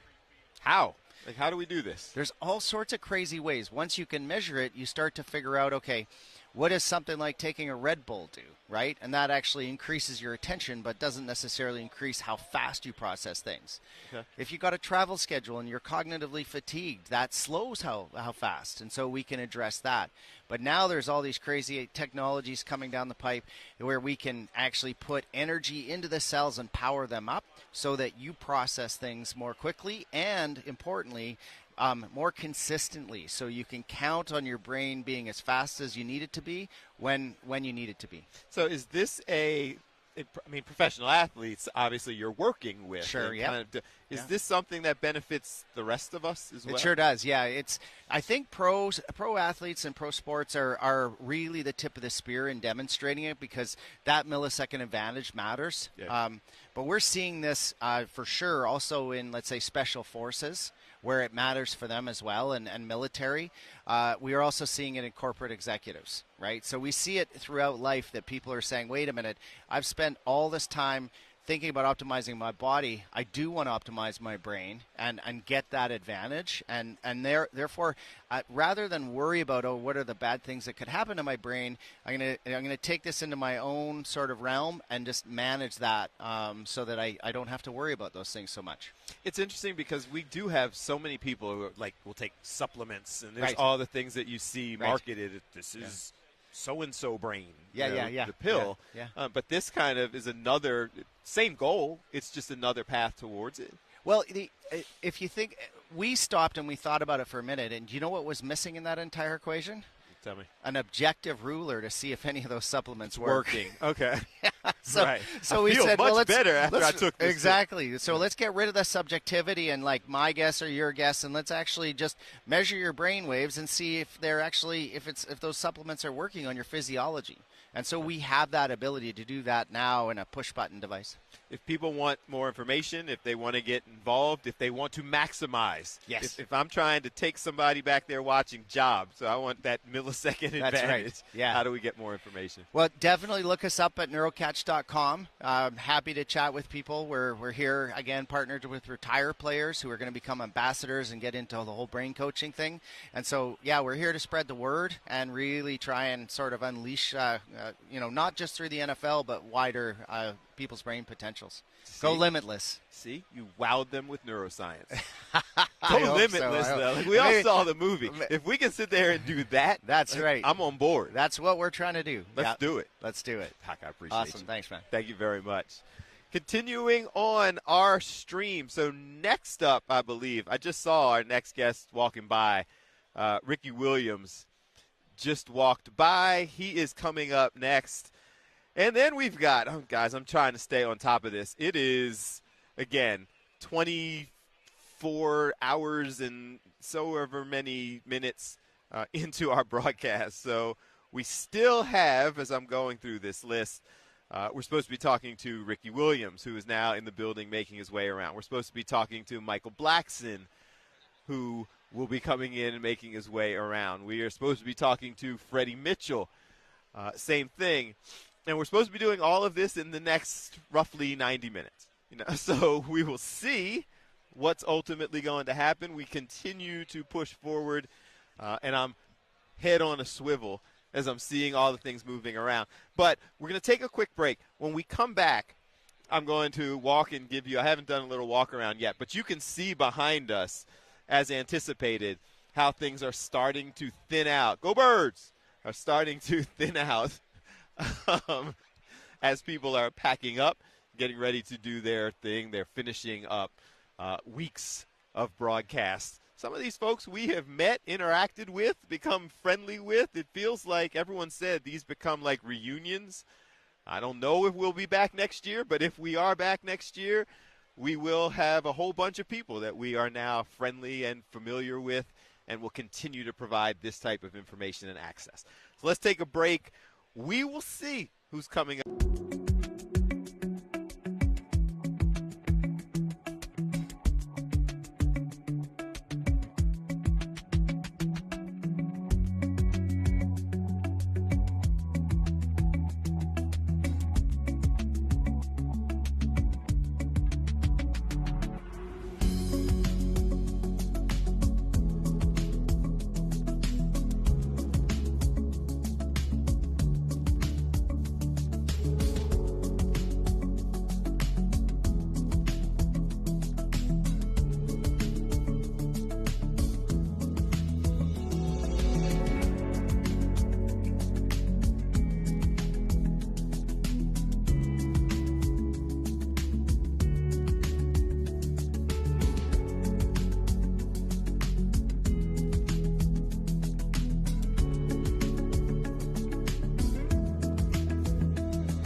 Superstream 59. We are continuing on here from the Convention Center in New Orleans. Day 5, guys, and just wanted to give you a little bit of a walk around so you can see the things that are going on. So just as we started, and there was kind of the open space and the things going on, and everybody was kind of building, and you got a chance over the, several days, but starting Monday, to see how this whole process kind of was built and evolved. You now are here long enough to be able to see everything kind of now breaking down. And so kind of looking around the room, you can see this is where our friends from the NFL Alumni Association were and doing things throughout the week. These were others doing Huddle for Health and some of these other outlets. Again, MFL Alumni Association. But now you have the ability to see through a little bit more as some of these walls have started to come down. So you can see organizations like Outkick over there that have been doing their thing. There is a Toyota booth that has had interviews running through consistently. It goes all the way down through the area, and because some of these things are broken down, you can now see a little bit more as people are starting to break it down. What's up, guys? As people are starting to break things down, you can see through just a little bit more because, no, you're good. You're fine. You're fine. I can't wander away that far and expect people not to walk in front of the camera. So you can see everything that is kind of the build-up and then the breakdown. And that has kind of been the entire week. And you can see clear shot to some of the things that we have been talking about and trying to explain to you and describe. There is our Scott Grayson. Go ahead, you're good. There's our Scott Grayson walking through. It's hilarious to me when you move this far away from the camera and you see people who are doing their best trying not to walk. Are you talking about us? I was like, I interviewed Coach Show yesterday, so I was like, it's over there. Yeah, we don't want to be all in your. No, you're good. But it's been interesting because we were the ones who decided to break the rules. I don't even know if it's a rule, but everybody has these little booths that are all set up, and we had a wireless mic. We're like, I don't want to sit there in the booth for 5 days. So we started walking around and meeting people like you guys. You were Coach O? I'm with Coach O, yeah. I work for Victory Plus, which is their streaming partner, WNFC. So Coach O is now our friend because we wandered into her shot and we're kind of talking to people. We now know you. Who are you? I'm Dr. Marcus Amos. I'm with Prevention Education for Athletes in Voorhees University. Okay. So now we know you. Yep. Has this been a good experience for? Let's come this way, because now these people have walked in front of our shot because we continued to wander. Has this been a good experience for you? Let's let them see you. Yeah, it's been great. We were actually here for the NFL alumni and the player networking event. Okay. And prior to coming, a couple of people, radio shows, sports venues reached out to us to invite us to come over for some interviews to talk about what we do and what we want to be doing over there. And I brought my student here, so this was type of a internship opportunity because he was doing something over there. And he also had 3 invites for 3 interviews on Wednesday, and he completed those. Yeah, he's talked about mental health and student athlete development support. Okay, so this has got to be a cool experience for student athletes, student in general, to get to do Super Bowl. Yes, sir, definitely. Yes, you having a good time? Yes, sir. It's absolutely great. Okay. What were some of the things you got interviewed about? Student, just how to be a great student athlete, and just don't be afraid to ask someone for help at any time.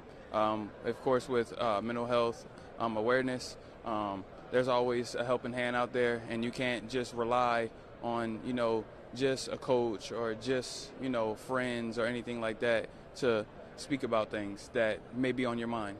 Okay. What's your sport? Baseball at Voorhees University out of Denmark, South Carolina. Okay. You any good? Yes, sir. I play outfield and I also pitch. Okay. Yes, What's sir. the plan next? You good enough that we're going to start looking for you to move on to the next level, or you got a little time before that? Yes, sir. I hope to be a coach and give back to the community because, that's my main focus, just making sure that they have the best engagement in any sport that they can ask for. This guy's got to make you proud. Right? Oh, yeah. our focus, really what we want to do, and it's not scripted, is everything we do, we try to make it experiential learning focus. Okay. So we know what happens inside the classroom, but we like to see how can they apply it outside the classroom and put them in situations where they can have internships, network, and learn their hard skills and soft skills and put those to practice. Because we know, taking a test is easy to assess someone by making an A, B, or C. Right. But the thing about it is, how do they apply that? And we thought that this would be a great place for him, and being a sports management major student, is just to come out and meet people and have this opportunity, because a lot of people don't get this opportunity to come to Super Bowl week and participate in Media Row. Yeah. I mean, even individuals, myself as a professional sometimes. I work in the media, and this was a big deal for me. Yeah. So, and we're looking to do this some more. Hopefully we're already working on trying to get to San Francisco. But we want to have more students participate in that. So we're praying, and we're going to stay focused, and hopefully we'll get it done. If people want more information on what you do, they want to be supportive, how do we do that? Yeah, I'm a phone number and a website person. Okay. You can reach me at 505-319-4041, or you can reach me at www.preventionefa.org. Okay. And if we want to follow your career, how do we do that? Well, I have Instagram, da.real, REAL, Dro. All right. We're going to be following. Yes, sir. We're going to be paying attention. Appreciate you. Appreciate you, man. Thank you very much. Appreciate you. Appreciate you. This is why we could just walk around with the mic, right? And your name again? Bill Anderson. Thank you, Bill. Absolutely. My pleasure. See, we would have never met, folks, if we couldn't just get up and wander around and talk to them and see what's what. That has been probably my favorite part about everything that we've been able to do since we came here. Is just wandering around, meeting people, talking to them about various things. You can see some of the folks who are still huddled around that we've spoken to over the last couple of days. Jason Worth is back talking to people, making their rounds. Some of the folks we got a chance to interview yesterday and other days are all here. I'm trying to see what's going on at the Cam Newton booth. There's always energy over at the Cam Newton booth. There is, I'm trying to figure out, come here, Tom. Over there rocking the Hall of Fame jacket. I wonder if we can grab him. We'll see. We're trying to see how many folks we can get. And we have almost unlimited ability to walk this way, but unfortunately, we are limited by this wall as to how far we can go this way. And so that has been a little bit of a challenge because some of the activity is going on over there. I got to tell you, shout out Tom Loudon because I am, some might say, unreasonable as it comes to the people who are wandering around, because we'll see people, and I'm here talking live, so I'm not the one who necessarily has to or even can go and approach folks. So I just am consistently saying to Tom, oh, hey, look, the I don't know, former President Obama's over there. Go grab him. See if we can talk to him. And Tom's just like, okay, let me go see. And goes and checks them out. Now, sometimes it works. Sometimes it doesn't, because you are limited by the people that you can get on when you're doing all of this live and here. But shout out to Tom, who, you see this little green piece of paper that he has been carrying around for 5 days. Each day, he's got one of those that's broken down into 15-minute blocks. And we're just going out, grabbing all the folks. How are you, sir? Appreciate you. Grabbing all the folks that we possibly can to spend some time with us. How are you? Good, how are you? Good. Dr. Poole, Derek Duchesne. Okay. How are you? Good. We're here talking with athletes and different media outlets. We're speaking on the brain health panel for Lee Steinberg's event tomorrow about ketamine therapy for TBI and mental health for athletes, especially after they get drafted out or after they leave the NFL, and helping them refill their cup with psychotherapy, psychiatry, psychedelic therapy. And we're also running a study for peptides for BPC 157 for injury. And yeah, that's what we're here for. It seems like there's a lot, and we're live, so we're just talking now. So now's a good time. But it does seem like there's a lot of kind of focus on health and wellness and brain and mental capacity and all of those different things. Is that something like a big part of what we're doing around here and why that's so important? Absolutely. Well, especially for athletes, it's that gladiator wall that we're trying to break down, right? And it's important, and you see a lot with sports and teams where if, especially not so much on the NFL or that level or caliber, but you'll see with sports or teams where somebody has a mental health issue or a mental health struggle, there's that stigma. If they don't want to bring it forward, it's seen as a weakness. And so what we're helping people is really like unlock and understand that true strength is being able to ask for help and getting the support when you need it. And especially for athletes that have such a big voice and they're such high performers and people from all over the world look up to them, they need to be championing mental health and advocating for mental health and understanding that like it's okay to not be okay. And just because you're going through something dark or tough or whatever it is, it doesn't define you, right? And because we're humans and it's part of the human condition. We're all going to go through things, and athletes are going to go through things, and it's not if, it's when. So like when we're going through the darkness, or we lose someone we love, or chronic stress, anxiety, depression, when we go through those things, that it's okay, and to have that like ask for help and have mental health like professional support. Right? How helpful is it? We've spoken to several different athletes throughout the week who are talking about similar issues and sharing their experiences. Yeah.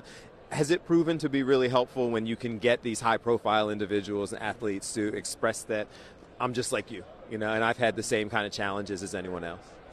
Yeah. I would look at what happened when Magic Johnson got HIV. All of a sudden it became very real. Everybody loves Magic Johnson. They felt like they knew him. He was in their homes every night on the championships. And so, unfortunately, he became that face of it, and it made it very real and very visceral. When we have athletes who talk about their mental health issues, it makes it much more relatable, because a lot of times we look at them on TV, and they're our gladiators, they're our heroes, and if they're dealing with it, that means it's okay if I'm dealing with it too.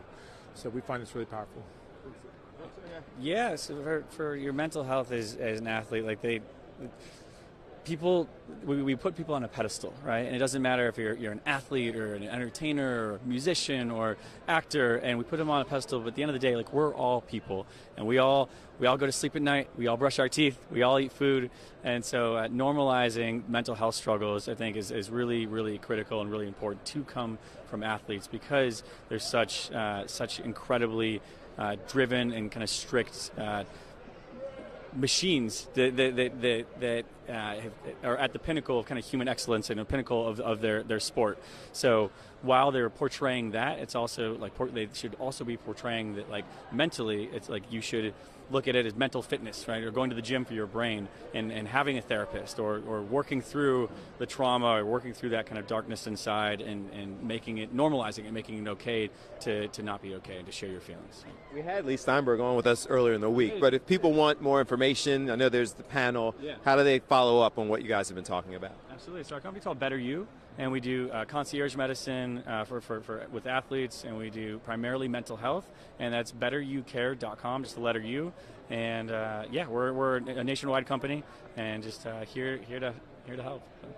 Appreciate you guys spending some time with us. Thank you very much. Appreciate it. You're walking around with a Nickelodeon football. What is this? What's this? Oh, thank you. We put these in all of our patient boxes to help. We put these in all of our patient boxes to remind them that when you're having bad days, that life is all about perspective. So I want you to put these on real quick and take a look up at the ceiling. All right. All right. So it turns all the lights into like rainbow hearts. Yes. You can see, I'm seeing love and rainbow and lights and things all around me. If I may. Yeah. Oh, yeah. You could be the guy that looks at every rose bush and complains it has thorns, or you can be the guy that appreciates the fact that every thorn bush has roses. That part. And life is, it's all about perspective. And when you change the way that you see the world, then the world changes. Right? I'm going to keep these on. I appreciate you guys. Thank you very much. I'm sitting here looking at hearts and lights and love all around me. It's a beautiful thing. Can we put this on the camera so they can see what it is that I was looking through? You put it on the camera, and then when you look up at the lights, you can see that all of the lights turn into hearts. Now, I don't know if you got to go up and look at the lights. There's a whole method to the madness. So you have to be focusing on one of the lights and things that are going on. And then at least when you're wearing them on your face, it turns into a bunch of kind of rainbow hearts and things surrounding the lights. I don't know if it'll work with the camera's perspective because I'm not that scientific. But while we try to figure this out, let's take a break. You can take my word for it. And we'll be right back.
Here on Fox Local, Fox 29, YouTube, Fox Soul, you name it. And so we are now into the home stretch, little over an hour left in our 27-and-a-half-hour marathon. And again, you guys have seen, we started off saying that we should do a time lapse of all of this. So you've seen it looking like this on Monday morning, first thing. You saw it build up to its peak when all of these things were built up and all of the different booths were in place and all of the people were set up and structured going all the way back. And now you are seeing it breaking down to the point where people are just about over their, they've done their different shows, they are wrapping up. It is to the point now where it's all about final shows and the conclusion and packing up. And people getting ready for their travels back home. We have spoken to multiple people. It's actually Lee Steinberg over there, somebody that we interviewed earlier in the week, super agent who was the inspiration behind Jerry Maguire, over there talking to some of his people that we just talked to. Because aside from being a super agent who actually shared with us that he is the representative of Patrick Mahomes, who negotiated that historic, $500 million contract for Patrick Mahomes, but he also now has spent a lot of time focusing on his philanthropy and his charity work, and now has this foundation that the last guests were talking about, and how they are focusing on mental health and wellness and brain health and things like that. But you can see that things are breaking down to the point where you can see all the way through some of these different booths that were built up, and now we're back to being able to see all the way back down to the Sirius XM kind of cluster of shows. They were doing 4 and 5 shows at a time, and it goes all the way down, and you can see, but off to the side, some of the things that we have described for you earlier this week. There are food tasting sessions, and there are handouts being given out, and there are multiple shows and podcasts from various people. You can see some of the guests over here, the big guys from the broadcast that we talked to yesterday, former NFL and current NFL players are doing their thing. And that actually, if I had to kind of summarize maybe the most surprising theme of everything here, I think one part of it, not so much surprising but eye-opening, was the focus on health and wellness and brain health and overcoming depression and all of those things. I was a little surprised at just the sheer numbers of resources that are being allocated to that type of thing here. The number of players who were doing it, you're fine. The number of players who were doing it, the amount of resources that were being directed towards that or focused on that. So that was one of the takeaways. That was a fairly big takeaway from me in being here. I think the other one, again, was the kind of number of streaming platforms and the things that are taking place and demonstrating that level of growth that we have seen here throughout. So there's a lot of things. There's a lot of awareness, a lot of things that were a little bit surprising. I guess if there was another surprising part, it was the how important being here was to so many different groups, celebrities, activism and advocacy. I'm sorry, right off to the side that you can't see again is right off to my right, and I have tried to describe that to people as much as humanly possible because you can't really see it because there is a block right there, a wall that's in place, but it was just the whole concept of right off to my right as Cam Newton and his group, his entourage, his team move around. It's almost like a crowd just kind of follows them, and everywhere they go, there is a wave of motion and activity and things like that you just can't really see off to this side. He is recording several different podcasts. They stopped, they took a break. I thought they were done because they kind of wandered off, and the wave went off.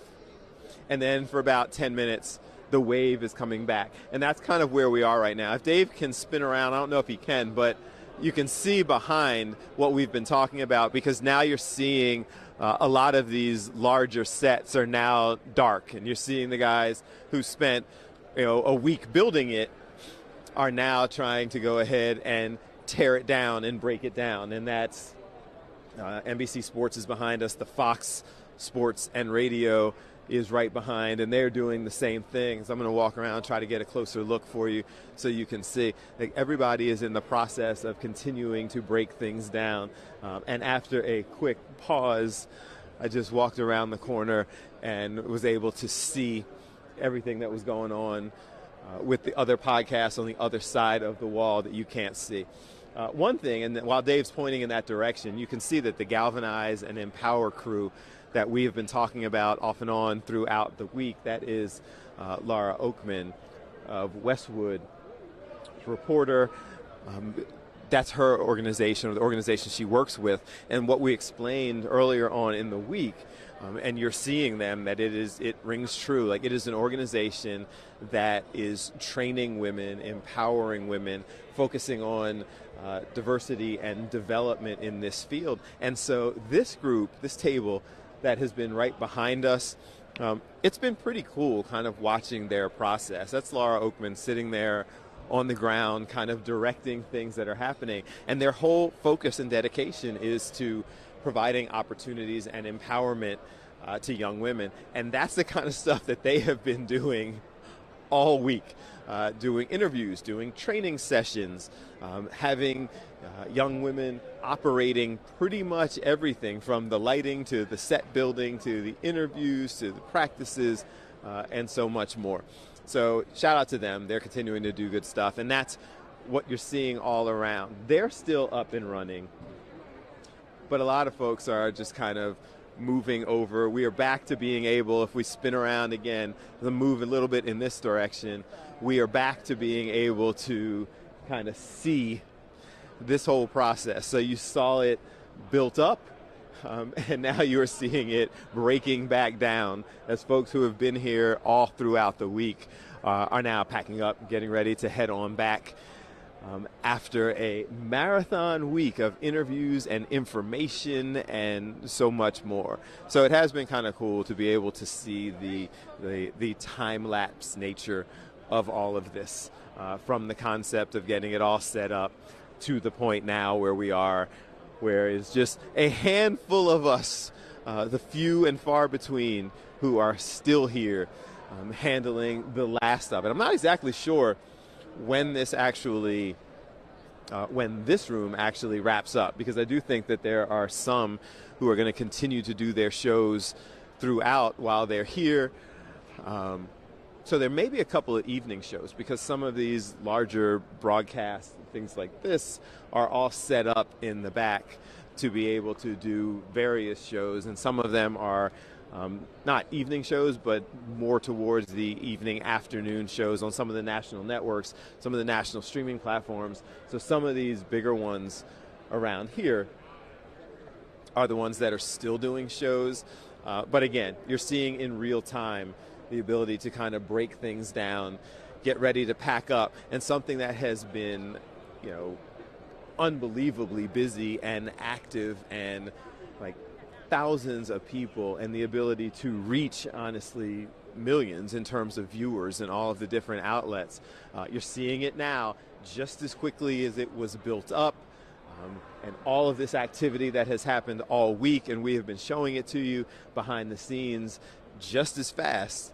They are now breaking it down. And so for the next, I don't even know what time it is, as I walk up closer to see what time it is, so just about approaching 5 o'clock there, 4 o'clock there, approaching 3 o'clock here. So we're into the last hour for us, but you're seeing just this whole transition.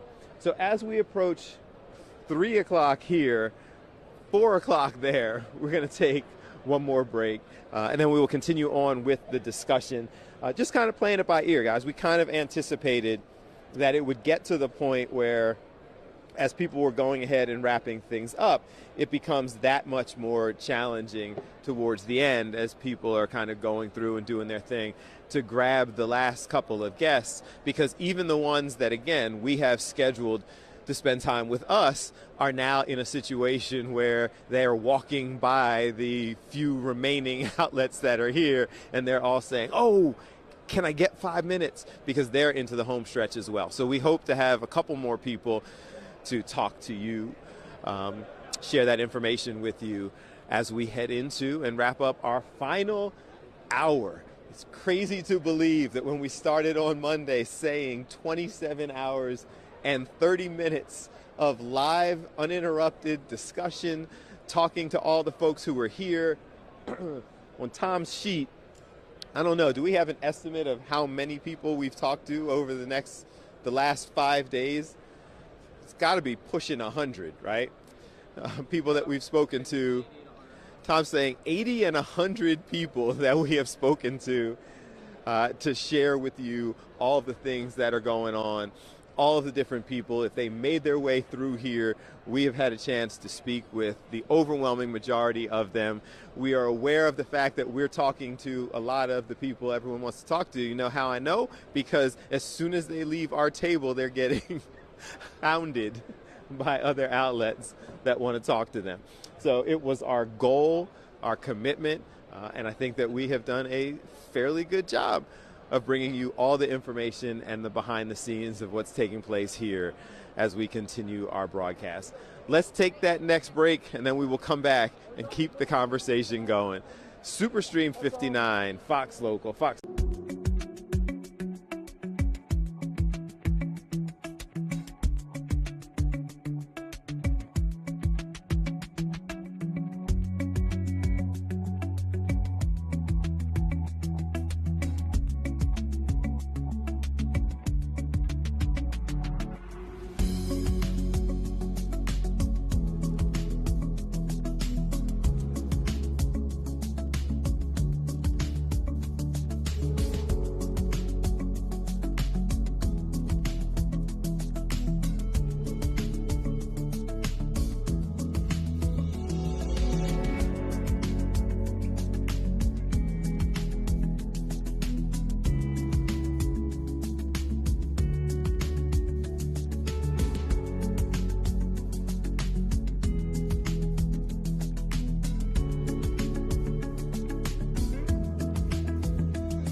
Superstream 59, Fox Local, Fox 29, Fox Soul, Fox O&Os all across the country have been following our stream. And Rachel Hale, who's an entrepreneur, was on American Idol, your singer, doing all these kind of things. Yes. I'm singing. I just got to sing for Women in the NFL's event today, and it was awesome. It was with Jen Wetler. She was the first NFL female coach ever, and so she hosted an event today. It was awesome. Got to sing my new single and got to have some of my Hale's Kitchen cookies, and that's the entrepreneur piece that he is pointing to. I have like a paleo cooking series called Hale's Kitchen. So you're doing a little bit of everything. Like that's a lot. So she walked up and I was like, hey, and we're sitting here talking and we got the cookie. And then you start talking about all the things. Like you're a little busy. I'm a little busy, yes. But you know, cooking comes naturally. I'm from Arkansas originally, and you know, it just comes naturally. It's what I do, so it's pretty easy to add on to singing. I happen to sing at home all the time, so I might as well bake and make a little extra money on the side doing that, right? While I'm practicing music. Yeah. Absolutely. Of course. Yeah. This is a lot. What has all this been like and kind of making your way around the media row? Oh, it's been a dream. It's so fun to meet people. Yes, I'm an extrovert, so I love people and love to talk to people, so it's been just really fun.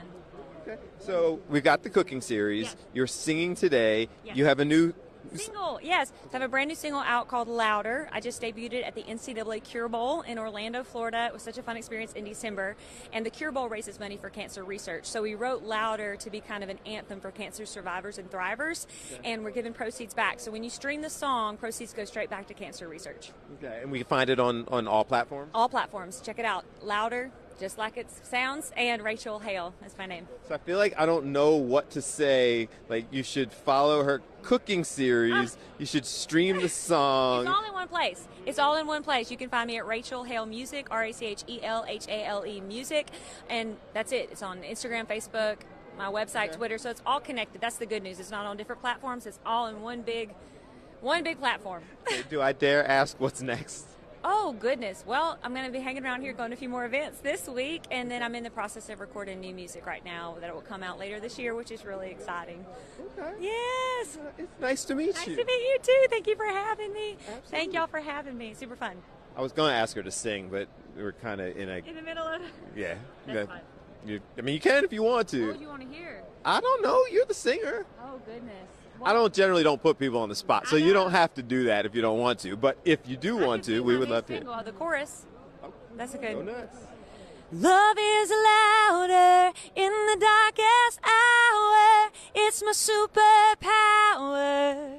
Got a heart that's hard to break. I'm a survivor, rising through the fire. Let the flames get higher. Over all the pain and hate, love is louder. Love is louder. Love is louder. There you go. Okay. Yes. Thank you very much. Thank you very much. There you go. Thank you I appreciate you. It's nice to meet you. Tell them again, where do we find it? RachelHaleMusic.com, Instagram, Facebook, same handle, Rachel Hale Music. Check me out. Let us stay connected. Thank you very much. God bless you. Thank you for having me. I swear, only at the Super Bowl in Media Row will somebody who has a baking paleo cookie company, was on American Idol, has a new single out, all of that there will just be here. That was cool. And then you're like, do you want to sing? And they just break out in song. And different booths and stuff around were like, who's singing? Like, we got to go get her to come sing with us. Yes. Thank you. It was a pleasure. Thank y'all. Thank Appreciate you. And I'm going to eat the paleo snickerdoodle that she gave us so I can get the cookies on the same site. Yes. Like, unbelievable. Like, that's crazy. That's some next level entrepreneur and talent kind of thing. All right. And after she sings, yes, that was her singing. The lady who is sitting there going, look, she's over here eating the cookie too, going, we can't see you. The camera doesn't turn around the corner. But I'm saying that y'all were as shocked as us. This woman gave me a cookie and then sings her hit single. It's like, how's that connection happen? All right, because we're at the Super Bowl. All right, we're going to take a break, and then we'll continue on. I want to eat my cookie. And who's coming over? Freddy Mitchell, 4th and 26. Freddy is coming over in just a second. Like, it's funny, folks, because I could see I can see, obviously, the things that you can't. And she starts singing, and a bunch of the people that she had walked by and were sitting there eating the cookie. And then she breaks out in song, and they're like, wait, is that her singing? The woman who just gave us the paleo cookie from her little cookie shop? All right.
And I can tell you that not only can she sing, but the cookie actually is really good.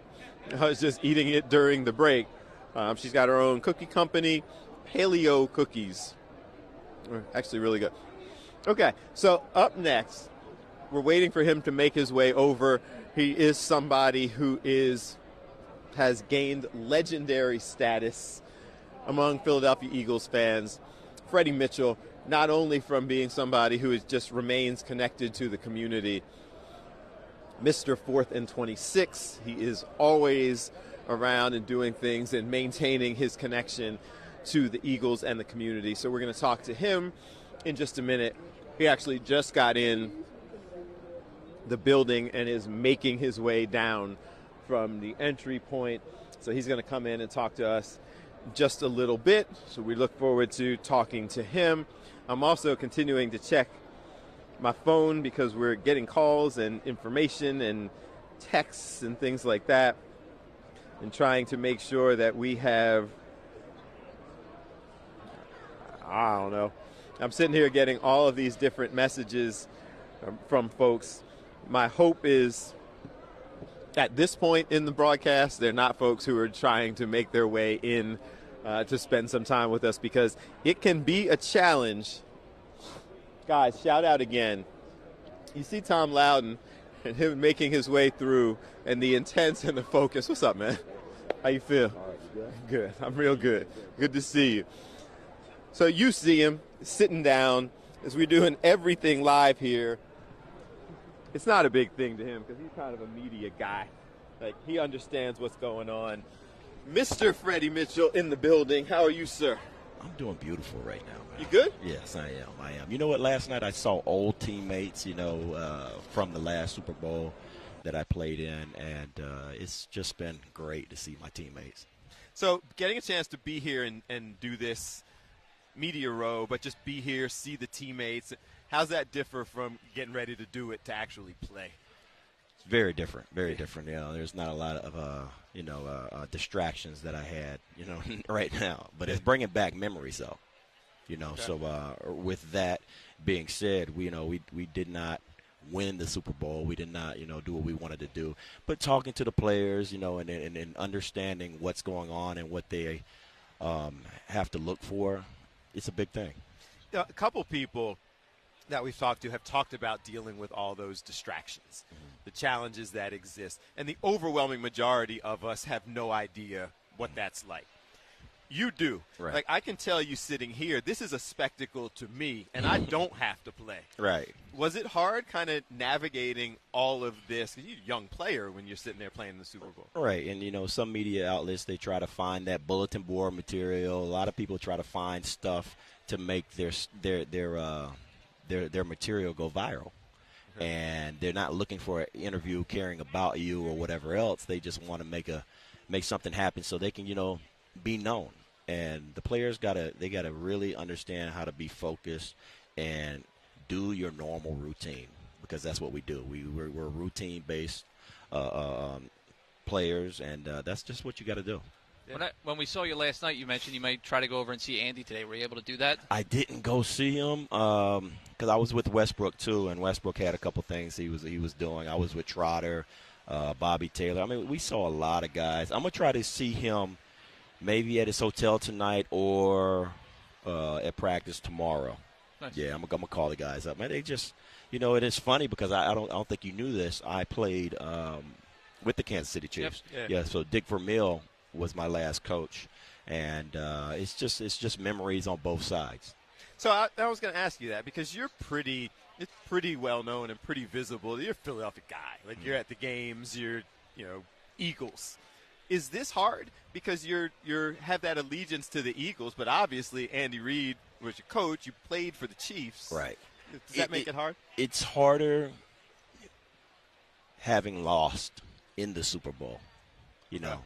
That's the thing. Everything else is not really that hard for me. But losing in the Super Bowl and knowing what was on the line and knowing how close we were and not being able to actually make that happen, that's really where the depression sets in. Really? So that's still. Oh yes. Oh yeah. It's never gonna go away. Really? Yeah, it never goes away.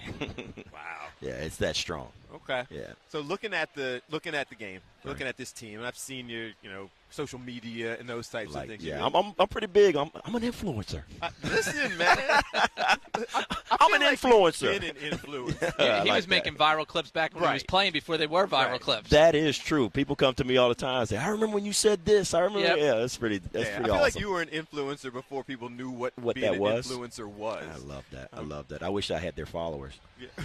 These young kids nowadays, they can put together 10 seconds and be like, crazy influencers. Man, so we were at media night the other night, and there were a couple of people there, like young ladies we interviewed for Good Day and what have you. We got 1.4 million followers, and now in media night, and they're just asking, Travis Kelce mom jokes, or things like that. And you would have to go to school and do this and do a lot of things just to even be able to get that access to them. Now you don't even have to do that. It's just it's diluting, Yeah, but the other side of that is, I feel like somebody like you, like the times are a little bit different, but I feel like somebody like you, if the social media was as big, then oh yeah, it's like that, because this is careers for people. And tell me your thoughts on this, because we look around, like right behind us is Cam Newton, and we've been talking about it forever. Right, like his podcast and everything is right there, awesome. And a lot of those sets are as big as any of the networks. Like DraftKings is over there. Right. Like they have these huge built-up networks. But we're talking Cam Newton. He went to the Super Bowl. He was been an MVP of everything. He's won a national championship. He has put the sacrifice and the work in to do that. You get these TikTokers or whatever else, no shame on their game, but it's like, they were at home just bored, for 15 seconds. And then it just thought of a great idea. You know how many great ideas I would love to put across the platform and make happen?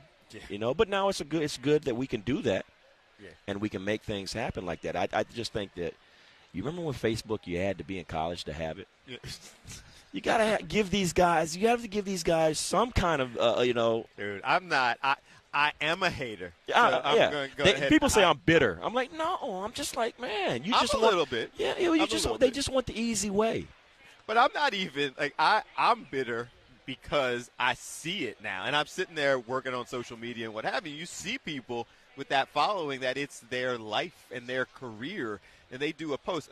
Paige Sporonic was on with us. Now she was a former professional golfer. Okay. You know, so to say, she's got 11 million followers now, and does a post and makes $100,000. It makes from doing these posts. Is it bitter the word? Are we going to go with that? I'm okay with it. Okay. Petty, bitter, like whatever. Yeah, like, no, I just didn't want to be alone. No, I own it. Because receivers, I'm like, man, they did not make an impact like I made, and they have millions of followers on Instagram. I'm like, do you understand what I did, the sacrifice I made to even make that play? It's not too late, man. You're not that old. Man, you can sit there and do the social media thing. All right, people, follow me on social media. Instagram, follow me. FMitchell84, follow. That's the shameless plug. That's what you got to start doing, right? He's got a jersey made. He bought a bunch of I was on sale walking around DeMarco with Murray jerseys when and they replaced cut the DeMarco Murray. Oh, I bought all the number 29s. Right, He's I working got for it. Fox 29. Yeah, absolutely. Right, they went from like $110 to $19.99 or $12.99. I bought them in all the colors. And then there's this online shop that makes the nameplates. So I put @Bill A Fox 29 on the back of all of them. Walking around. And message me so I can follow you. I want to follow you because that's the thing. Like, if we don't help each other out, we got to help each other out. You know what I'm saying? We're going to do it. Yeah. All right, we do have to get a little bit of your football expertise and knowledge. Absolutely. How you feeling about this game? Having played for both teams, right. Philly loyalty. I think that Philly is in a great spot. I think that they're peaking at the right time. But they have to understand you cannot make any mistakes with Andy Reid. With Spagnuolo on the defense, he's going to blitz everybody. He'll blitz everybody and his grandma. He'll send everybody.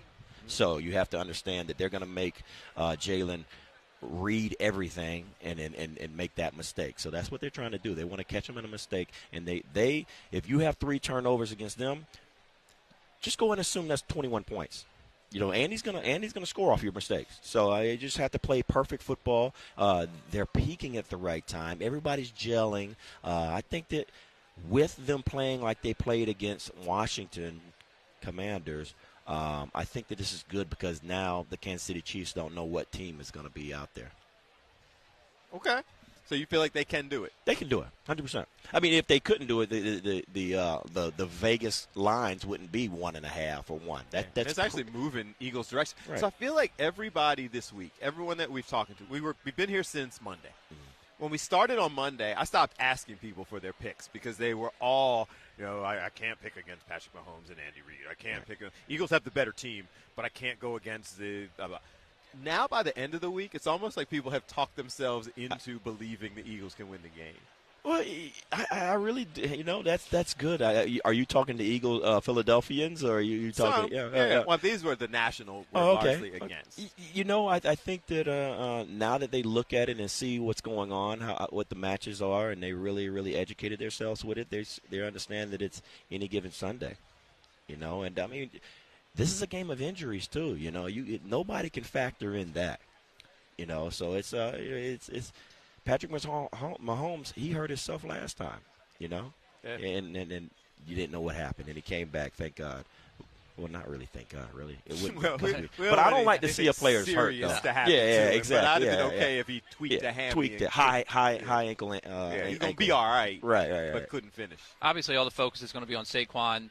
You're a receiver. You've seen AJ throughout this year. At certain points you can tell he's getting frustrated because he wants the ball.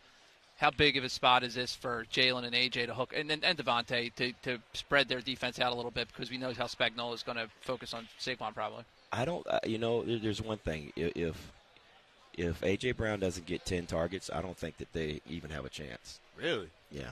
Do you feel like they got to throw the ball? They got to throw the ball, and he needs to have at least 5 targets in the first half.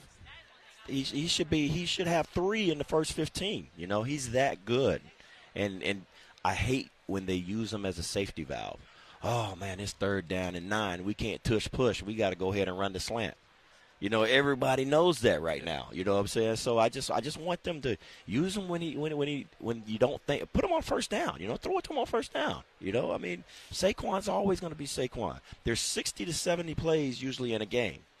Saquon gets 25 plays, right? 25. That's a lot of plays. 25 plays.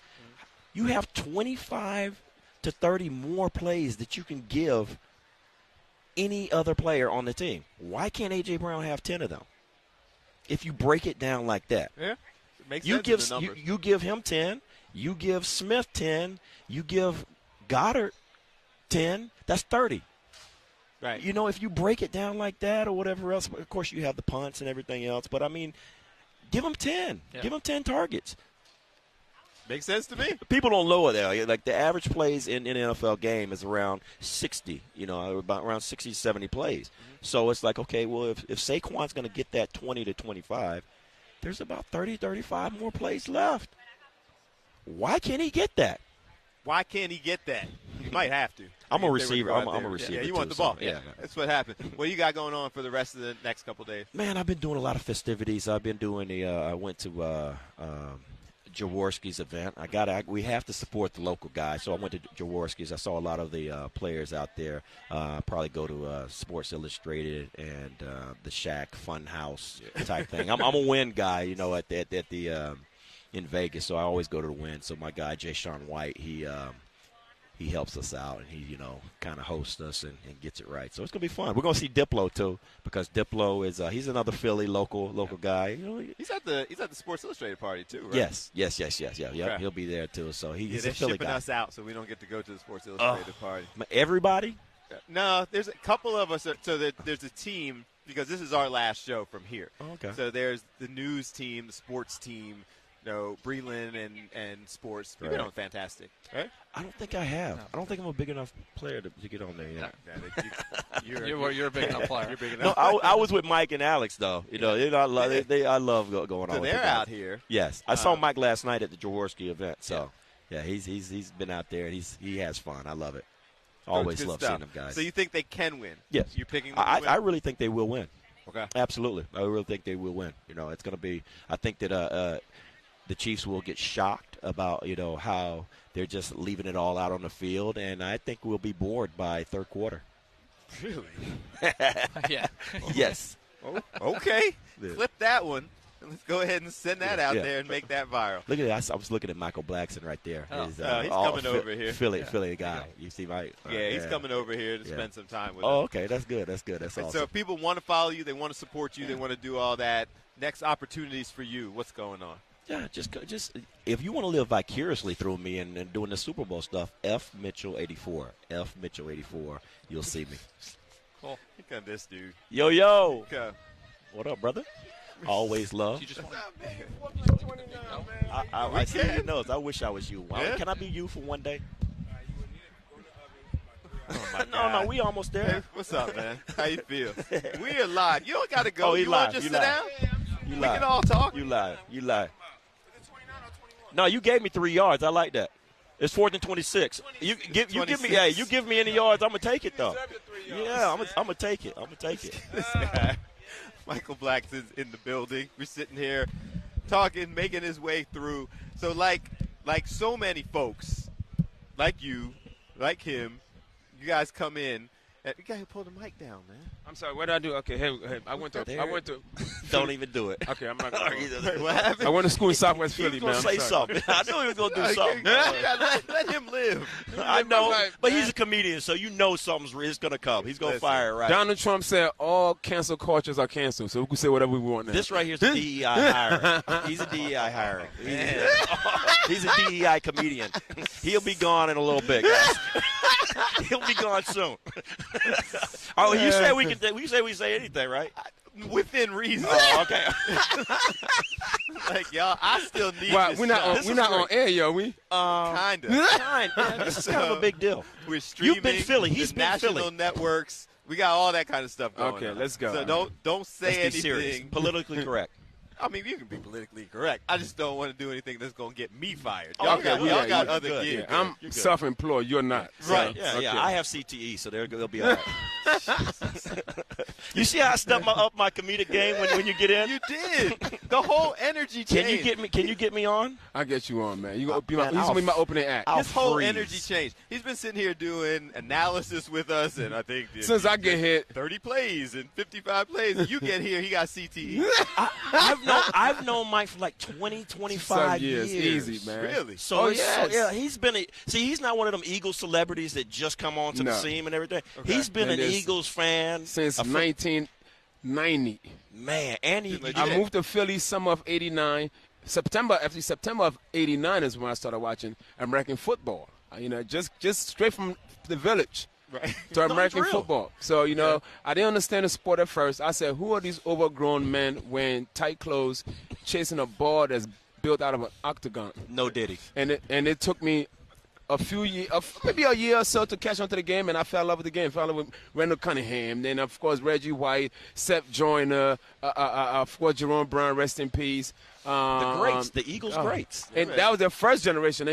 Then these guys came in. We're talking about McNab and him and Terrell and come on. It's a beautiful thing, man. He really actually knows the athlete. Yeah, he knows the game. I'm a little surprised. This is a really toned down outfit for you. It's very come on, He's got the Eagles on the back. I don't know if they can see it. Come on, man. I didn't see it. I was facing you. I couldn't see the eagle on the back. I would expect that exact same outfit, but it was like white glitter. And the Eagles. That's for the Super Bowl. That's for the Super Bowl. I got that ready for the game. Right. Saving that. I just got my ticket too. Thank you. That's you. Thank you for Brian Papson from the Philadelphia Eagles. Thanks for looking out for me. You got tickets? I got a ticket, man. You're good. I'm good. I love that. You had a ticket last time. I had a ticket last time. I was right in the front. Right on the right. I saw that. Oh yeah. I saw you because I was in the back. I was in throwing peanuts at you. What the heck are you doing all the way up front? That's awesome, man. I love it. I'm excited, man. All right, well, we're live, so can we explain all that to him? No, you're fine. We can do all that. What's he trying to do? I don't know. I don't know that guy. He's with you. I just met him on IG. He just stalked me up here. I don't know who this guy is. He's coming over and explaining to me what the plan was. I had no idea. All right, that sounds like a solid plan, but this thing is on. Right. So we live here and have the conversation. All right, so let's go. What are you doing in town? Just here supporting the team, but are you doing stuff when you're here, or are you just having fun? I'm going to go to the Fanatics party tomorrow. I thought it was today. No, it's tomorrow. It's always on a Saturday. They gave him the wrong man. Maybe I have to go clean up some stuff. Yeah, today. go clean up some stuff, man. Okay. You might not. But I have your cell phone number, so I'll just text you. Call me collect, man. I need no. I don't have 25 cents. I say collect. What I'm here for the biggest game on the earth, the biggest sports event in the world. Do you really say that, being a soccer fan, too? Come on now. I came to the States. I was a soccer fan. Right. But, we're talking about over 30 Bigger years than ago. FIFA? You know what, man? I'm all about American football. I'm all about the Philadelphia Eagles. Okay. I know nothing.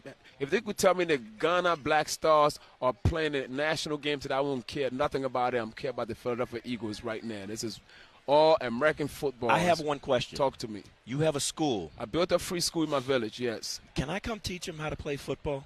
You know what? I'm actually working with the Eagles. Philadelphia. The Eagles with have me. adopted Ghana.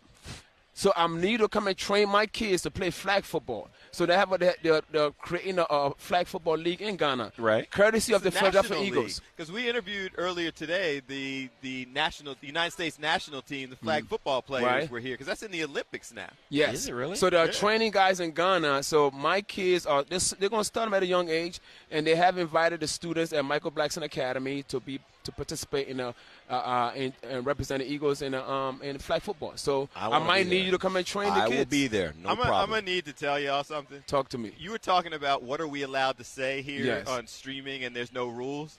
My boss is here now. Oh. Who's your boss? So my boss is here now. So is that a Michael Douglas looking guy? Right.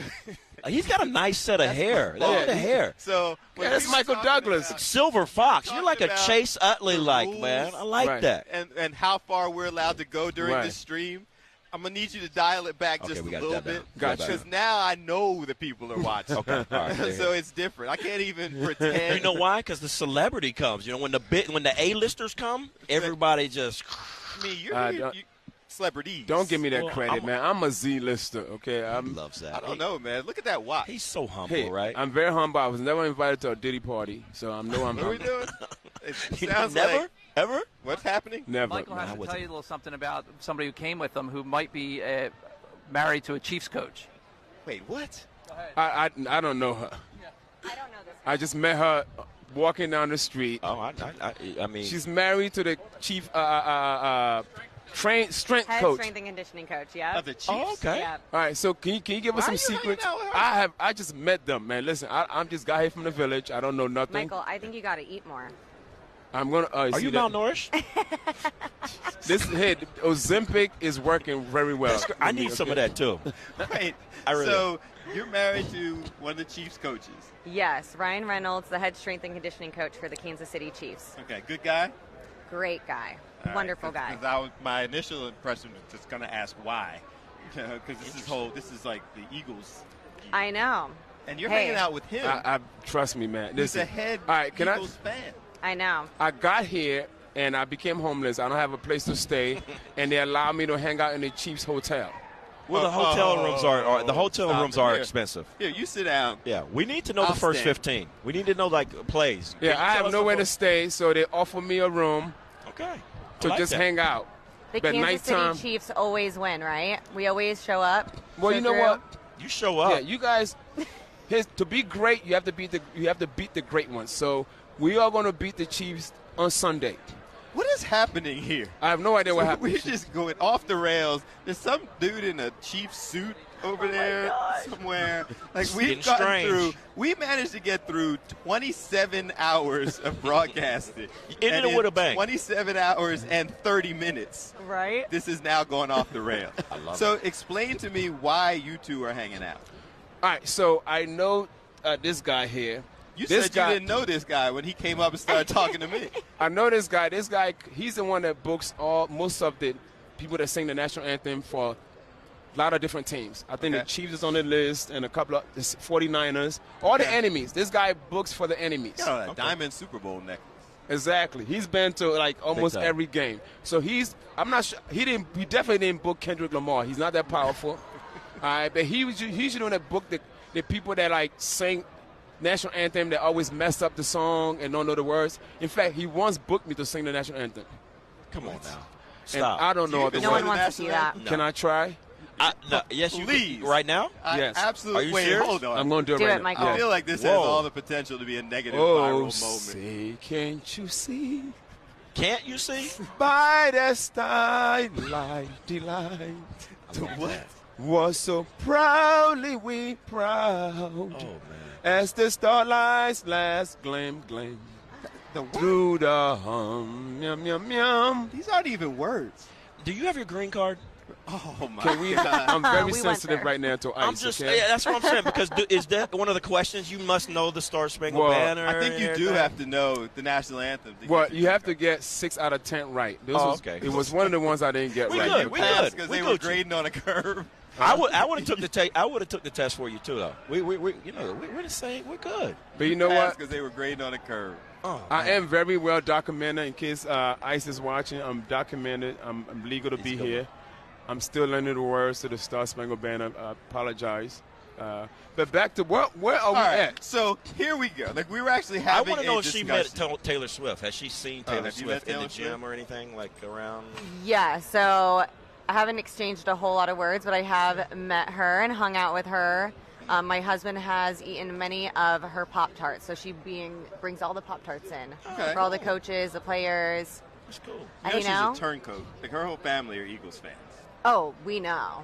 Okay. So this is going to be very, very interesting. I know she'll be here. I know her dad's a big Eagles fan as well. It's gonna be interesting. It'll be fun. It's for TV. Okay. Yeah. Got all this going on. So, Michael, Talk to me. you are here as an Eagles fan. Of course. Are you performing? Are you hanging out? I'm What are we I'm doing? partying. I will stop at a show. My homie 50 Cent has a comedy show. So originally, the reason why I'm not doing his show because I had a show booked through Live Nation. Okay. But I don't know what happened with the venue. They had some kind of issue with the venue, so the show got canceled. So now I'm going to go and perform at 50 Cent show tomorrow night. Okay, so you're working. We you want didn't know you were We working. want tickets. I'm doing a guest spot. I'm not working. Okay. I'm doing a guest spot, but I'm here for the most important game of all. That's the Super Bowl. Go Birds. That's the main reason I'm here. I mean, my team is in it. Do you know how many Please cut her mic.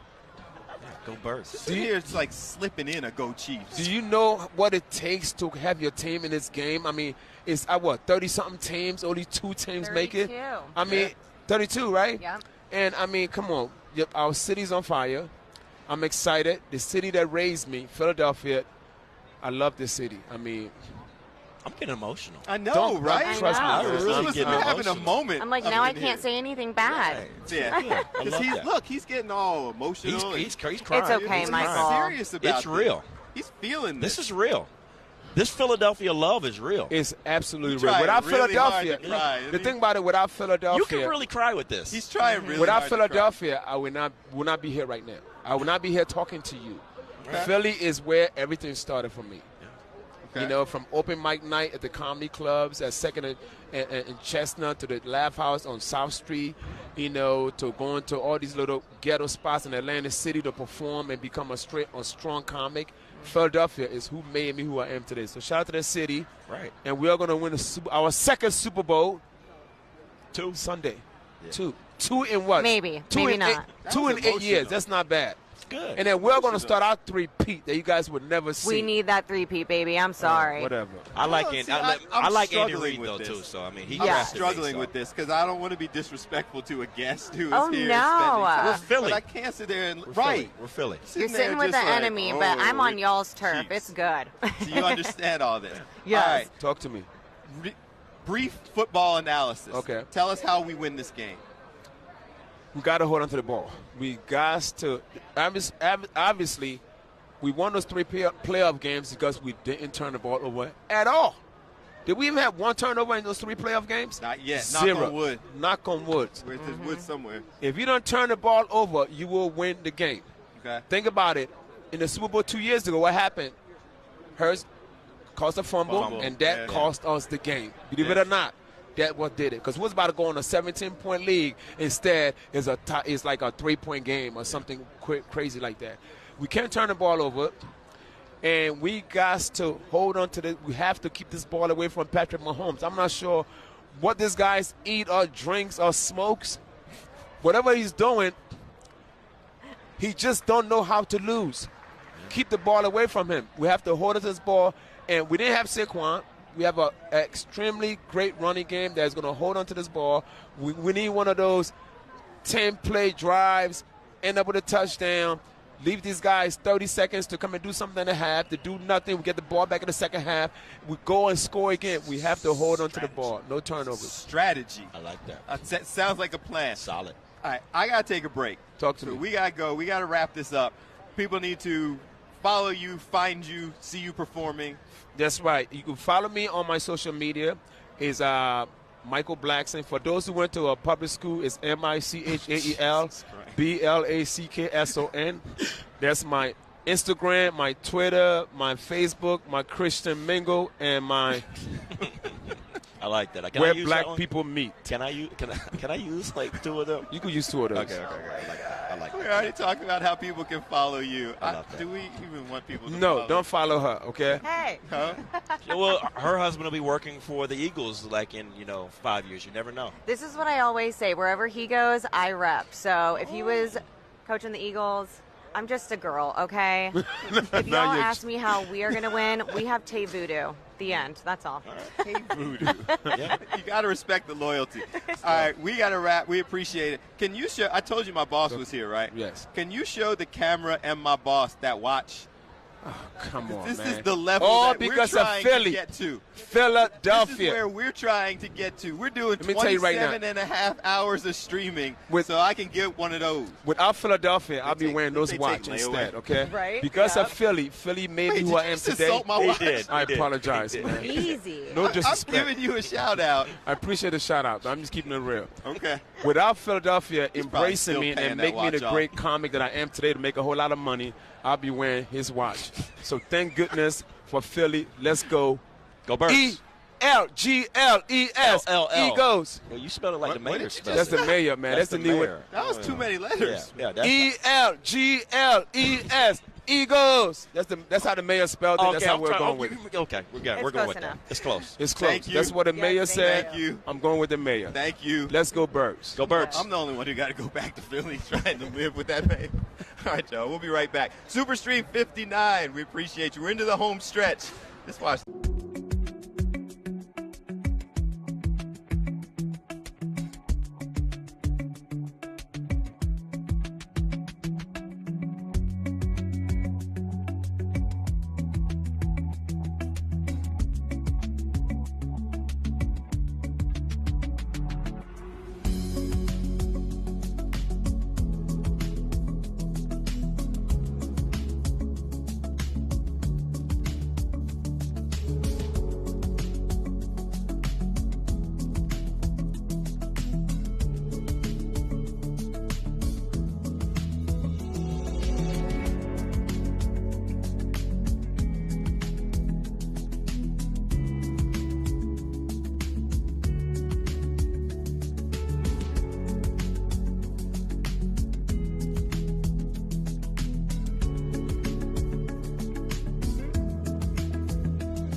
Why is Jason Avant walking away?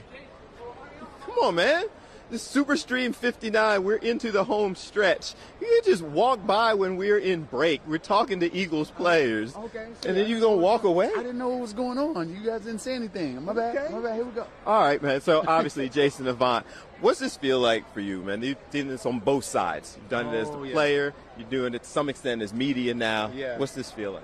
Craziest thing is that I played the 8 years with the Eagles, but also played 2 years in Kansas City. So it's a whole crazy.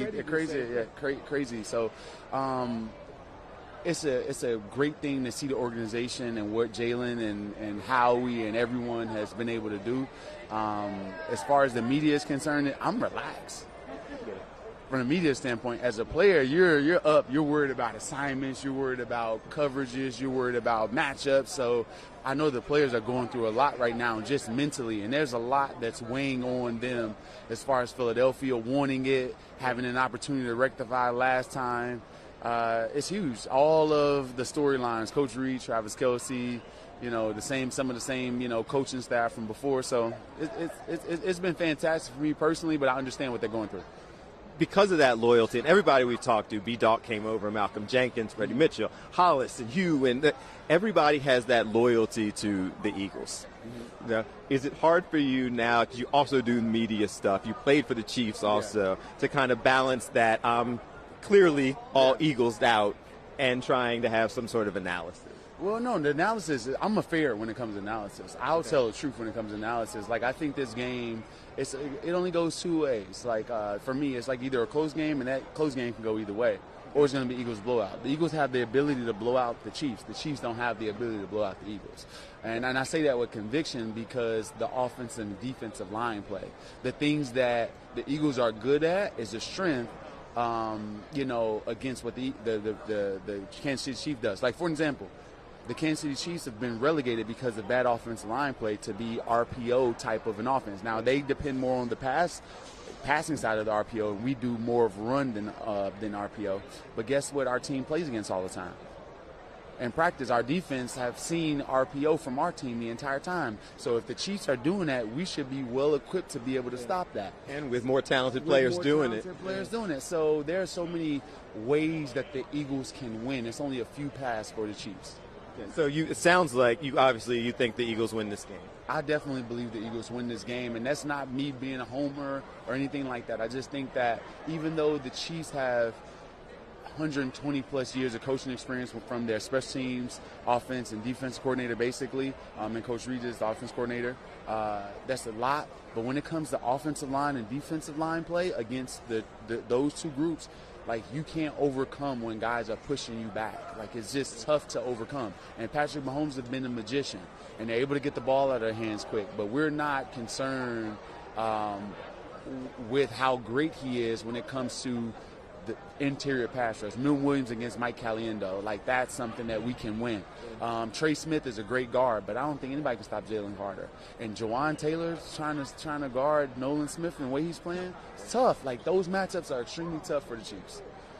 How can people follow you, stay on touch of all the things that you're doing right now? You're doing a lot of things. But Yeah. How do we keep up with you? You can follow me. You can just type in Jason Avant on Facebook, Instagram, and Twitter, but it's J_Avant81.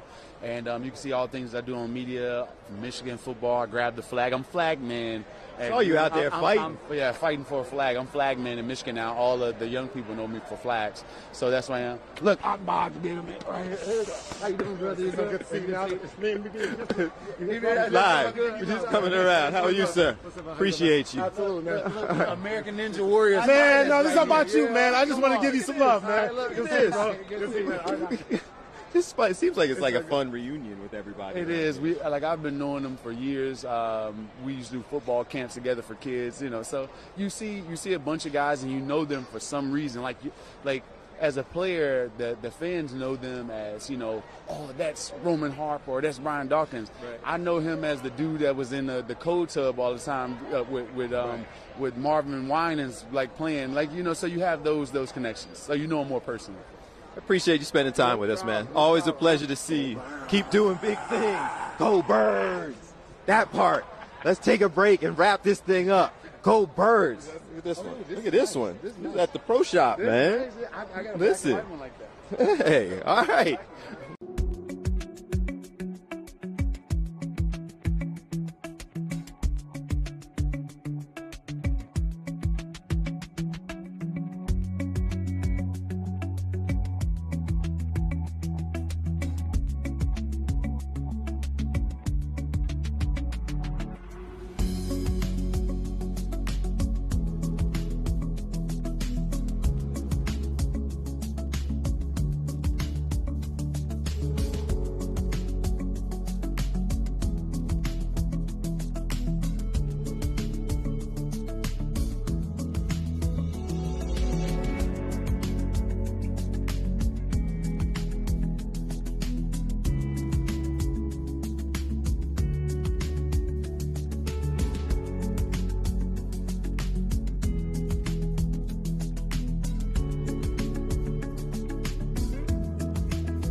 we cue, how do I, like Michael Blackson, say goodbye. All right, so 27. What's up, man? How are you? I'm good. How are you? Good. Appreciate you. I run a nonprofit in Philadelphia. Do you really? Yeah, we represent 20 million special needs Americans, autism, ALS, Parkinson's, dementia, Alzheimer's, Down syndrome, cerebral palsy. We've been doing interviews here all day. We are with the Philadelphia Autism Project. Our resources help people around the country, Philadelphia and beyond, access air travel. We are at 40 airports, including Philadelphia, including in Pittsburgh, and we are expanding to 150 this year. What we do is document all the resources so people can bring their kids to the Super Bowl, so they can go off to college. So let's say somebody lives in LA and they want to go study at Drexel, they can get on a plane and do that, because a lot of these families don't do that. So because we are running up against the clock, how do people get more information about what you do? Travelingwiki.com, at TravelingWiki on YouTube. Okay, and you are? My name is Jonathan Sutter. I'm the CEO and founder of Traveling Wiki. We do this work for free for the government. We're also on TSA.gov. Sounds good. We'll get more information. Appreciate you. You have a good one. Guys, we are into that final stretch. We're sitting here as we sit back and get ready to wrap things up neatly. So one more walk. I feel like it is ending how it began. Everything is breaking down. Even Coach O is finally wrapping up. So it is all going to end like it began. When we started on Monday, it was us, it was her, who's been looking at me all week going like, is he back over here again? Like, who is this guy? So it was us, it was Coach O, and her whole team. You know, somebody just said to me, Coach O, that you know this thing is over because Coach O's breaking down. No, it's time for it to wrap up. So I think that Coach O and us, we're going to be the last two booths that are sitting here doing things. Go Birds. Go Birds. I don't know that person. This person, go Birds. Right? Go home. Go Birds. Guys, that kind of speaks to, look at how it is all now broken down. You saw the beginning. You saw everything getting set up and structured. You saw 27 and a half hours of live streaming broadcasts across multiple platforms that we promised you on Monday when we weren't even sure if we were going to be able to do it. It started off as an idea, a concept. Hey, let's go ahead and do it. Michael Blackson's over here trying to get on with Cam Newton and them. They're trying to pull him in now. See? Everybody is grabbing our guests and the things that we worked hard to provide to you, the information, the access. They then leave us, and all the national shows start scrambling around to go, oh, can we get the person you just had on? Oh, can we talk to Michael Blackson now? Oh, can we talk to the various folks? And so they're making their way around. So you can see clear through, just as we started on Monday, first thing, you now can straight shot all through to see all the things that have been taking place. Multiple hours, multiple days, multiple millions of dollars in resources and sets and people here, multiple millions of people in terms of the number of people who have been on, the number of people who have seen the feeds, the streams, the work that has been done throughout is now wrapping up neatly and going ahead and trying to close everything off. What you saw me doing is we were trying to squeeze in one more guest, but with 4 minutes left, I'm not sure that it necessarily makes a whole lot of sense because we're not going to have a lot of time to even explain what it is that they do. So one last chance, guys, to just take a look around and see everything that we have experienced since we started things off.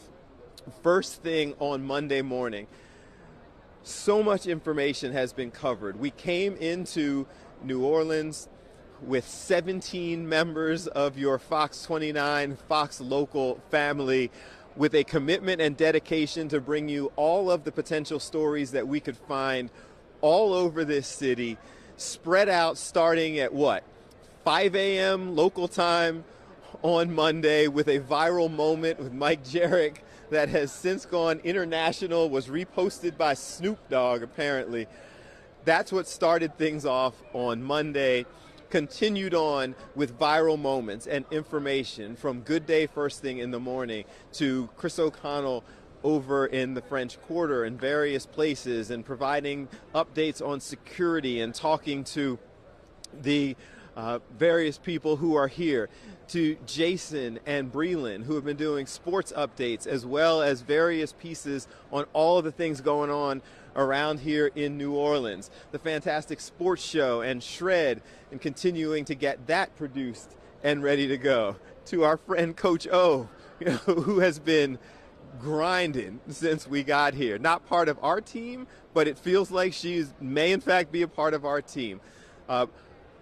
Who else? Who did I miss? Hank has been all over this city trying to provide you some information about all the various things that they do, providing it in a way that only Hank can.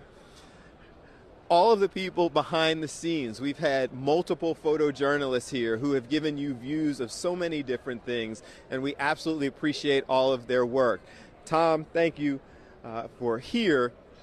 for all the grinding that he's been doing here with us, pulling together all of these different guests. And my thanks to Tom extends to all of the different producers and everybody else who is here in town, who have helped put together all of the segments for Good Day. I mentioned Shred, Vince, executive producing all of the things for Good Day here, but there are several people back in Philly who are also helping.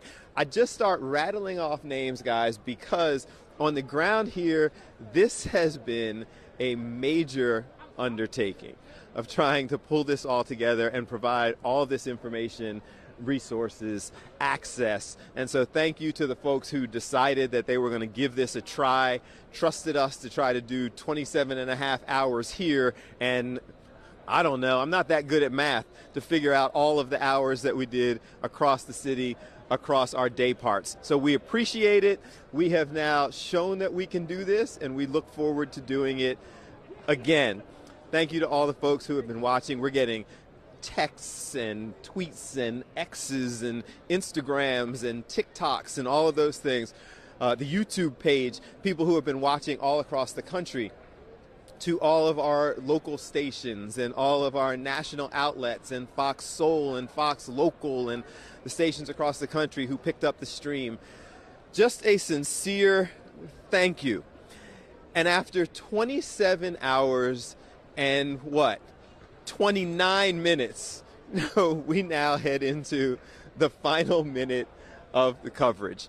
I did not thank all of the guests, roughly 100 who have spent time with us over the last 5 days bringing information. We absolutely appreciate all of them, their insight, their energy, their access, all the things that they have shared with you.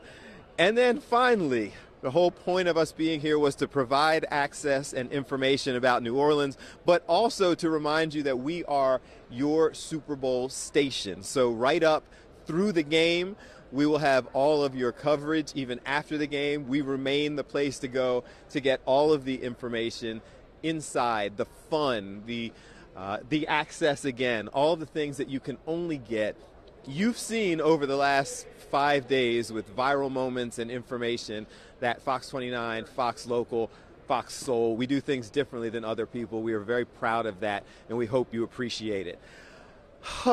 Deep breath and exhale, and that is pretty much a wrap for us. I'm going to head on over to the pro shop, see if I want to get one more thing before we wrap up and get out of here.